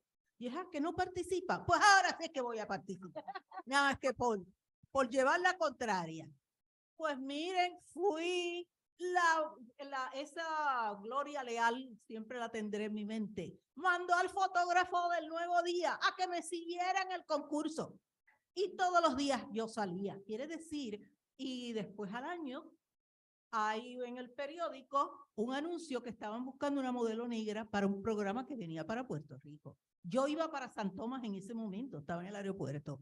Llamo al muchacho, que era de los del grupito, porque todo es en grupo. Y ese es un grupo de blanquitos que los negros no tienen mucha entrada. Yo lo llamé, fulano, Iván. ¡Ay, artista! Dije, pues mira, esa modelo negra que tú estás buscando soy yo. Pero voy para San Tomás y no puedo estar aquí hasta la semana que viene cuando tú me esperas. Y me esperaron. Fui a la entrevista y ahí me cogieron. Y entré en un programa que se llama Soul Train, de Don Cornelius, hecho en Puerto Rico, donde interveníamos 2 personas y poníamos el programa Soul Train, pero iban artistas a Puerto Rico de acá. Ahí yo conocí a muchísimos artistas, Little Anthony and the Imperials, conocí a, es que tantos que se me pasan de la mente porque estamos hablando de bastante tiempo atrás. Y vine a Nueva York a una conferencia de educadores porque yo quería ya irme de Puerto Rico, había mucha situación. Conozco a este muchacho que llegó a Puerto Rico, le mando una cartita de aprecio, al mes llegó a Puerto Rico pidiéndome que me casara con él. Todo era así como siempre una cosa rápida. Fue a mi casa, habló con mi papá y a los 2 meses me estaba yendo yo para Europa con él y vamos a pasar la luna de miel en París. París conocí de lo más bello hasta, porque vivíamos en un área donde cerca de ella estaba Pigalle, que Pigalle es el área de las prostitutas en París. Pero que tú pasas por allí, tú las ves y tú parece que es tu vecina. No hay esa exageración. Y cuando llegué a Nueva York, porque vivía entre Trenton y Nueva York, conocí al director porque fui a hacer un programa de radio, el director de Radio Guado, y él me oyó. Oye, al mes me mandó a buscar y a los 2 meses me ofrecieron trabajo. Como el trabajo que tenía se acababa, empecé en las mañanas en Guado y por las tardes en el trabajo que ya ese mes terminaba. Y de ahí 30 años en la radio. Lo que me llamó más la atención es que mucha gente cuando me conocía me decía, ay, yo te creía diferente. Y decía, ¿y diferente cómo? Pues diferente. Y yo decía, blanca de ojos azules. Me miraban como diciendo, ella lee la mente. Pero con mucho respeto, porque yo siempre traté al público con mucho respeto. Y eso fue mi distinción, además que no decía estupideces ni tonterías. Siempre iba al punto. Por eso, en la radio y la televisión, si tú tienes número, lo que llaman ratings, tú te quedas. Si no, te dicen, con gusto conocerte. Y estuve 30 años en la radio, en los turnos más difíciles, de madrugada. Entraba a las 5 de la mañana. Me tenía que levantar a las 3, coger por esa carretera, pero yo lo hacía con gusto. Y así, ahora estuve en un programa nacional, HITN, una estación educativa por 10 años, y ahora estoy en un programa en Manhattan Neighborhood Network, que por aquí está la directora, Zenaida Méndez, y el programa se llama Palique. Lo pueden encontrar en YouTube, ponen MNN, Palique, Malik Falú, y salen todos los programas que he hecho. Así es que estoy feliz cuando el señor Bonilla, que está por aquí también, me conectó con el taller y de ahí es que he venido. Hicimos un programa de televisión que está la profesora con Edgardo y hablaron de este evento. Así es que, señores, estoy feliz Hubo situaciones, hubo un hombre de Goya que a la semana de yo estar en el aire vino a verme para hacerme una propuesta. Y hablamos y hablamos. Se fue y al otro día me dejó un mensaje que me olvidara de todo lo que habíamos hablado. Parece que él no creía que yo era negra. Y entonces yo dije, padre, tú tienes el mejor trabajo para mí, que es este. Y me olvidé, porque muchas veces hay que establecer el desapego. Y no se puede coger las cosas muy en serio, porque si no te afectan. Así que con eso les dejo, señores, gracias. Y ahora viene la próxima invitada. Gracias. Muchas gracias por compartir esa biografía de perseverancia, de lucha desde el hogar y de positivismo y de siempre tener latino para poder seguir. Gracias, suerte, muchos más éxitos. Gracias. Seguimos entonces con... vamos a seguir entonces con Blanca Pacheco. Bueno, muchas gracias. Está muy buena su historia, que quería escuchar más y que no me llegara el turno. Pero bueno, gracias por invitarme. Me siento como con mucho placer de estar con todos ustedes aquí. Y creo que mientras reflexionaba mi propia experiencia con el colorismo, me identifico mucho con lo que comparte usted sobre el impacto que tienen los niños. Y recordé que yo fui una niña que creció muy brava, muy enojada, porque noté mucho en mi familia que quizás sin conocimiento o sin entender el impacto tenía actitudes muy antiindígenas. También vivía en una comunidad que tenía muchas conductas antiindígenas. Por ejemplo, a las muchachas que tenían más la piel más blanca o el cabello más claro, todo el mundo las trataba diferentes. Había mucha celebración cuando nacía un niño con ojos azules o de piel blanca. Mi mamá, por ejemplo, también tenía el pensamiento de que, o en todo el pueblo, había el pensamiento de que lo blanco era bueno. Y los blancos vivían una vida buena, una vida de ricos, ¿no? Como cuando ella me servía vegetales o papas que habíamos cosechado de nuestras tierras y yo no me lo quería comer, siempre me decía, ¿y tú qué? ¿Eres gringa? ¿Qué quieres que te sirva? ¿Pollito o carne? ¿Qué es lo que tú quieres? Entonces había mucho ese sentido que incluso la comida, ¿no? La comida era comida de pobres, las habichuelas o los frijoles. Y creo que crecí mucho con eso, ¿no? Como a las muchachas o muchachos de piel blanca, de cabello claro, se les dice zuca, ¿no? Que investigué mucho la palabra y encontré que esa palabra, decir zuca a alguien, nace mucho de los tiempos de la colonia, que los españoles usaban para hablarles a las personas indígenas. También se usa mucho en mi pueblo o en mi ciudad la palabra chola, para referirse, en estos tiempos ya la cultura lo reclama como propia, ¿no? Como se celebran incluso festivales de la chola cuencana, que Cuenca es la ciudad donde yo soy, allá en Ecuador. Pero el historial de la palabra chola es para referirse a las mujeres indígenas, de vestimentas indígenas. Entonces creo que yo siempre que escuché ese tipo o sentí ese tipo de diferencias, porque puedo decir que tal vez en el modo de vestir o el modo de hablar, porque en las comunidades indígenas que hablaban mayormente quichua, en el alfabeto sé que no existe la letra E o la O, entonces se habla de manera diferente al castellano correcto que se supone que debe hablar la gente. Entonces, dependiendo de su vestimenta, de su color de piel, de su manera de hablar, eran tratadas diferente. Incluso dentro de nuestros gobiernos, ¿no? Que uno vaya a una oficina gubernamental, dependiendo cómo habla, cómo se mira, cómo es su color, así lo tratan a uno. Entonces, siempre desde pequeña recuerdo haber crecido molesta por ese tipo de actitudes. También mi papá a veces, aunque era muy buena gente y caritativo con la gente del pueblo, porque le cortaba el pelo a los niños, que las mamás solteras, les arreglaba su ropa porque era costurero y hacía un montón de cosas, o les hacía trabajos en casa y no les cobraba. lamentablemente había esa conducta que él quizá heredó de sus familiares. Entonces creo que eso tuvo un impacto en mí. Y creo que al arribar a los Estados Unidos, yo vine a los Estados Unidos, emigré a los Estados Unidos a los 17 años. Y mi primera experiencia de escuchar de la gente que había emigrado antes de mí era, ten cuidado con los negros, ¿no?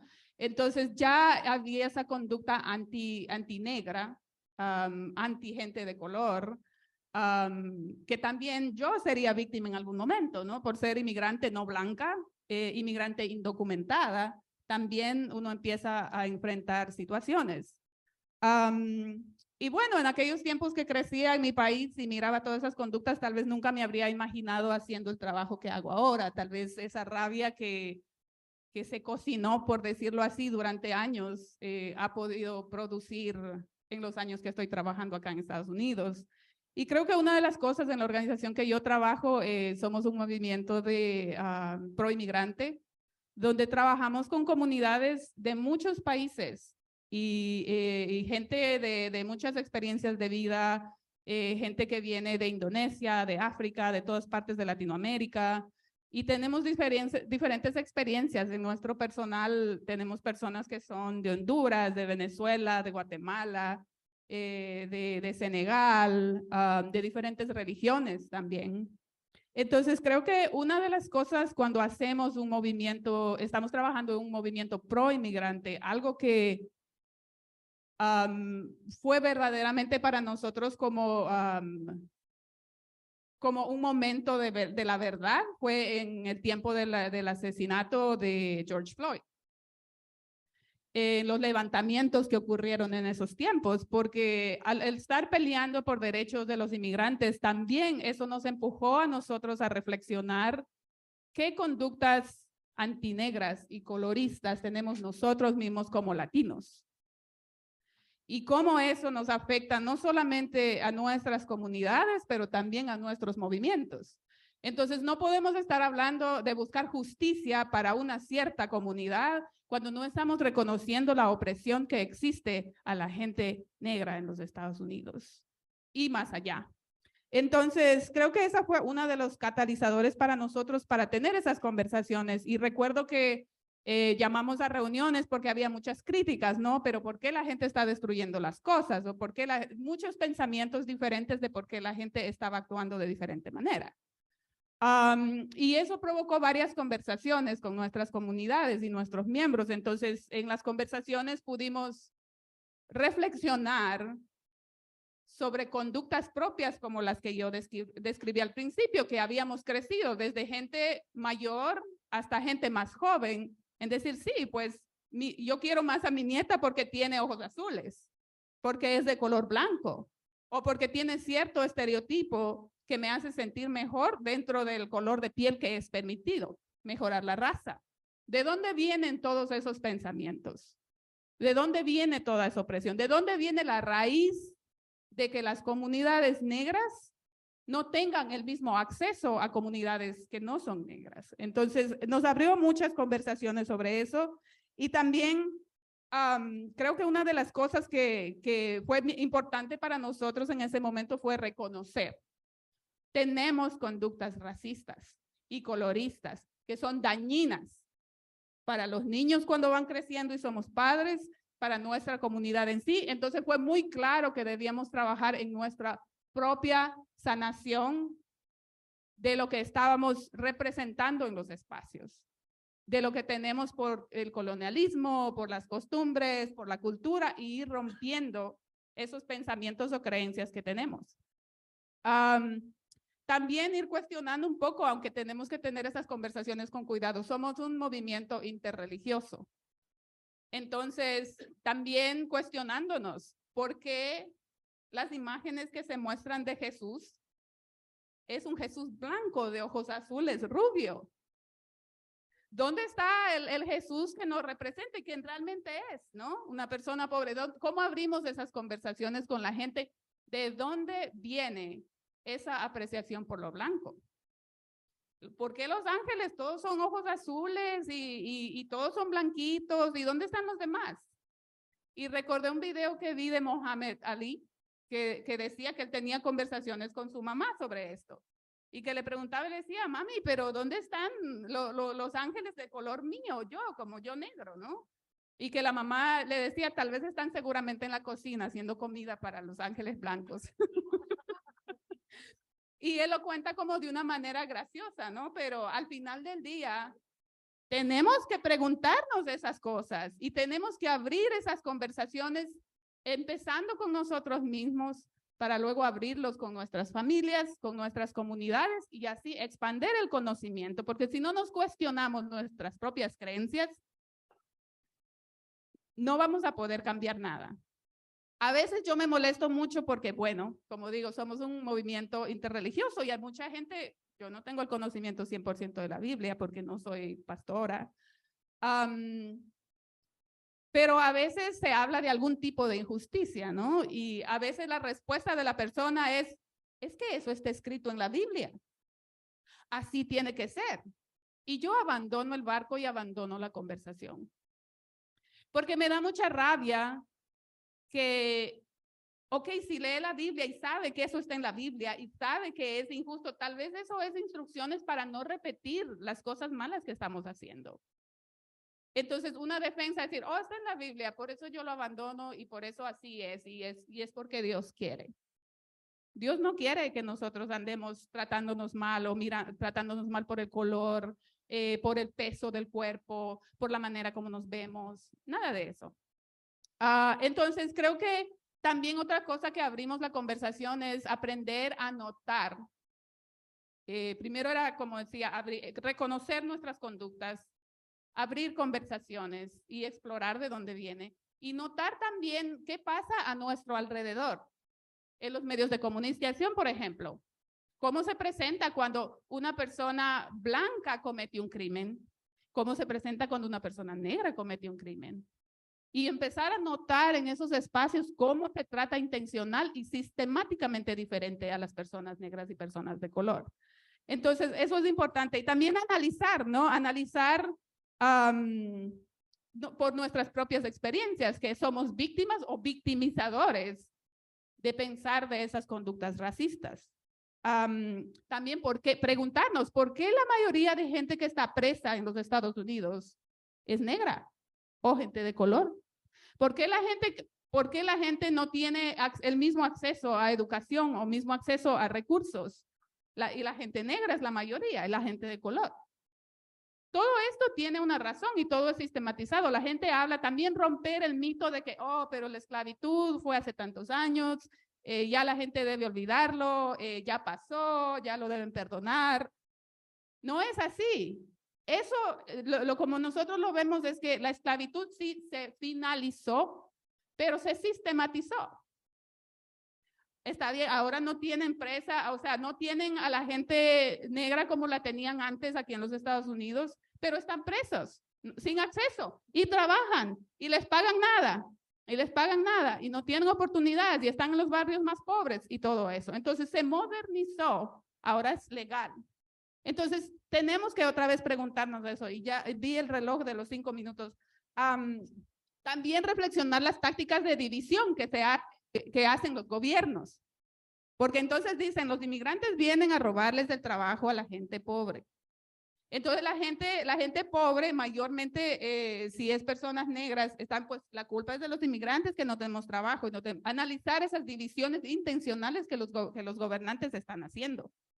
No tenemos la culpa a la gente, tenemos la culpa a los gobiernos que van y destruyen nuestros países y destruyen nuestros recursos y hacen guerras y nos empujan a salir de nuestros espacios, a dejar nuestras familias, a vivir en este país con corazones rotos. Entonces, todo eso es lo que tenemos que preguntarnos. También creo que hemos abierto con la colaboración de la Universidad de Haverford, que creo que hay algunos estudiantes aquí, hemos creado un currículum para tener educación, tener el conocimiento de dónde vienen ciertas cosas, por qué existen, por qué a veces hacemos cosas sin ni siquiera pensarlo. Como estoy hablando al principio, Yo he escuchado y me han tratado y me han dicho la palabra azúcar en mi país 1,000,000 de veces. Supuestamente yo soy blanca en mi país. Y me llamo Blanca.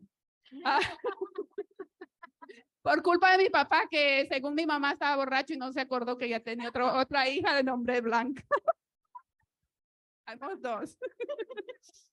Pero también hemos tomado entrenamientos dentro de la organización de donde yo trabajo y también el crédito lo doy a la entrenadora que es fantástica, ella se llama Spam. Hemos asistido a entrenamientos, hay uno que ella da que se llama Más allá de la diversidad.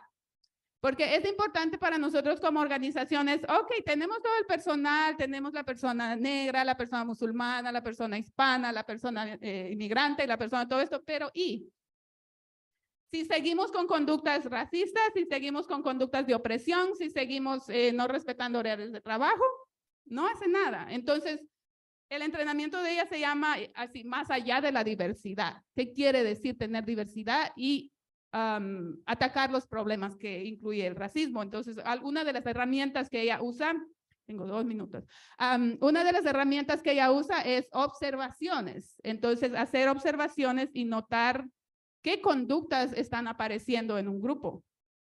Y notarlo, nombrarlo, discutirlo, el origen y el impacto para así interrumpirlo y no repetirlo. Pero no es escucharlo de una manera para juzgarlo. Por ejemplo, si nosotros fuéramos un grupo que estamos trabajando en algo, sería, oh, yo noté que Blanca dijo X cosa y esto causa tal impacto. No es escucharlo para juzgarlo, sino para tratar de entender de dónde vengo yo. Ella lo llama escuchar con el corazón. Entonces, para saber solucionarlo sin necesariamente avergonzar a la persona y no volverlo a hacer. Y también otra cosa que para nosotros es importante, y con esto yo cierro, es que una de las conductas como persona de fuera de este país que también estoy aprendiendo y seguramente en el camino cometo muchos errores dentro de este tema. Una de las cosas bien importantes es reconocer que la cultura anglosajona o blanca en general tiene varias conductas dañinas. Una de ellas es el hecho de el individualismo. Y eso es importante para nosotros atacarlo y cuidamos nuestros cuerpos reuniéndonos para comer, para reír, sin agenda, porque es importante cuidar nuestros cuerpos. Muchísimas gracias por compartir no solo la historia, sino el trabajo que vienen haciendo.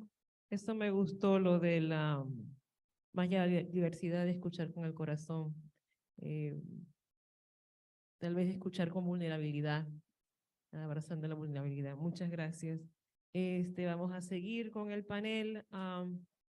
Y ahora nos toca Jennifer Mota. Yo he decidido no presentarlos con todo detalle por temas de tiempo, pero cada quien ha hablado y siguen hablando sobre lo que están haciendo y creo que es mejor de esa forma. Gracias. I agree. Well, hi, everyone. First, I want to say that I'm so happy that I'm here with so many inspiring women. I just feel so much admiration for everything that you guys are doing. In terms of colorism, I'm here just reflecting, and I'm kind of backwards when I think. So I'm going to start with my summary, which is that, in conclusion, as a product of Misty Sahe, when I think of colorism, I think of positionality, and being very mindful with that, and that understanding that I can hold various of truths, right? As a Dominican American, as someone who is Afrodescendente, as somebody who is Caribeña, from inner city here in Philly, I know what discrimination looks like. I know what it is to go through racism and microaggressions, but I also at the same time hold a lot of privilege in various different ways because of how I look, because that I can go from Afro-textured hair and lisame el pelo un día al salón and people will treat me even better and probably get a job over someone else because of how I look. And I'm starting with that because I feel like that's in my experience, and we're gonna get to that now because now we're gonna start the journey. I wanted to make that my point so that everyone could kind of keep that in mind as I say my journey. And pretty much the reason I do what I do is because of colorism and racism. Desde pequeña, I've always loved the arts. Me and my sisters, somos tres, we always used to sing and dance, and my parents loved that shit. Like, they celebrated it. Like, we were the kids in the family that they would put in front of everybody, be like, a tu show, a tu baile, a tu baile. And my dad at a point really wanted to support us.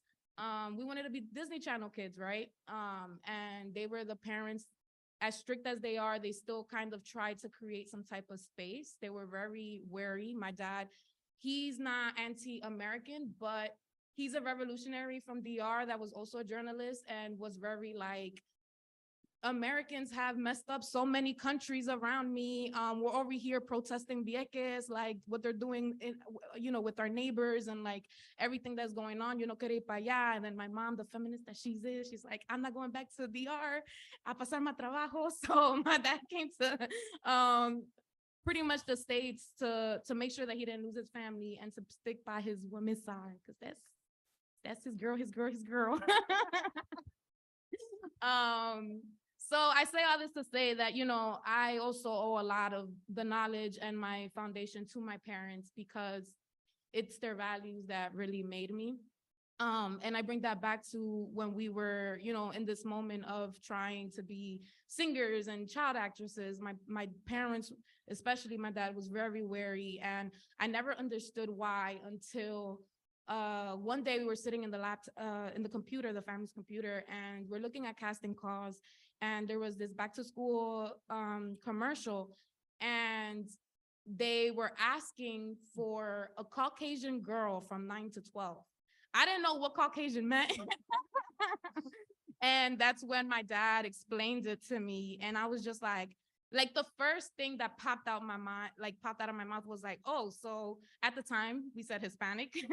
So I was like, oh, so Hispanic and Black girls don't go to school. Like, why do they only want white girls? And mind you, I'm like 7 or 8. And my dad was just like, damn, like that was a very on point answer. So he gave me a very on point reply, which was like, media is programming. And he broke that down in such a way that really empowered me.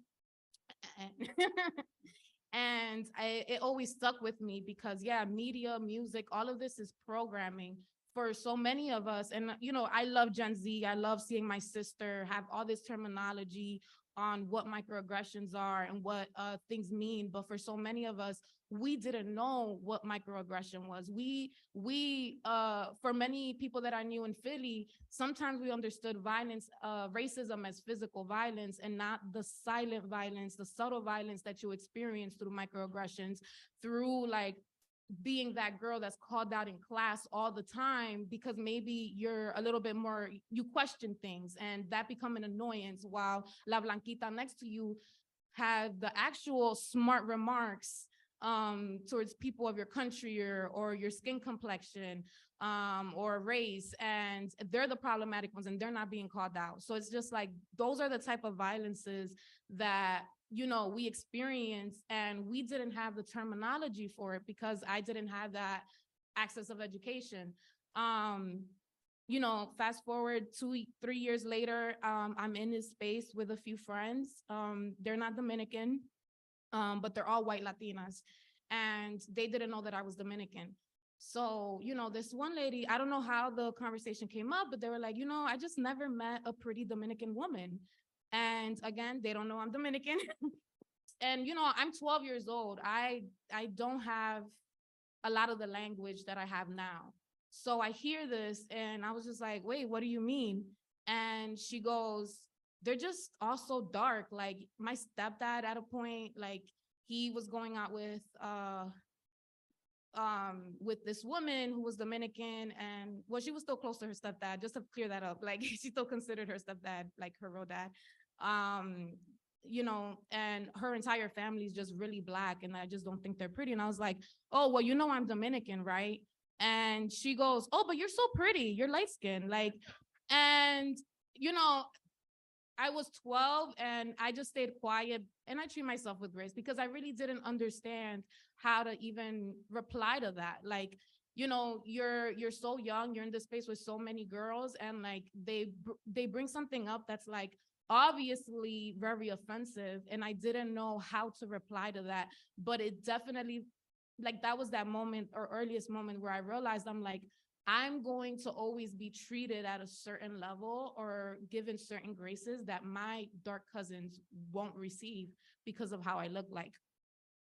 Fast forward a few years after, I'm in college and I'm in school for broadcasting, television broadcasting, and my hair was in a fro.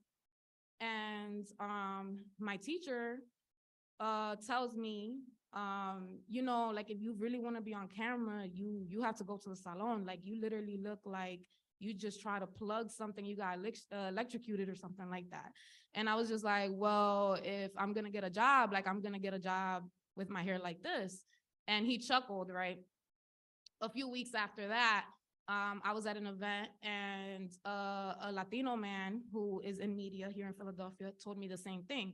He was like, if you want to be on camera, like, you will have to go to the salon. Like, are you anti-salon? And I was just like, I really want to embrace my natural hair. I don't see what the problem is, right? So during my last few years in college, I kind of made like my own little promise that like I was always gonna wear like my hair natural wherever I went.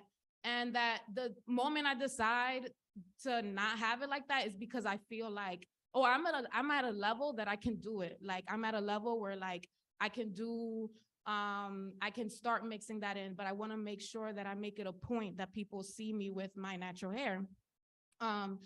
During that time, I was doing a lot of work in the Philly music scene, and a follower of mine at People en Español saw the work that I was doing. And, you know, I had my own website. I was doing interviews. I was creating my own little videos, and like also dissecting like what it meant to be Dominican American or Afro-Descendente here in Philly.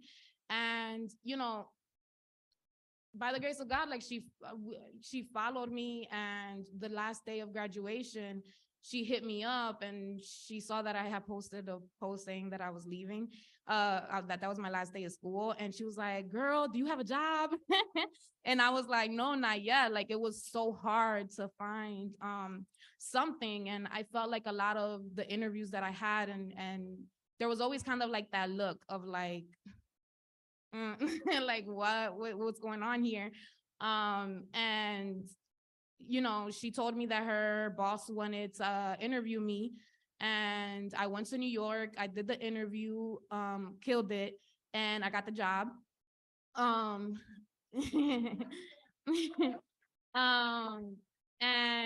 at People en Español, you know, People en Español is traditional media, and what it's known for is like TV novelas, gossip stuff. So when I went in, I went under the People Chica English language vertical. And, you know, honestly, if it wasn't for the creative liberty that I was given, I would have probably ended up writing notas like that. But thankfully, I was given creative liberty, and I was able to produce and create a lot of content on reggaeton, and content the right way. Like, you know, it was tiring. For me, it was so tiring to see the same questions over and over. Oh, why do you wear these chains? Or like, oh, what's going on with your girlfriend? Like, it was never about the actual creative process, how they got there. So I did a lot of profile work, a lot of making sure that I was doing the storytelling that was very intentional. And at the same time, I was doing a lot of stories about Afrodescendencia. Mind you, I'm a producer writer here at People en Español. And in that space, again, how I look is always, how I'm treated is always gonna pretty much come down to like what room I step into, you know? And in that space, it was predominantly white. So in those moments, I would always have like the aha moment with artist teams, because it was like I was invisible at first, because they in their mind, they couldn't think that someone that looked like me was the producer that booked the talent, that set everything up. So they would go to my intern and be like, hola, Jennifer, ¿cómo está? Like sometimes I would literally be right there and walk right by me. Como que, oh, esta pajonua no es. Like this could not be the person. And that happened so many times. And I lasted almost a year at People en Español. I realized that I really wanted to go back to being independent and freelance and really bring my work into different publications and explore that realm. Flashback and fast forward a year later, and we're in the pandemic. We're also at the height of protests because of George Floyd, que paz descanse. And you know, Gata and I became really good friends because we were like, yo, this industry's so messy. Like, you know, we were experiencing so much, like a lot of similar microaggressions, a lot of the same violences. And that at that moment, that's when we realized like this industry is really racist, because it wasn't until race became a social media issue where like dollars were in the way of their artists that people actually began to care about Black artists in Latin America. Like, I have to say that again, like it wasn't until it became a problem for their money and for their artist visibility that it became something that they decided to worry about, you know? And for so long, you know, we've always known the industry was racist, but to actually hear and see the things that we were experiencing, it was really messed up, you know? It was emotionally draining. And that's how a lot of our work started, in terms of making sure that we were having conversations on anti-Blackness. While I was in Pipo Chica, I wrote the history of Dominican Dembow. And throughout, you know, my time at Pipo Chica, I would always ask questions to reggaetoneros, because desde chiquita I've always known como que hay demasiado flow dominicano en este movimiento, y como que no entiendo. There's a lot of stories that aren't being told. Like, I don't get it.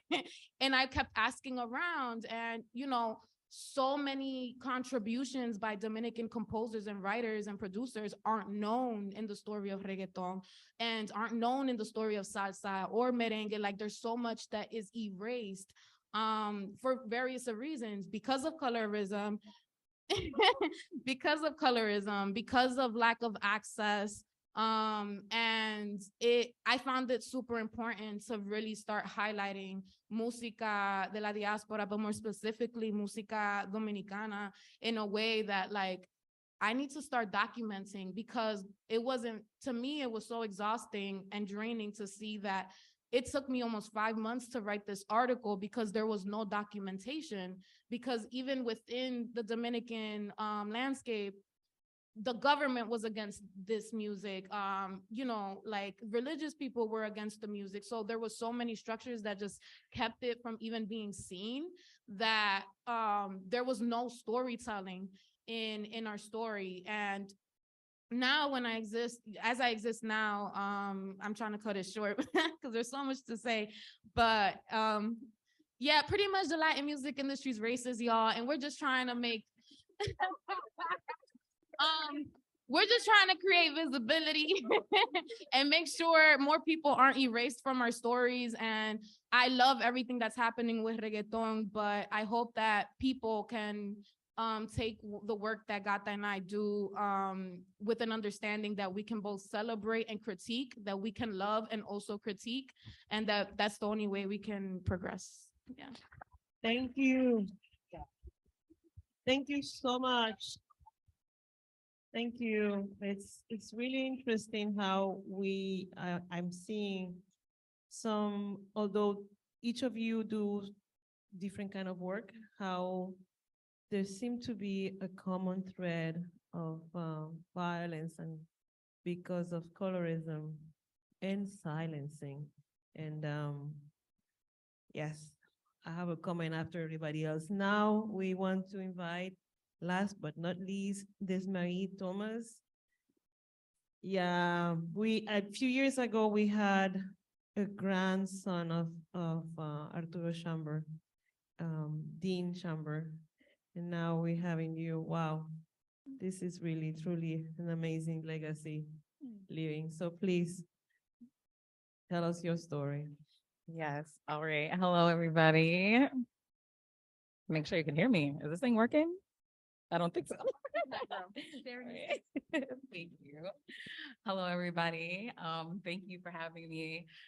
This is, I'm trying to figure out what format I should put it in because for me, colorism is still impacting me currently at this very moment because for one, I consider myself an Afro-Latino woman. It's taken me just till recently to come to that conclusion. I actually don't see the person earlier today as I was listening to the speakers talking about the choice of being Black or using the term Black. And for the longest, I was just Black. But as a parent, right, I had to come to some other truths and be real with myself because I had to decide what impact I'm going to have on how they perceive themselves, right? And so colorism for me over time has evolved, and I think I'm going to let a heavy load here a little bit, especially being an heir of the Schomburg family. For me, I wasn't really raised by my parents, so that actually kind of dampen my perception just for myself, right? Because first it starts with yourself before you can actually have a perception of what things are outside of yourself. And so I was raised in a home with a Black man. He was straight from the Bible Belt South, and I was raised by a Dominican woman. And so the longest I was really going with the Dominican because my grandmother was just so heavily, she always spoke to me in Spanish, but I was very rebellious because I didn't understand who I was. So I was deflaying. I was being rebellious towards the traditions that she was putting on me. And honestly, sitting on this panel, I'm kind of regretting it because I really want to get the full experience. And I do understand a lot of what they're saying, but I don't have the full perception because I didn't take advantage of that because of how people perceived me, right? So, I never really considered myself light-skinned, but growing up, that's how it was always termed. Oh, you're the light-skinned girl, you're pretty, so you have everything, or life is great for you, but life really wasn't great for me. As I was growing older, hold on, Desiree, you're not doing this, hold on. So the earliest stories for me, honestly, was that when I was born, there was a decision to either keep me or to not keep me. If I wasn't going to be kept, the doctor that was delivering me, who was a white man, said that he was going to take me. And as I got older and these situations that we're talking about got realer, I asked myself how I would see myself in that perception, just because my grandmother she was straight, I don't know how you call it, but she's from Dominican Republic. She came here, she got married, and for her, cleaning was her thing, the traditional thing. In a lot of Hispanic families, we work really hard, we're cleaning, and that was her life. And, when she married my grandfather, that was her life. And that was just really it. Like, she felt like she had made her accomplishments. And so, she preached to me what the American dream was, what media is telling her. You got to go to school, you have to be a doctor, you have to, you have to go all the way, 15 miles to the white neighborhood to really get, a great experience or to get good resources. You can't get those resources right where you live. And so as a child, my perceptions on things were that was what it was, because those were the people who were raising me. So for me, it was always, that white was better, which was what some people had already mentioned. And And so as I got older though, and my parents actually got a little bit more involved, that's actually when I started to learn a lot about Black culture. Now, this was not really necessarily a Hispanic culture, but I was around my Hispanic family. So I love the culture. I love listening to the music. I actually grew up in Long Island, New York. And where I am is predominantly Hispanic. I would say probably like 95% Hispanic. So, you know, when we waking up in the morning, the music is blasting, you know, like that's how I know it's time to wake up. Like, you know, so I was living in the culture, but again, everything that was great was outside of my culture, right? So I wasn't really actually like inside of it. But what I can say, my first realization of colorism for me was sitting out on the playground. And, you know, I'm telling people like, yeah, like I'm Dominican, like, you know, like my family is from Hispanic, like we eat pastelillos, we eat rice and beans, we're eating great. And kids are like, what's your last name? My last name is Thomas, like, that's my last name. They're like, no, you're not. So you speak Spanish? No, I don't speak Spanish. Okay, well then go sit over there with the Black kids. And that ended up being my reality, you know, because that's just what it was. You know, it's like, how do you combat that? You know, well, I mean, that's just what it is. But in reality, I really was a Hispanic woman, but these are my perceptions from the kids around me. And so fast forwarding it a little bit to when I got to third grade, I actually had a Black teacher. Again, a lot of the teachers that I were having were white, but when I finally had a Black teacher, she actually had a African American history club. And I learned so much about Black history. And at this time, I really don't know that I'm Schomburg's kid. I'm just, you know, I'm just a kid. I'm just, you know, living. But I'm so fascinated. I'm learning. My mom has always been, you know, watching me. My favorite movie growing up was Miss Jane Pittman. I don't know. Does anybody know about that's my favorite movie right there, you know? So that's what I'm ingrained in, you know, and that's who I am as a person. But I moved around a lot.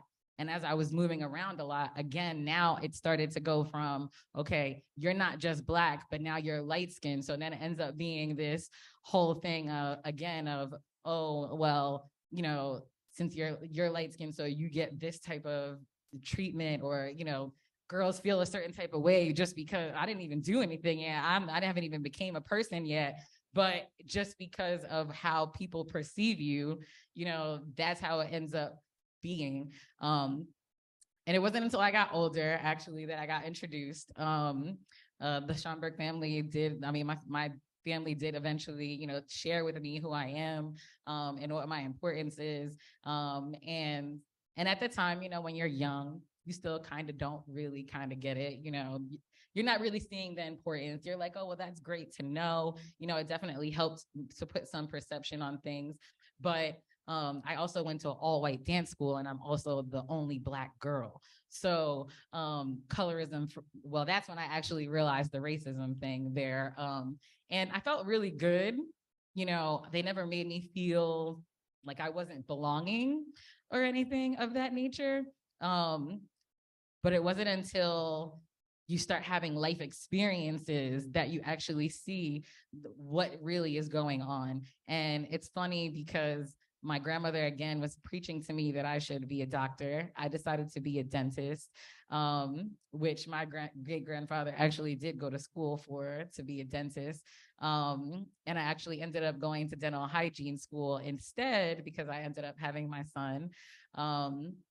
And I actually got kicked out. And it's crazy that I got kicked out because I was like really at the top of my class. I was getting good grades. And, you know, at this point, because my grandmother had, I wouldn't say glorified, but again, she was feeding into the media of that, you know, white is good. And, you know, these people are doing things that are great. And if you want to be successful, you have to do what they're doing, and it's all about what they're doing. It wasn't until that moment that I really realized that there really is a problem. And at that point, I didn't realize that there was no problem. And even the people around me, which which is actually how I got motivated and where my passion comes from. The people around me, like even other fellow Latino, there was like maybe 2 or 3. There was a Latino girl, there was an Indian girl. Actually, there was 2 Indian girls, and I was alone, you know what I mean?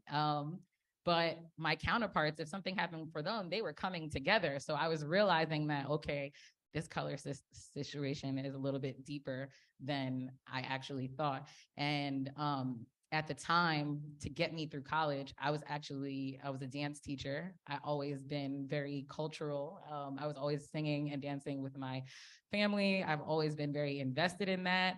And so I actually was working for a Russian at the time. He was straight from Russia. And I had a very great relationship with him. And he made a comment to me, which again made me realize that color actually does matter. Woo, time went fast. I'm sorry, did I say that? I didn't mean to say that. Okay. But he mentioned to me that he said, I wish that all of my kids were Black and brown. And I never understood why he said that to me. But I also realized the parallel nature of, I'm just gonna say grandfather for the short of it, of Schomburg, of somebody saying that to you and how it just ignites everything inside of you. Because if somebody else who I'm looking at in a higher space is saying that to me, there's obviously a message there. And I myself, I had been teaching at that time for almost a decade. I had a lot of time under my belt as a coach and as a dancer.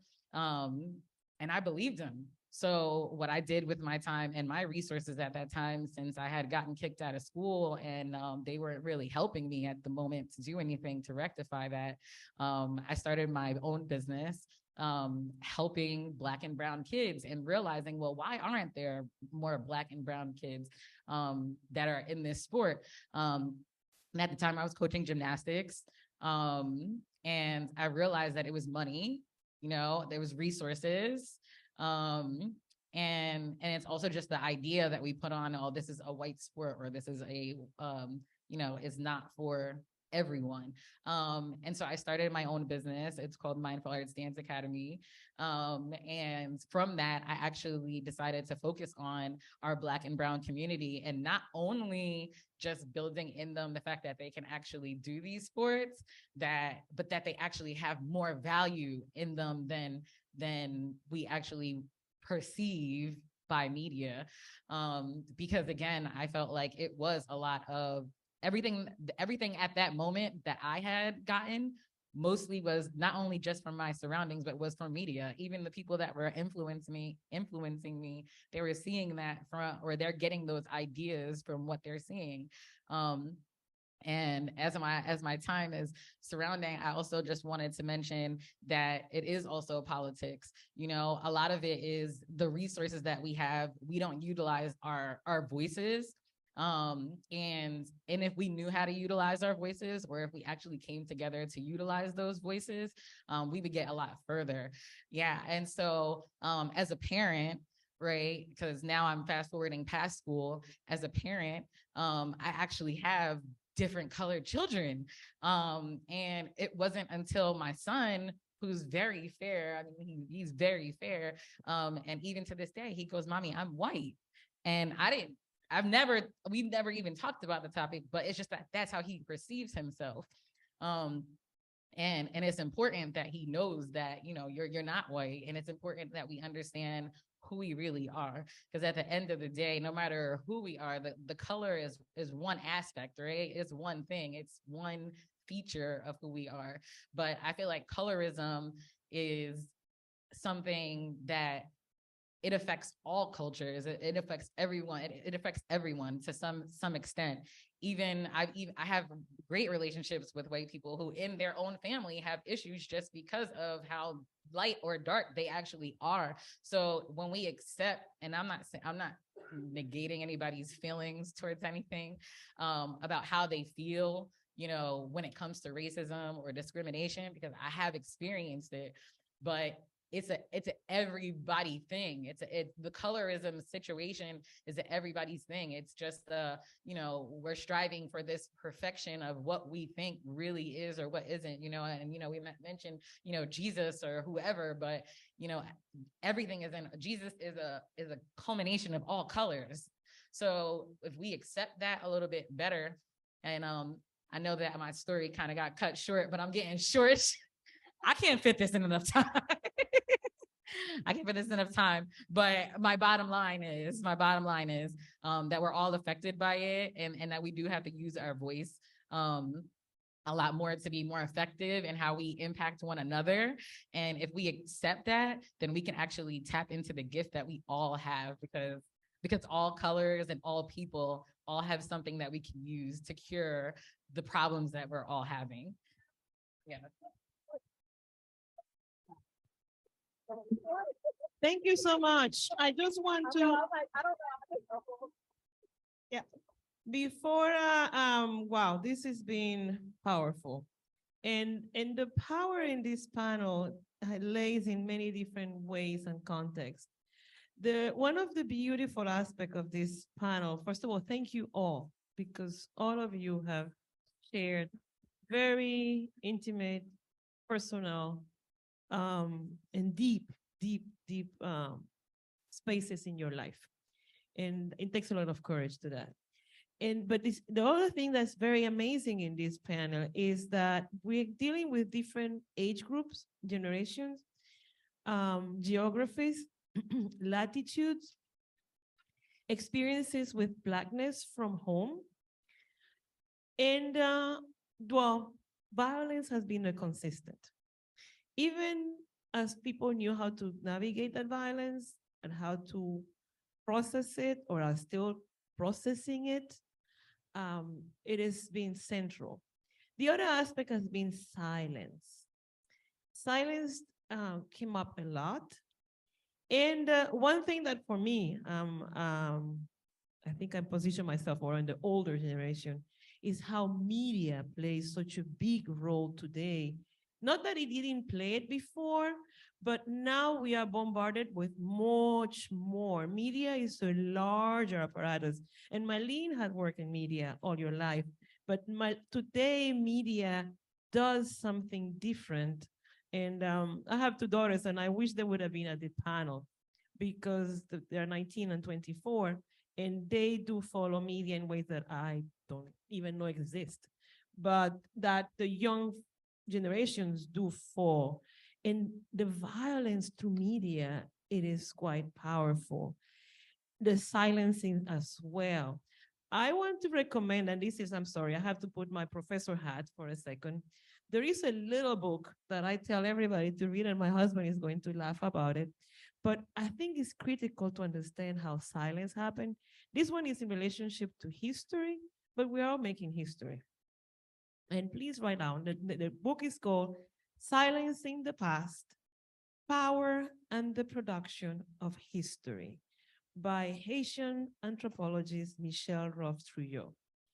You are going to truly enjoy reading, especially the first chapter, but you can read the first and the fourth, and then the second and the third and the fifth. Yeah, how silence works, and how undoing silencing takes a lot of self-reflection as well. And really important, you brought the issue about music, and Ayer organized a listserv, Arturo Schomburg listserv, on occasion of this particular 27th rendition of this. And I made a point to introduce a few songs which are Haitian songs. So one from the 50s or the 60s and the other from the 80s, but that Spanish-speaking Latin American world has only learned through New York Band and Juan Luis Guerra. Yet those are songs composed by Haitian composer, but because Haiti is like the norm that should not be pronounced, music that for people to discover.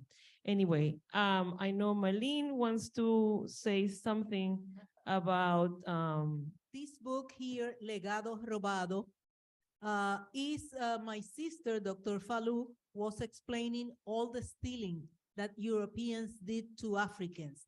This Legado Robado was in English. The author was killed after he did this book. My sister was able to translate it, and it's in the library, and it tells all the stolen things, treasures that the Europeans did to Africans. So it's a book that is not more than 200 pages. And then for people who are stressed, who have depression symptoms, I make a recording of, let's say, meditations. They are prayers, but with a lot of sense, not the ones that we hear every day. They have exercises to stretch and to relax our bodies and our minds. And it's also in the library. It's called Mensajes de Inspiración y Amor. Así es que les invito porque que se lleven uno de estos o los dos, que si se llevan los dos tienen un precio menor, porque el libro les va a llenar la mente de cosas interesantes y ustedes están aprendiendo y este es el momento de aprender. Y esto es para meditar, para tranquilizarse y para fortalecerse. Gracias. Gracias. Thank you. Thank you. I know time is of essence. I didn't realize that we were so behind in time. I wanted to, one more thing is the how media today, though liberating, has also conditioned how we see ourselves, how we perceive ourselves, as how others want us to see ourselves.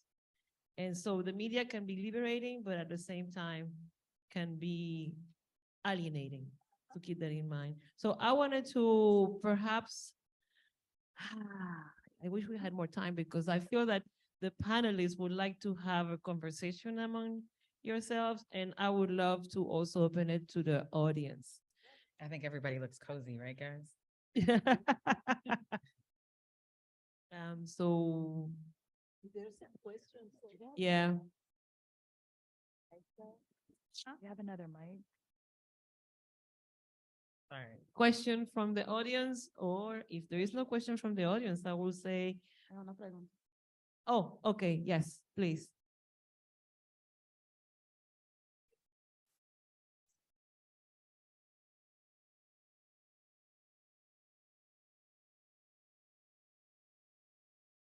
So the question was for each of the panelists, if you could tell your younger self something that could help you navigate the world as a dark Afro-Latina, what would you tell yourself?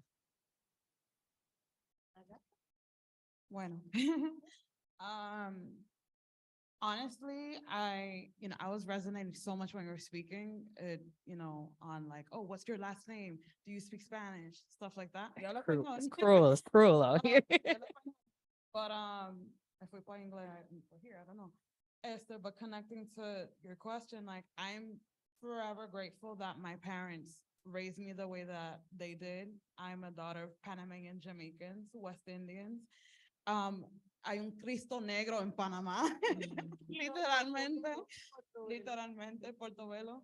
So I'm very grateful that I've, celebrated Blackness my entire life. Desde chiquita, like lo demás was always random to me. So I'm very grateful for my lived experience, desde chiquita, mi adolescencia. So I would raise younger me or I would tell another Afro Latina or dark-skinned girl that they are beautiful, because that coming from my parents was so powerful to me from little, that I didn't try to look for that outside. Que yo lo tenía en mi casa. Yeah. Okay, I was at that age, and I would recommend any girl of that age to try to be as smart as she can, to read, to ask questions if she can to their teachers, or sometimes teachers don't want to talk about anything except ¿cómo se dice? La organización que ya tienen escogida, pero que sea curiosa, que lea sobre todo. Yo leía muchos poemas. Yo era la recitadora de la escuela en 6º grado. Y un muchachito me hacía bullying y me decía, la prensa. Y yo decía, mira qué cosa, yo terminé en la prensa, para que tú veas. Y el buen humor de mi familia me ayudó, porque siempre he tenido también esa otra característica de siempre buscar las cosas positivas. Dile a ella que siempre busque las cosas positivas, que no se deje llevar por la negatividad, que es la violencia que habla aquí la doctora, de que la violencia es negativa y desgraciadamente está llegando al cerebro de nuestros jóvenes y así están reaccionando. Bueno, en mi caso, obviamente no soy afro-latina, creo que la única en el espacio, y lo que puedo contribuir es que puedo ser aliada y que puedo educar a mis hijos y interrumpir en espacios que miro conductas que son dañinas para gente que no es, que es africana o afro-latina. Entonces creo que tal vez si pudiera responder esa pregunta a la niña pequeña que creció enojada y molesta con actitudes que no eran buenas ante gente de color o gente indígena, en el caso mío, puedo ser una aliada más activa y interrumpir esas conductas dañinas que existen. In terms of my experience, I would say it more maybe as obviously my proximity to whiteness is a different experience, but one thing we do have in common is like, se me olvidó el term, but feeling like you don't belong. Or like you're not meant to be there, and that's exactly like what racism is for, to make us feel that way. So I would tell my younger self is, imposter syndrome. I had a brain fart, sorry, y'all.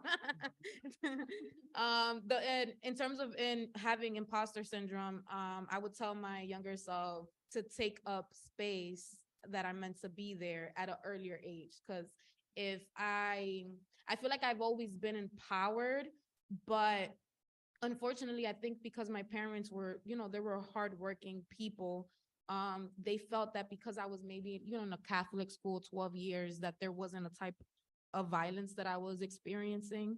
And I wasn't prepared to deal with that. And I feel like if I would have heard at a younger age, no importa like the texture of your hair or how you look or how big you are or like how you speak, you're meant to be there.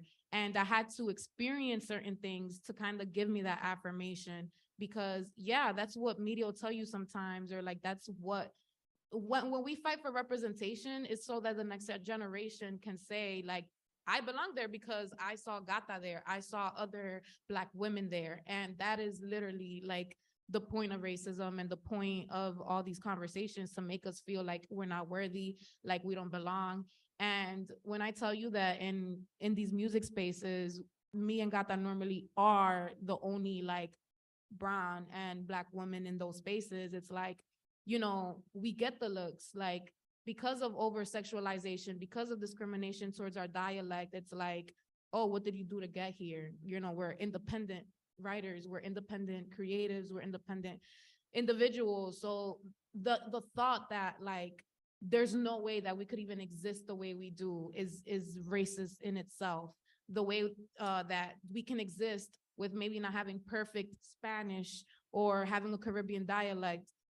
So all these questions are meant to throw us off our course when we get asked, whether they know it or not. Like that's the role that it plays, to make us feel like we don't belong there. So the way I affirm myself all the time is like, I belong here. I'm gonna keep on taking up space. Like I belong here the same way anyone else can belong here. So yeah.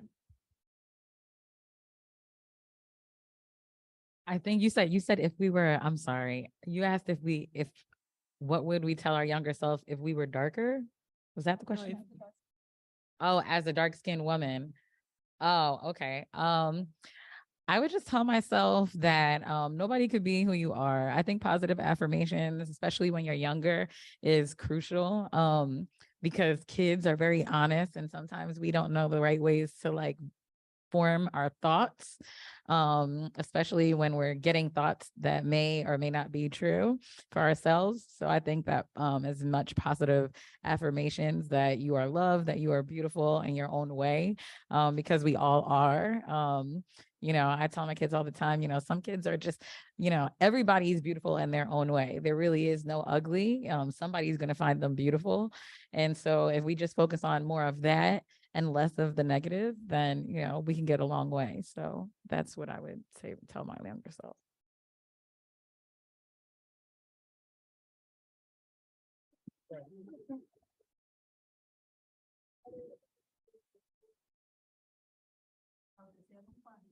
Sí, ahí voy. ¿Tú vas a preguntar? Vas a coger tema. Ahora voy a tener que cortarla, aparte mía, porque, you know, you let me, I can't be speaking like asking questions the whole night. Anyway, I'm gonna have a couple of questions. I'm gonna tell you a couple of things. You know, your suggestions on your stuff comes to my mind. Let's start with Catalina. Keep on doing what you're doing. Thank you. You know why? Reggaeton is now the big thing. Eventually, it's like everything else, it's gonna pass. Somebody has to write the good, the bad, and the ugly. It might be you. So keep on doing what you're doing. Don't stop. Go ahead. You don't know what the future holds for you. Don't even worry about it. You know, say, que se joda que no le guste. Dale para adelante. You know. Así mismo, gracias. Yeah. So then this is a couple of funny things that people say that you're talking about the Angelito.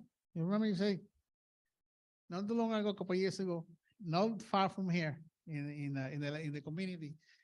They want to do like Angelitos Negros. So they got this very famous theorist that they asked him to do, and he did, you know, he's presented to the community what he gonna like, you know, throw in the mural. The fact that he was gonna do Angelitos Negros, it was like a major issue. It was like, how can ¿de dónde carajo sacaron ustedes la idea que los ángeles son negros? You know what? So they had to change the whole thing. But there's always a poetic justice. So he came and he did butterflies. Butterflies, I know you're gonna get this. Blancas y negras, rojas y negras, azules y blancas, amarillas, you know, I know you can get it, boy. When he did that, he drew every color, every butterfly con los colores de los orichas. So, you know what he drew, you know, you say, wow, most people say, oh, they're beautiful, but, you know, you say he got him rich by putting the colors of the orichas in the butterflies. It's so beautiful. The mirror's still there. Mi esposa dominicana, she's from Santiago, Dr. Joanna Noah. They are told in her face that she's a liar, because she, first of all, she don't talk like, she don't have, you know, that strong Dominican accent. Eso es culpa de la mala junta, tú sabes. No, we've been together too many years, so, you know, so se le pegan las malas costumbres.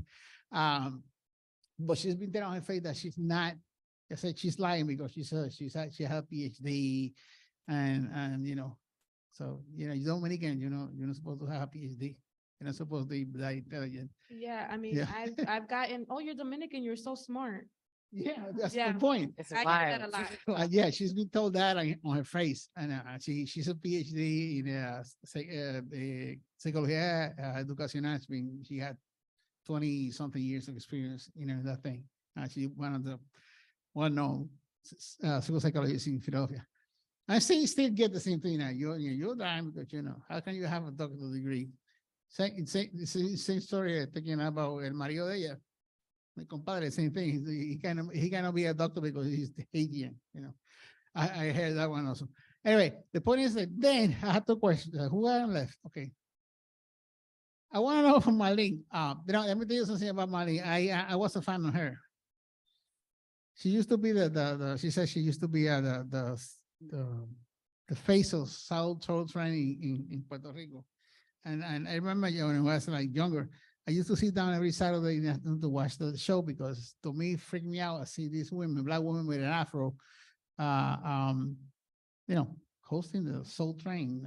Yeah, it was the first Black Puerto Rican I ever seen not doing like a full character in TV, and I was there like, like they watching the TV. Every I wouldn't miss any shows. My point is like, I still don't get, how do you get to be in that show, Black with an afro and stuff like that? Do you ever get like a no, or you ever get like pushback? You ever, how you end up there and not? I say when we were away. Yeah, but you stayed there. And I don't know, you did it. I mean, how in Puerto Rico that? Bueno, porque fíjate, es que las cosas van una tras la otra. Yo me encontré con Siva, que era hermana de Nid Ruté. ¿Tú te acuerdas de Nid Ruté? Ella era periodista. Ajá, en claro. San Juan Ella fue una de las invitadas para Schomburg. Exacto. Ella fue una presentadora. Quiere decir, ellas eran personas muy educadas Ajá. también. De aquí de Filadelfia, por cierto. Exacto. From Philly. Y la mamá era muy educada. La mamá conoció a Schomburg. Oh, wow. Entonces, Siva fue la primera que estableció, ya quería hacer algo. Y dijo, vamos a hacer un programa cultural, un grupo cultural. Y yo, pues sí, dije que sí. Cuando fuimos a la reunión, yo fui la única que aparecí.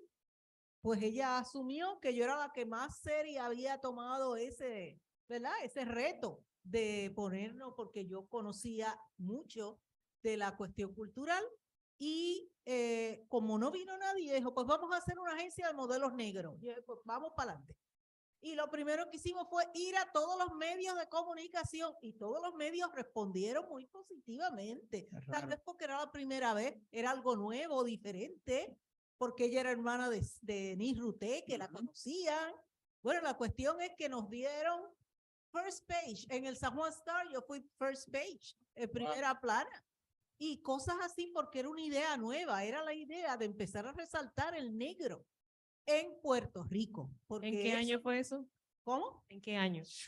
Fue como para el 72. 72, 71, 72. Que ahí, entonces, eso fue en el 71, porque entonces, sí, estaba en high school. En el 72, en el año que en esa Navidad murió Roberto Clemente, y estaba el país bien apenado, porque Roberto Clemente era una figura muy respetada, muy querida, muy adorada.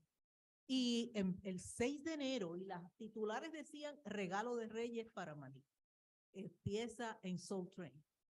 Y había la promoción, y fue tan grande la promoción que yo tenía una amiga muy buena en la universidad, que yo iba a la casa y las nenas eran locas conmigo. Cuando salió el anuncio que teníamos detrás a los Jackson 5, las nenas no me reconocían porque yo siempre era Melba y ahí era Malin Falú. Y ella, la mamá me dice, ¿tú conoces ese Malin Falú que tiene tu apellido? Mira vos, esa soy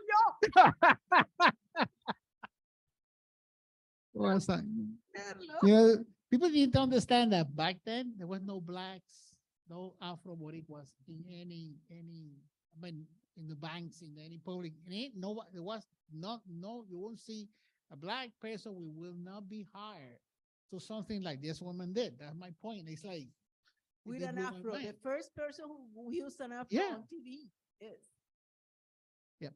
Okay, Ben, you're the last one. Quick, I just one quick question. What happened when you realized that you were a Schomburg? How your kids figure that you are a Schomburg? Well, how old were you when they started that conversation? And what was your reaction? That's a good question. I can't answer the when part. It's not that my dad was, it's not that I didn't know, because I mean, I would visit, I visit my grandfather, who is his grandkid. I visited often. So it's like it was visual, but it wasn't, it's that you don't understand your importance, right? You know what I'm saying? It's kind of like that know your value thing, I didn't really understand what my value was or what my purpose was in the world. I didn't understand that. I think that when it started to really come for full circle for me, was the situations in my life that I understood, okay, this is what my purpose is and how it aligns with just who I am. I never really like to think that other people's accomplishments automatically privilege you into anything. So at first it was just kind of like, oh, I'm thankful that they passed this down to me so that I could actually like have this knowledge. I just didn't know what to do with it, right? But like I said, it wasn't until those pivotal points happened in my life that I understood what my real purpose was and how it aligned so that I could carry on my family legacy, you know, because it's a burden to carry. It's something that, you know, this is work that not just anybody could do, you know. But when I did understand that, to answer your next question about my children, it just shaped the way that I raised my children. I obviously didn't wait as long. And for my children, I tried to get them to understand just who they are, not necessarily like that you're white or just black. Like, no, like you are literally an Afro, like this is where your family comes from. This is what our heritage, these are the traditions that we do. There's so many different things to that, because at the end of the day, these are just colors, but what does that really mean? You know, if I tell you that I'm black, what does that really mean to you? I mean, if we asked everyone in here, they're going to give you a different answer as to what that means to be black. So for me, I would say that how it shaped me to be a Schomburg and then to pass that on to my children, I think it was more just in getting them to understand who they are and seeing that as important and watering that. And that's actually how I started in my brand to put in skateboarding, because I understood that there's this assignment that, again, in skateboarding, where it mentally helps children, right, to release themselves and to get to know themselves, that we're also less privileged in that. You know, there's not a lot of kids that are actually doing that. I've actually in Philly on the bus had someone tell my son, like, you're a skateboarder? Like, you can't make money doing that. Mind you, my son's locked in his own sponsors. He made his own money doing that. And he's actually been teaching other kids to do that too. So and you know, it's just things that we just don't know. You know what I'm saying? So I think that by me understanding that, it helps me to understand that I'm from a different cloth. You know what I mean? And I'm thankful that I didn't, you know, get past to somewhere else, because I think it's important for me to understand who I am, so that then I have the strength to do what I do now, so that I can continue to share, so that I can continue to help other people to understand themselves and build confidence in themselves. So I feel like that's kind of like how it impacted me as I got older. I think initially when I had first found out, I wouldn't say it didn't have any value, but it just didn't have as much of the impact as it does now, where now I know that, you know, I come from a cloth of change makers. And then, you know, especially as I expand, you know, I mean, I think I was just talking to someone in the line and they're telling me stuff about myself and my family that I never even knew. But the more that you know, the more you know that you're fit for this. And so it just helps me to be able to better pivot in my life, especially when sometimes it gets lonely work, you know, because some people, you know, you tell them these things and, you know, it's just like, they don't even take it for face value. It's just like, oh, that's great. And they're not willing to really like do the work. So I can say that, you know, I'm able to better help my legacy and be ignited by that. Thank you. Thank you. Alba, we have very little time left because there is another program coming up after this. I'm aware. And so, yes. No, but she has a quick, no, what is it? Yeah, can I, well, I'm gonna shorten it then to a quick comment. I thank you all for being here. This space is what changed me every year. This space is the one that I always say that I don't belong to, but we all belong to this space. Evelyn, I won't tell you the story, but to me, it's just important that we all claim the spaces that we wanna be in, not the ones that we think or other people tells us that we belong to. Where you want to be, that's where you claim your space. I see. I'm happy to see the gatekeepers, the gate openers, the ones that are working as allies and making sure that those organizations that are doing the work for people that might or might not look like us, but they're trying to make it happen and try to be treated as humans are doing the work. And for the young folks that are doing the work in the media, for all the young ones that are coming right after you, that are trying to make sure that others that look like them have those affirmations every day. And thanks to those that have the legacy that is really hard to carry, that don't take it as the legacy you have to carry. You received it when you had to receive this, so you can know how to use it for. And that's what I'm going to finish with. Thank you. Thank you. Thank you.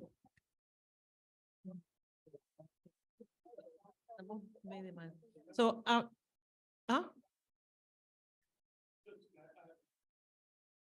okay, quickly, because we are really behind, really behind.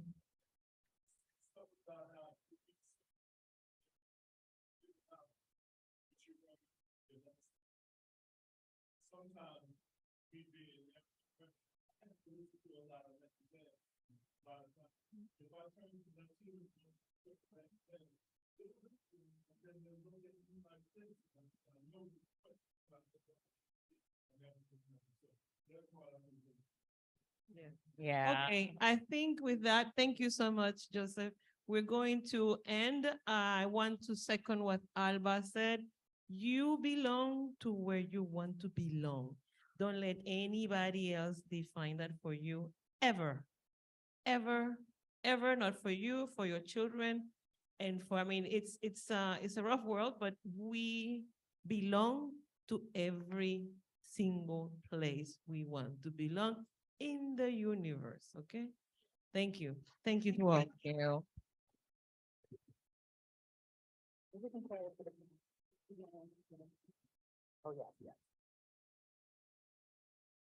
Okay, I'm not going to keep everyone for too long. I just wanted to thank all of you again for coming to the symposium. Thank you to all of the panelists. This was really engaging and enriching, and thank you so much for being here. A couple of just closing remarks. If you enjoyed the programming today, please consider becoming a member of Taller. There's a kiosk in the lobby, and any of us can help you sign up for a membership. We really rely on our members to support us. We also have surveys, and the surveys help us to make it better for next year and also to maybe get funding for this. So please, please, please fill out a survey. And if you do, bring it to the registration table and get 10% off of the swag. The last thing is that as we exit, there will be a performance, cash bar, and a few frituras to enjoy, as well as Tanya Catari Hernandez signing a few more of her books for anyone that would like one. Edgardo, you had one last. The evaluations can be turned in at the registration table in the lobby. And thank you all again for a wonderful Schomburg Symposium. Gracias. Thank you, everyone.